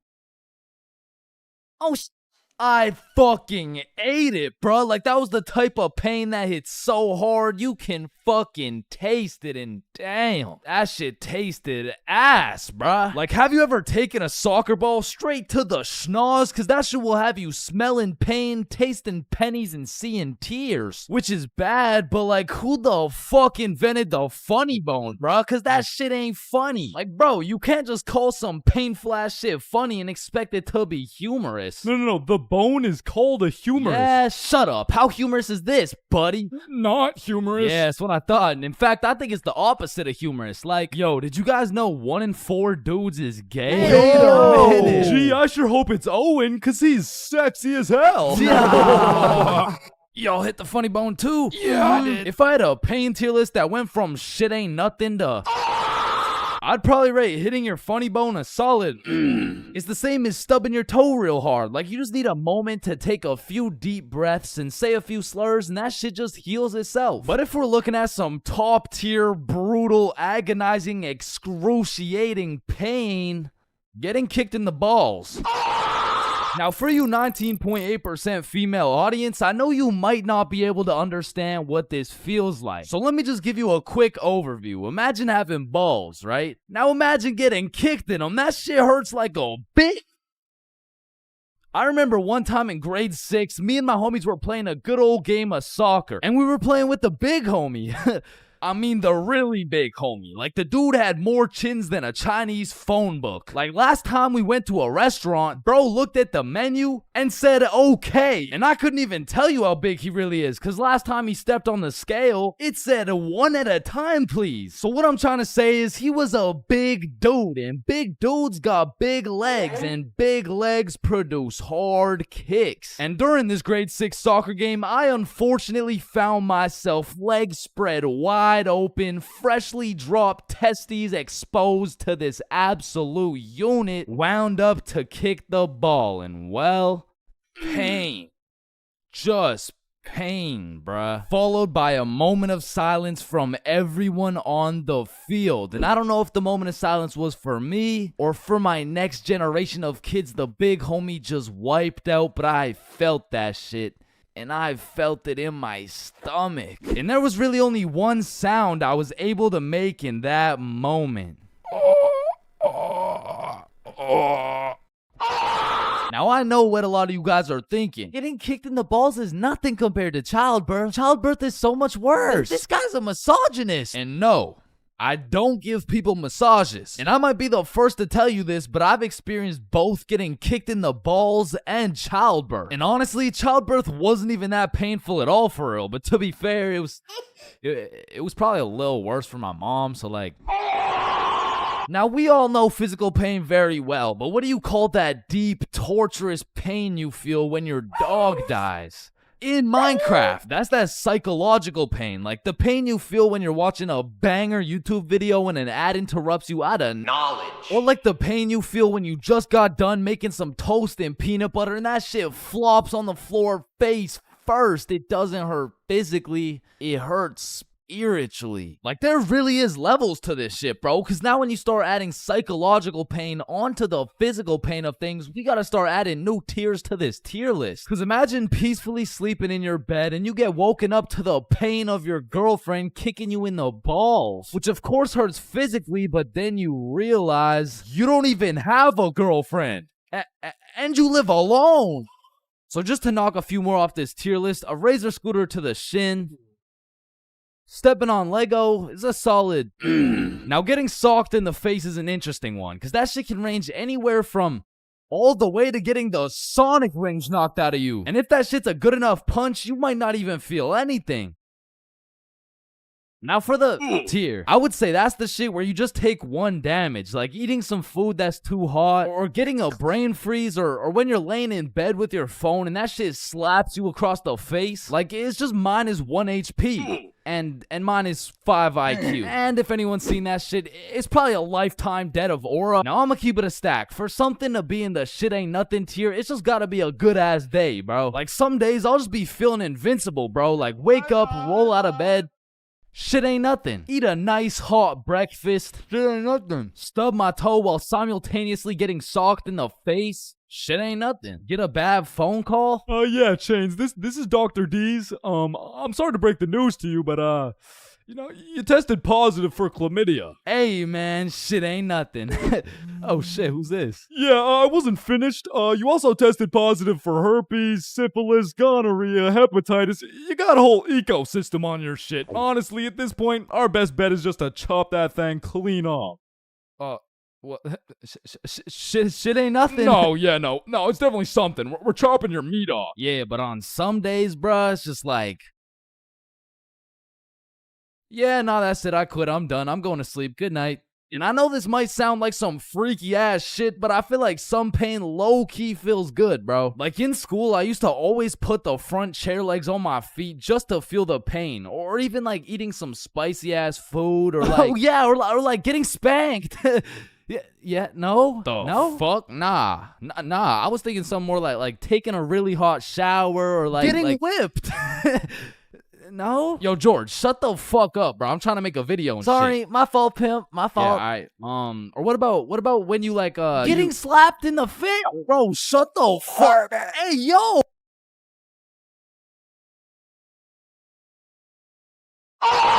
Awkward conversations. We all know them and we all hate them.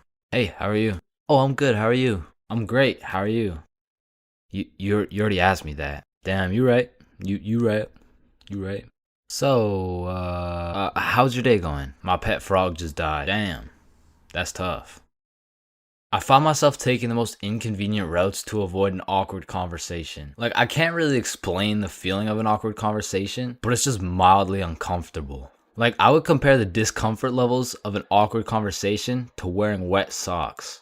Like, it's not the end of the world, but let's keep it real, no one wants to wear wet socks. And honestly, I would take a slightly inconvenient path if it meant I would not have to wear wet socks. Also, I feel like there's some other situations that are in the awkward conversation family that I also hate. For example, the handshake fist bump dilemma. Yeah, it was nice seeing you. Yeah. Oh, fist bump.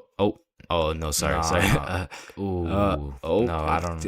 Yeah. God damn it. After you experience one of these bad boys, you'll be thinking about it cringing for the next hour. And if you're anything like me, you might even lose some sleep over it. Man, why the fuck didn't I go in for the handshake, bruh? Obviously it was a handshake. And what about the good old you said goodbye to the person you're talking to, but you guys both walk the same way situation? I mean, this situation is the perfect way to ruin a smooth conversation. Yeah, man, it was really nice to see you. Yeah, for sure. See you later, bro. Alright, peace out. Alright, bye. Yeah, bye. Shit, we're still walking the same way? I'll just turn this way so it's not awkward. Man, what the fuck? And even if I say goodbye to someone and we're still in the same general location, I will avoid them at all costs. Like once me and my brother were chilling at Walmart and we saw one of our neighbors, so we talked for a little bit, said our farewells and went separate ways. But when it came time for me and my brother to check out, we saw the same neighbors checking out. And we were up in the Walmart looking like we were playing Assassin's Creed in real life. It's clear.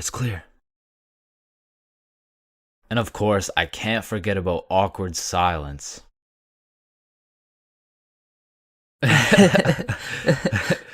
Yeah, that's funny.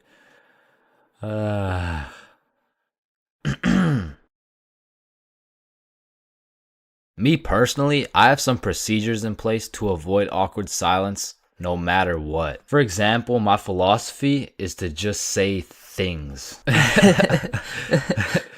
Yeah, that's funny. So do you play Minecraft? What kind of question is that? In the end, they may think I'm a dumbass, but at least there's no awkward silence, you know what I'm saying? Listen, bro, in this world, there's levels to clout. You could get yourself some Instagram followers. You could stack up a few bands. You could even be famous, but there's only one spot in life that is superior to the rest. A spot so glorious and sought after that they are idolized like no other. It's me. I've got the infinite money glitch. Come on, Jimmy. You know it's me. I need a max win. Man, shut the fuck up, Drizzy. I'm literally Kanye West. Nah, but I'm the top G. All right, little bro. Let's go band for band then. It's me. But I'm the fastest kid in my school. Bro, I don't know who decided speed would be the deciding factor for who's the king of the school, but all I'ma say is that motherfucker's the GOAT, bro, because I was the fastest kid in my school. I was clapping everyone in races. I was breaking track records, and I had all the 9-year-old baddies, man. I wish I could still pull like that. All right, it's just a miscommunication, you know? Like, when I say 9-year-old baddies, I didn't mean Explain it to the judge, buddy. Sick fuck. And because I peaked in elementary school, come with me and we'll take a look back at some of the first years of our lives and maybe some of the best, am I right? Kindergarten. Coming into kindergarten, kids were either excited or terrified as fuck for their first day. I mean, I would be pretty fucking pissed too if I knew this was the beginning of me being locked up every day for 13 years. But kindergarten was funny as hell because these kids had no clue what was right and wrong, so they'd be saying the most outrageous shit for no reason at all, bro. Hey, buddy with the hat, can you pass me the skin color crayon? I mean, at this age, kids were just walking NPCs, and I can't even blame them. I mean, they haven't developed consciousness yet, bro. Like, at this age, recess consisted of catching bugs, playing on the monkey bars, and fucking eating sand. And I've talked about the high school bathrooms and all the wild shit that happens in there, but to be honest, the elementary school bathrooms blow that shit out the water, bro. Because these kids aren't hitting vape tricks, no, they're hitting toilet trick shots, trying to set some world record for the farthest piss taken from the toilet. And let's just say even Stephen Curry couldn't splash that 3-pointer. So essentially, motherfuckers was just pissing on the ground. Like, you need to walk into that bathroom 110% alert, or else the next thing you know, you're getting that R. Kelly treatment, bro. And I remember my kindergarten had those green, yellow, and red cards to show how good you were that day, but there was always that one kid with the permanent red. I'm talking the teacher didn't even bother to change his shit the next day, because everyone knows as soon as he walks into class, he's doing some fuck shit. For me, it was this kid we'll call Dennis, because he was a menace, bro. He was always loud, always throwing shit, but besides being a menace, he was also a truth speaker, a fact spitter, for better or for worse, because this little guy had no filter. Okay, Leah, you're up first for our show and tell. Okay, I brought my favorite painting of mine. This right here, this one's me, and this is my dog, Peanut Butter. That shit is ass. Dennis, what did we say about saying the truth out loud? I mean, not the truth. I'm talking about, like, he was the only dude I knew who could talk over the quiet coyote. I mean, to this day, if I see one of those things, I just can't I just can't talk over it. I mean, maybe he's gonna eat me. I don't fucking know. But there was one thing that could shut Dennis up, and one thing only. Boy-girl seating arrangements. Dennis always had so much to say until you put him beside Isabel and Leah, and all of a sudden it's like, hey, what are you drawing? Nothing. Aw, is that your dog? Maybe. Shit, he's just like me for real. Like, to this day, you know? Oh shit. And then we go outside for lunch, and don't get me wrong, eating sand for fun was great and all, but as kids got older, everyone started to play games, some of which consisted of tag, manhunt, soccer, basketball, grounders, red ass, kickball. jump rope, tetherball, and what is possibly the most goated game of all time, Foursquare. This game was legendary, bro, but this shit used to get heated as fuck. I mean, kids were making truces, making whole clans, and that right there was real beef. Like, if you caught the ops lacking at nap time, it was on sight, bro. Psst, what? Oh, no, wait. You're a poopy head. But man, crushes were everything in elementary school. Like, if you told anyone you had the smallest crush on a girl, word's getting out fast, and the entire class is gonna be organizing a wedding for tomorrow. But some kids just didn't use their words. Like this one girl in my elementary school who most definitely had a crush on me. I mean, once again, I was the fastest kid in my elementary school, so... As I was saying, this girl had a crush on me, but she didn't like using her words, so essentially, she just she just beat my ass. I mean, what better way to tell someone you like them? And she must have really liked me, bro, because you could see it when I came home. Like, oh my god, Chains, what happened? Oh, well, I think this girl at school likes me. Oh, yeah, that's great. But why do you have so many bruises? Well, Mom, I think she really likes me. No, I think you need to go to the hospital. Yeah, probably, yeah. And there was also that one kid who went around teaching people swear words just cause he could. And of course, when I learn some shiny new words, I'm gonna use them. I mean, I still fucking do. But I remember just talking with my friends, dropping the F-bomb, feeling cool as hell. And then one time I see this girl hauling ass over to the teacher and whispering in her ear. And I already knew what was going down because this girl was the biggest snitch known to man. Like, unprovoked. It was like a hobby or some shit to her. And her name was Erin. Like, her real name was Erin, spelled E-R-I-N. Yeah, how's it feel to get snitched on, buddy? But getting in trouble in elementary school was tough because they would act like you were committing war crimes for the smallest things. Like when I got snitched on for swearing, I was in grade 4. I was a big boy, you know what I'm saying? But my teacher was pissed, bro. Chains, you can never say that word. It's horrendous.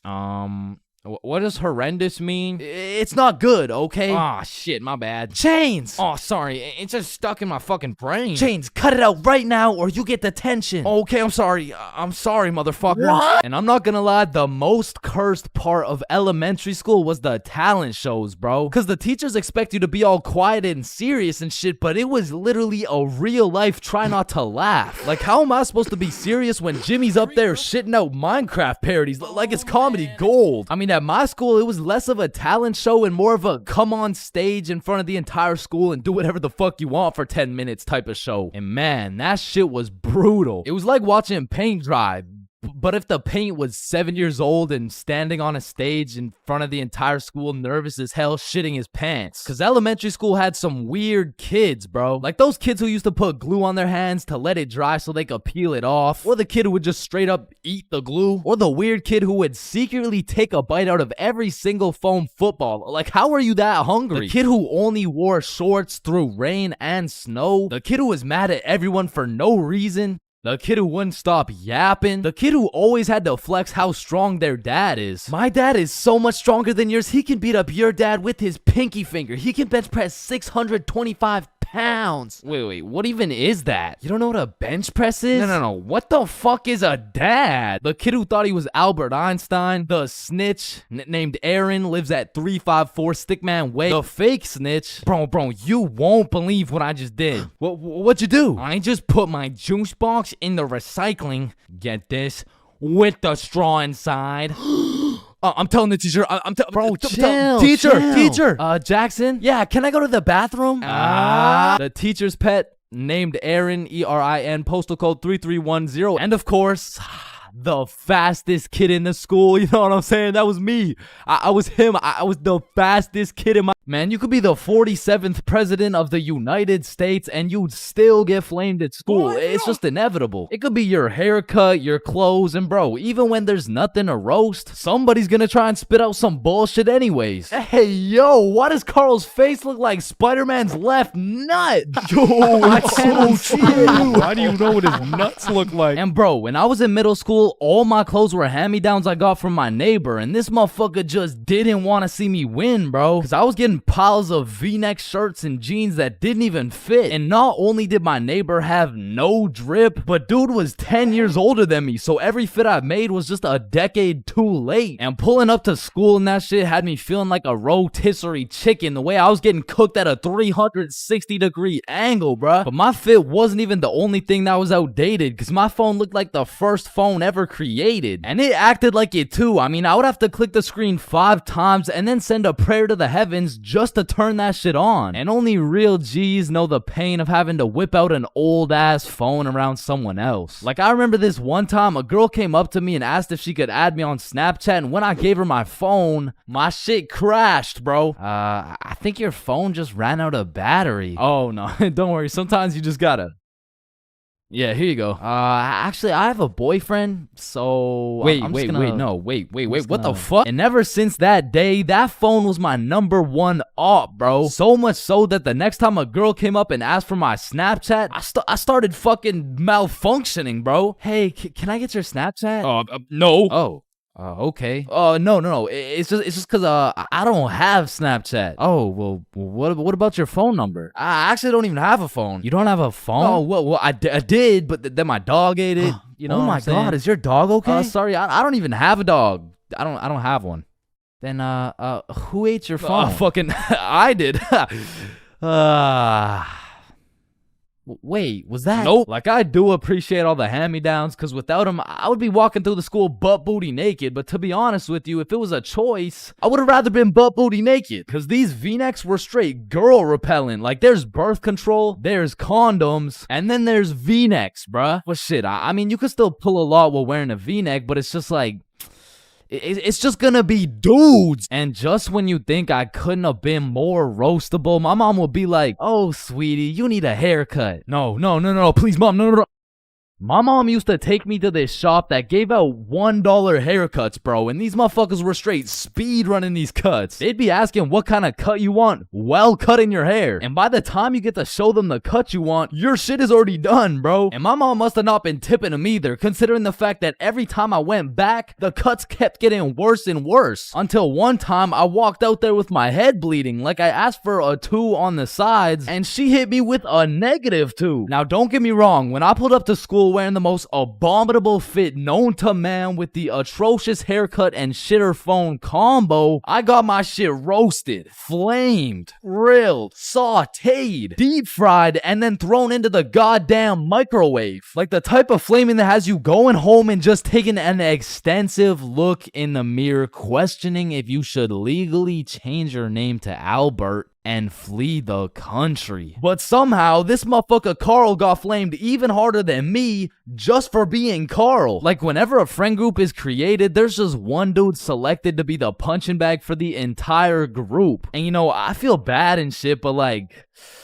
it's better Carl than me, bro, so I'm gonna slip a few jabs in if I have to. Yo, what the fuck is Carl eating, bro? Oh, Hell nah. Wait, whoa, Chains is eating the exact same thing. Nah, what? Your shit looks like it tastes like cardboard with honey mustard. Wow, how did you know? Like, Carl can't even get a little chuckle out without getting crucified, bruh. Damn, he's fucking that shit up. Looks like he hasn't eaten in weeks, bro.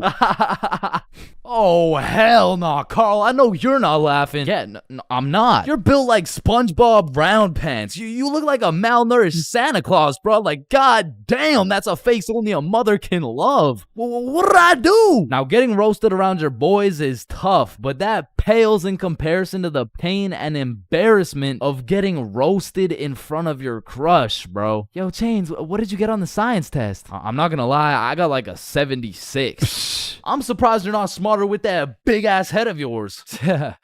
Good one, Joe. No, like for real, your shit is massive. Well, like the sheer amount of brain you could fit in that bitch should make you Einstein. You look like you should be pulling 10,000 IQ plays right now. You look like you got the solution to world hunger somewhere hidden in that big ass noggin. Like how do you even stand up straight with that absolute cranium for a head. But I remember this one time I got my shit flamed so hard in front of an entire audience that I was brought to tears. But I mean, I was 6. I was 6 years old. And the day was December 24th, Christmas Eve. So my mom brought me and my brother to this improv play, and as we sat and waited for the show to begin, this little elf walked up to us like, hey, do you guys want to be a part of the show? Yeah, let's do it. Okay, yeah, I'll do it. And once the show began, they called me and my brother up to the stage and asked us a very simple question. So, what do you guys want for Christmas? Oh, I want a Minecraft sword and a creeper stuffy. And, what about you, little man? And as I looked into that crowd with dead silence, my brain stopped braining, bro. Hey,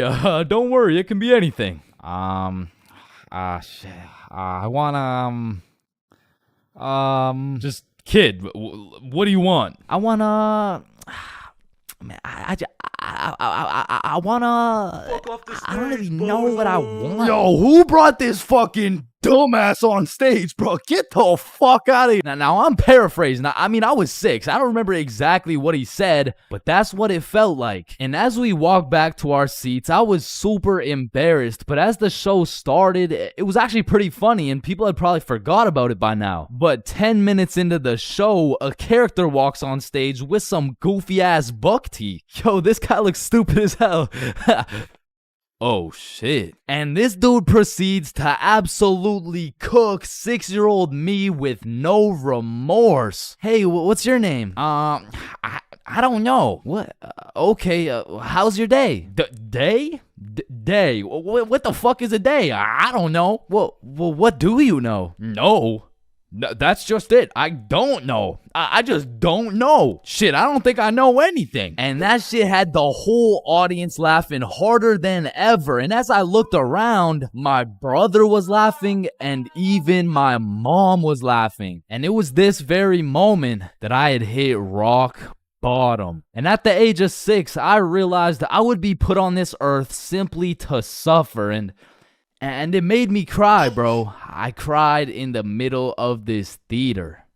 Then the next morning I woke up and it was Christmas. And under the Christmas tree, I saw the best gift of all. It was a Bob pocket tee from ChainsClub.shop. That's right, it's brand new. You can wear it around your homies. You can wear it at school. You can wear it around your mom, your grandma, your great-grandma, maybe not your great-grandma, but damn near anywhere else, and Bob will be posted in your pocket the whole time. Wow, what a perfect thing to get someone for Christmas, am I right? yeah, I'm right. Man, you could be the 47th president of the United States and you'd still get flamed at school. It's just inevitable. It could be your haircut, your clothes, and bro, even when there's nothing to roast, somebody's gonna try and spit out some bullshit anyways. Hey, yo, why does Carl's face look like Spider-Man's left nut? Yo, I can't see it. How do you know what his nuts look like? And bro, when I was in middle school, all my clothes were hand-me-downs I got from my neighbor, and this motherfucker just didn't want to see me win, bro, because I was getting piles of V-neck shirts and jeans that didn't even fit. And not only did my neighbor have no drip, but dude was 10 years older than me, so every fit I made was just a decade too late. And pulling up to school and that shit had me feeling like a rotisserie chicken, the way I was getting cooked at a 360-degree angle, bruh. But my fit wasn't even the only thing that was outdated, because my phone looked like the first phone ever created. And it acted like it too. I mean, I would have to click the screen 5 times and then send a prayer to the heavens just to turn that shit on. And only real G's know the pain of having to whip out an old ass phone around someone else. Like, I remember this one time a girl came up to me and asked if she could add me on Snapchat, and when I gave her my phone, my shit crashed, bro. I think your phone just ran out of battery. Oh no, don't worry, sometimes you just gotta. Yeah, here you go. Actually, I have a boyfriend, so... Wait, what the fuck? And ever since that day, that phone was my #1 op, bro. So much so that the next time a girl came up and asked for my Snapchat, I started fucking malfunctioning, bro. Hey, can I get your Snapchat? No. Oh. Okay. No. It's just because I don't have Snapchat. Oh, well, what about your phone number? I actually don't even have a phone. You don't have a phone? Oh, well, I did, but then my dog ate it. You know? Oh my God, is your dog okay? Sorry, I don't even have a dog. I don't have one. Then who ate your phone? Fucking I did. Wait, was that? Nope. Like, I do appreciate all the hand-me-downs, because without them, I would be walking through the school butt booty naked. But to be honest with you, if it was a choice, I would have rather been butt booty naked. Because these V-necks were straight girl repellent. Like, there's birth control, there's condoms, and then there's V-necks, bruh. Well, shit, I mean, you could still pull a lot while wearing a V-neck, but it's just like... It's just gonna be dudes. And just when you think I couldn't have been more roastable, my mom will be like, oh, sweetie, you need a haircut. No, please, mom, no.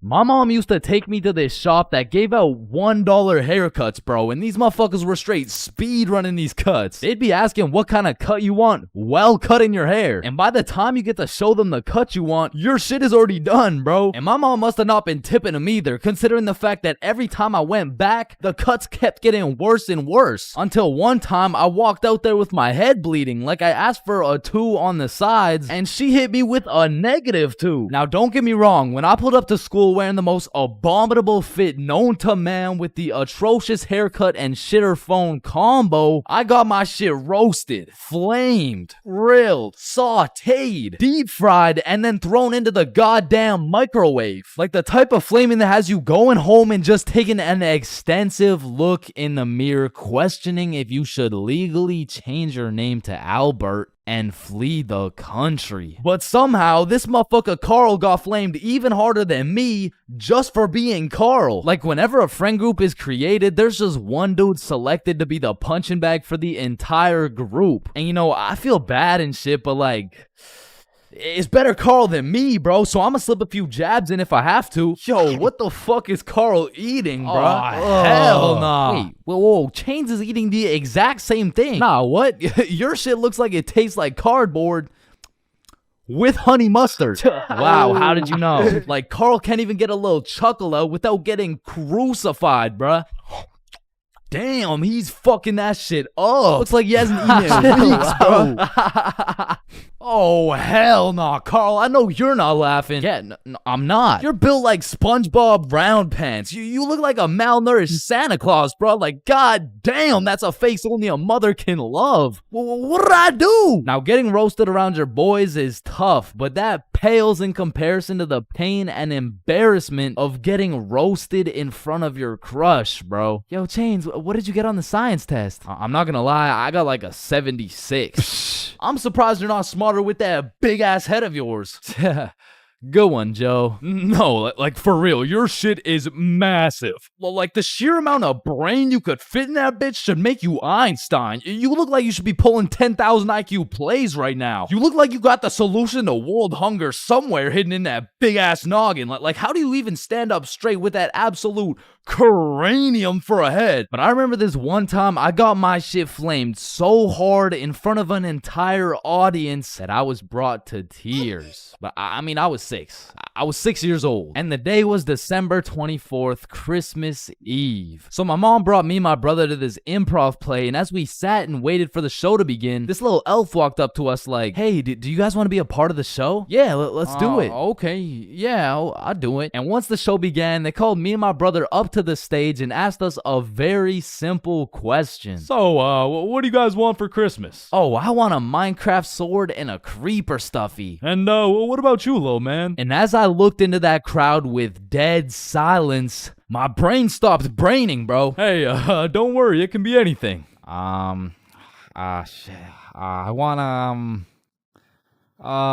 just kid, what do you want? I wanna, man, I wanna, I don't really know what I want. Yo, who brought this fucking dumbass on stage, bro? Get the fuck out of here. Now I'm paraphrasing. I mean, I was 6. I don't remember exactly what he said, but that's what it felt like. And as we walked back to our seats, I was super embarrassed. But as the show started, it was actually pretty funny, and people had probably forgot about it by now. But 10 minutes into the show, a character walks on stage with some goofy ass buck teeth. Yo, this guy looks stupid as hell.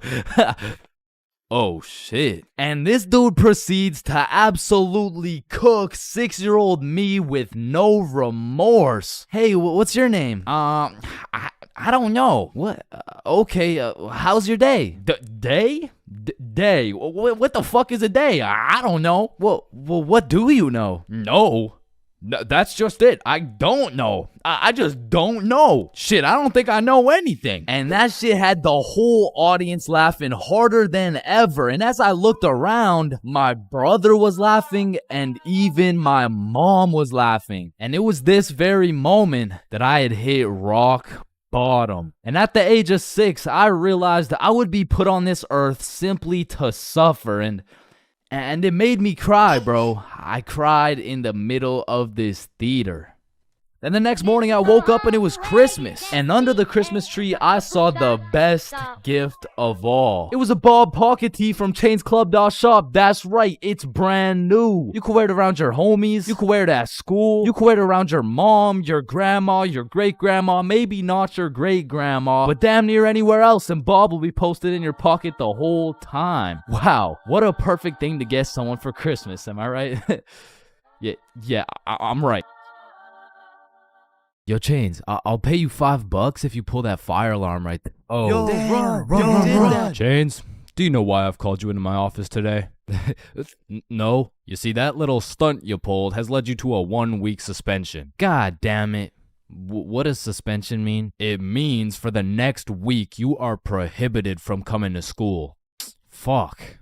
What does prohibited mean? Chains, you can't come to school for the next week. Hold up, so you're telling me because I pulled the fire alarm, I don't have to go to school for a week? Yes, it's a suspension. You are... Man, I got a love-hate relationship when it comes to getting suspended from school. Like on one hand, shit, you just don't have to go to school. But on the other hand... Suspended? Oh, I'm about to suspend that ass. Ah, fuck. Ow. Shit. Alright, I don't recommend getting suspended. That shit is not worth it. But how do I know? This story dates way back to grade 7. It was a cold winter day at Stickman Middle School. In fact, it was freezing cold, and this gave Billy a great idea. Yo, the pond behind the school is frozen. Let's go fuck around on it. Oh, I'm down. Okay, bet. So after school, we got a group of 5 homies, and we headed over to the frozen pond. Now, to paint the picture, behind Stickman Middle School was Stickman Elementary School, and behind Stickman Elementary School was this frozen pond, meaning we had to walk through Stickman Elementary School to get to this pond. But nonetheless, we walk up to the pond and instantly I see this big red sign that says, "Hazard, do not step on ice." Guys, the sign says do not step on ice. Man, fuck the sign. Watch this. Oh shit, look, it's sturdy as fuck. Yo, fuck. And even though Billy's dumbass fell in, the ice was actually pretty sturdy. So you know, we're gliding around, eating shit, hitting the meanest ballerina spins you've ever seen, and eating shit. And we were having some good old harmless fun. In fact, our grade 7 selves were having the time of our lives on this frozen water. That is until... Oh, what do you guys think you're doing? We were just walking on the ice. Did you guys not see the sign? What sign? I could have swore I put a sign right here. Nope, no sign at all. There was no sign. I have no clue what you're talking about. Okay, but you guys have to get off the ice. Well, why? Nobody's getting hurt. Yeah, we're safe. Okay, it's your choice. You're gonna regret this. So we continued with our ice skating antics for approximately 10 more minutes. Until the same lady came back up to the pond, but this time she was equipped with a Sony Alpha A7 mirrorless digital camera with the extendo lens. In other words, she was quite literally about to catch us in 4K. But at least she doesn't know what school we go to. Hey, what school do you guys go to? Not Stickman Middle School. Absolutely not. No, definitely not. Fuck, she knows. We had to think quick. How are we gonna smoothly get out of this situation without getting in trouble? So we called a boys emergency meeting. We huddled up and discussed our best plans to get out of this situation. And after combining all of our genius grade 7 brains, we made the ultimate plan. If we started mooning the camera, it would then be illegal for her to take pictures of our middle school cheeks.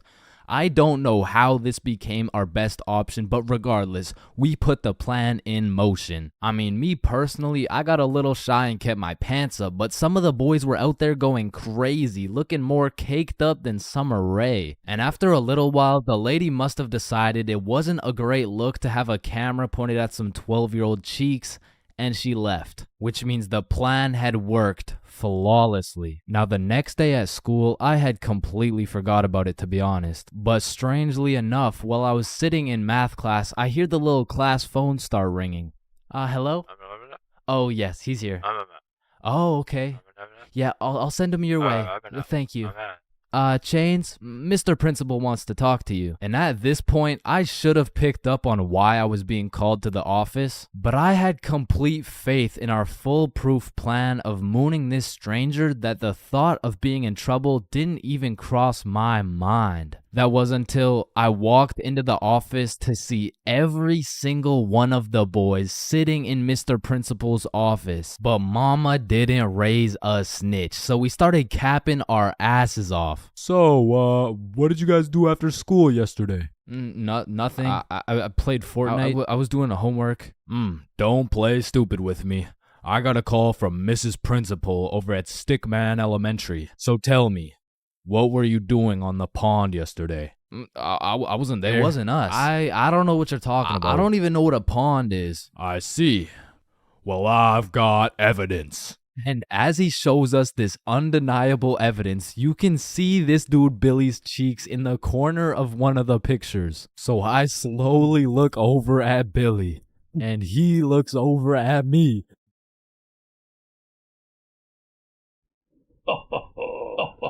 If you don't stop laughing right now, you're all suspended.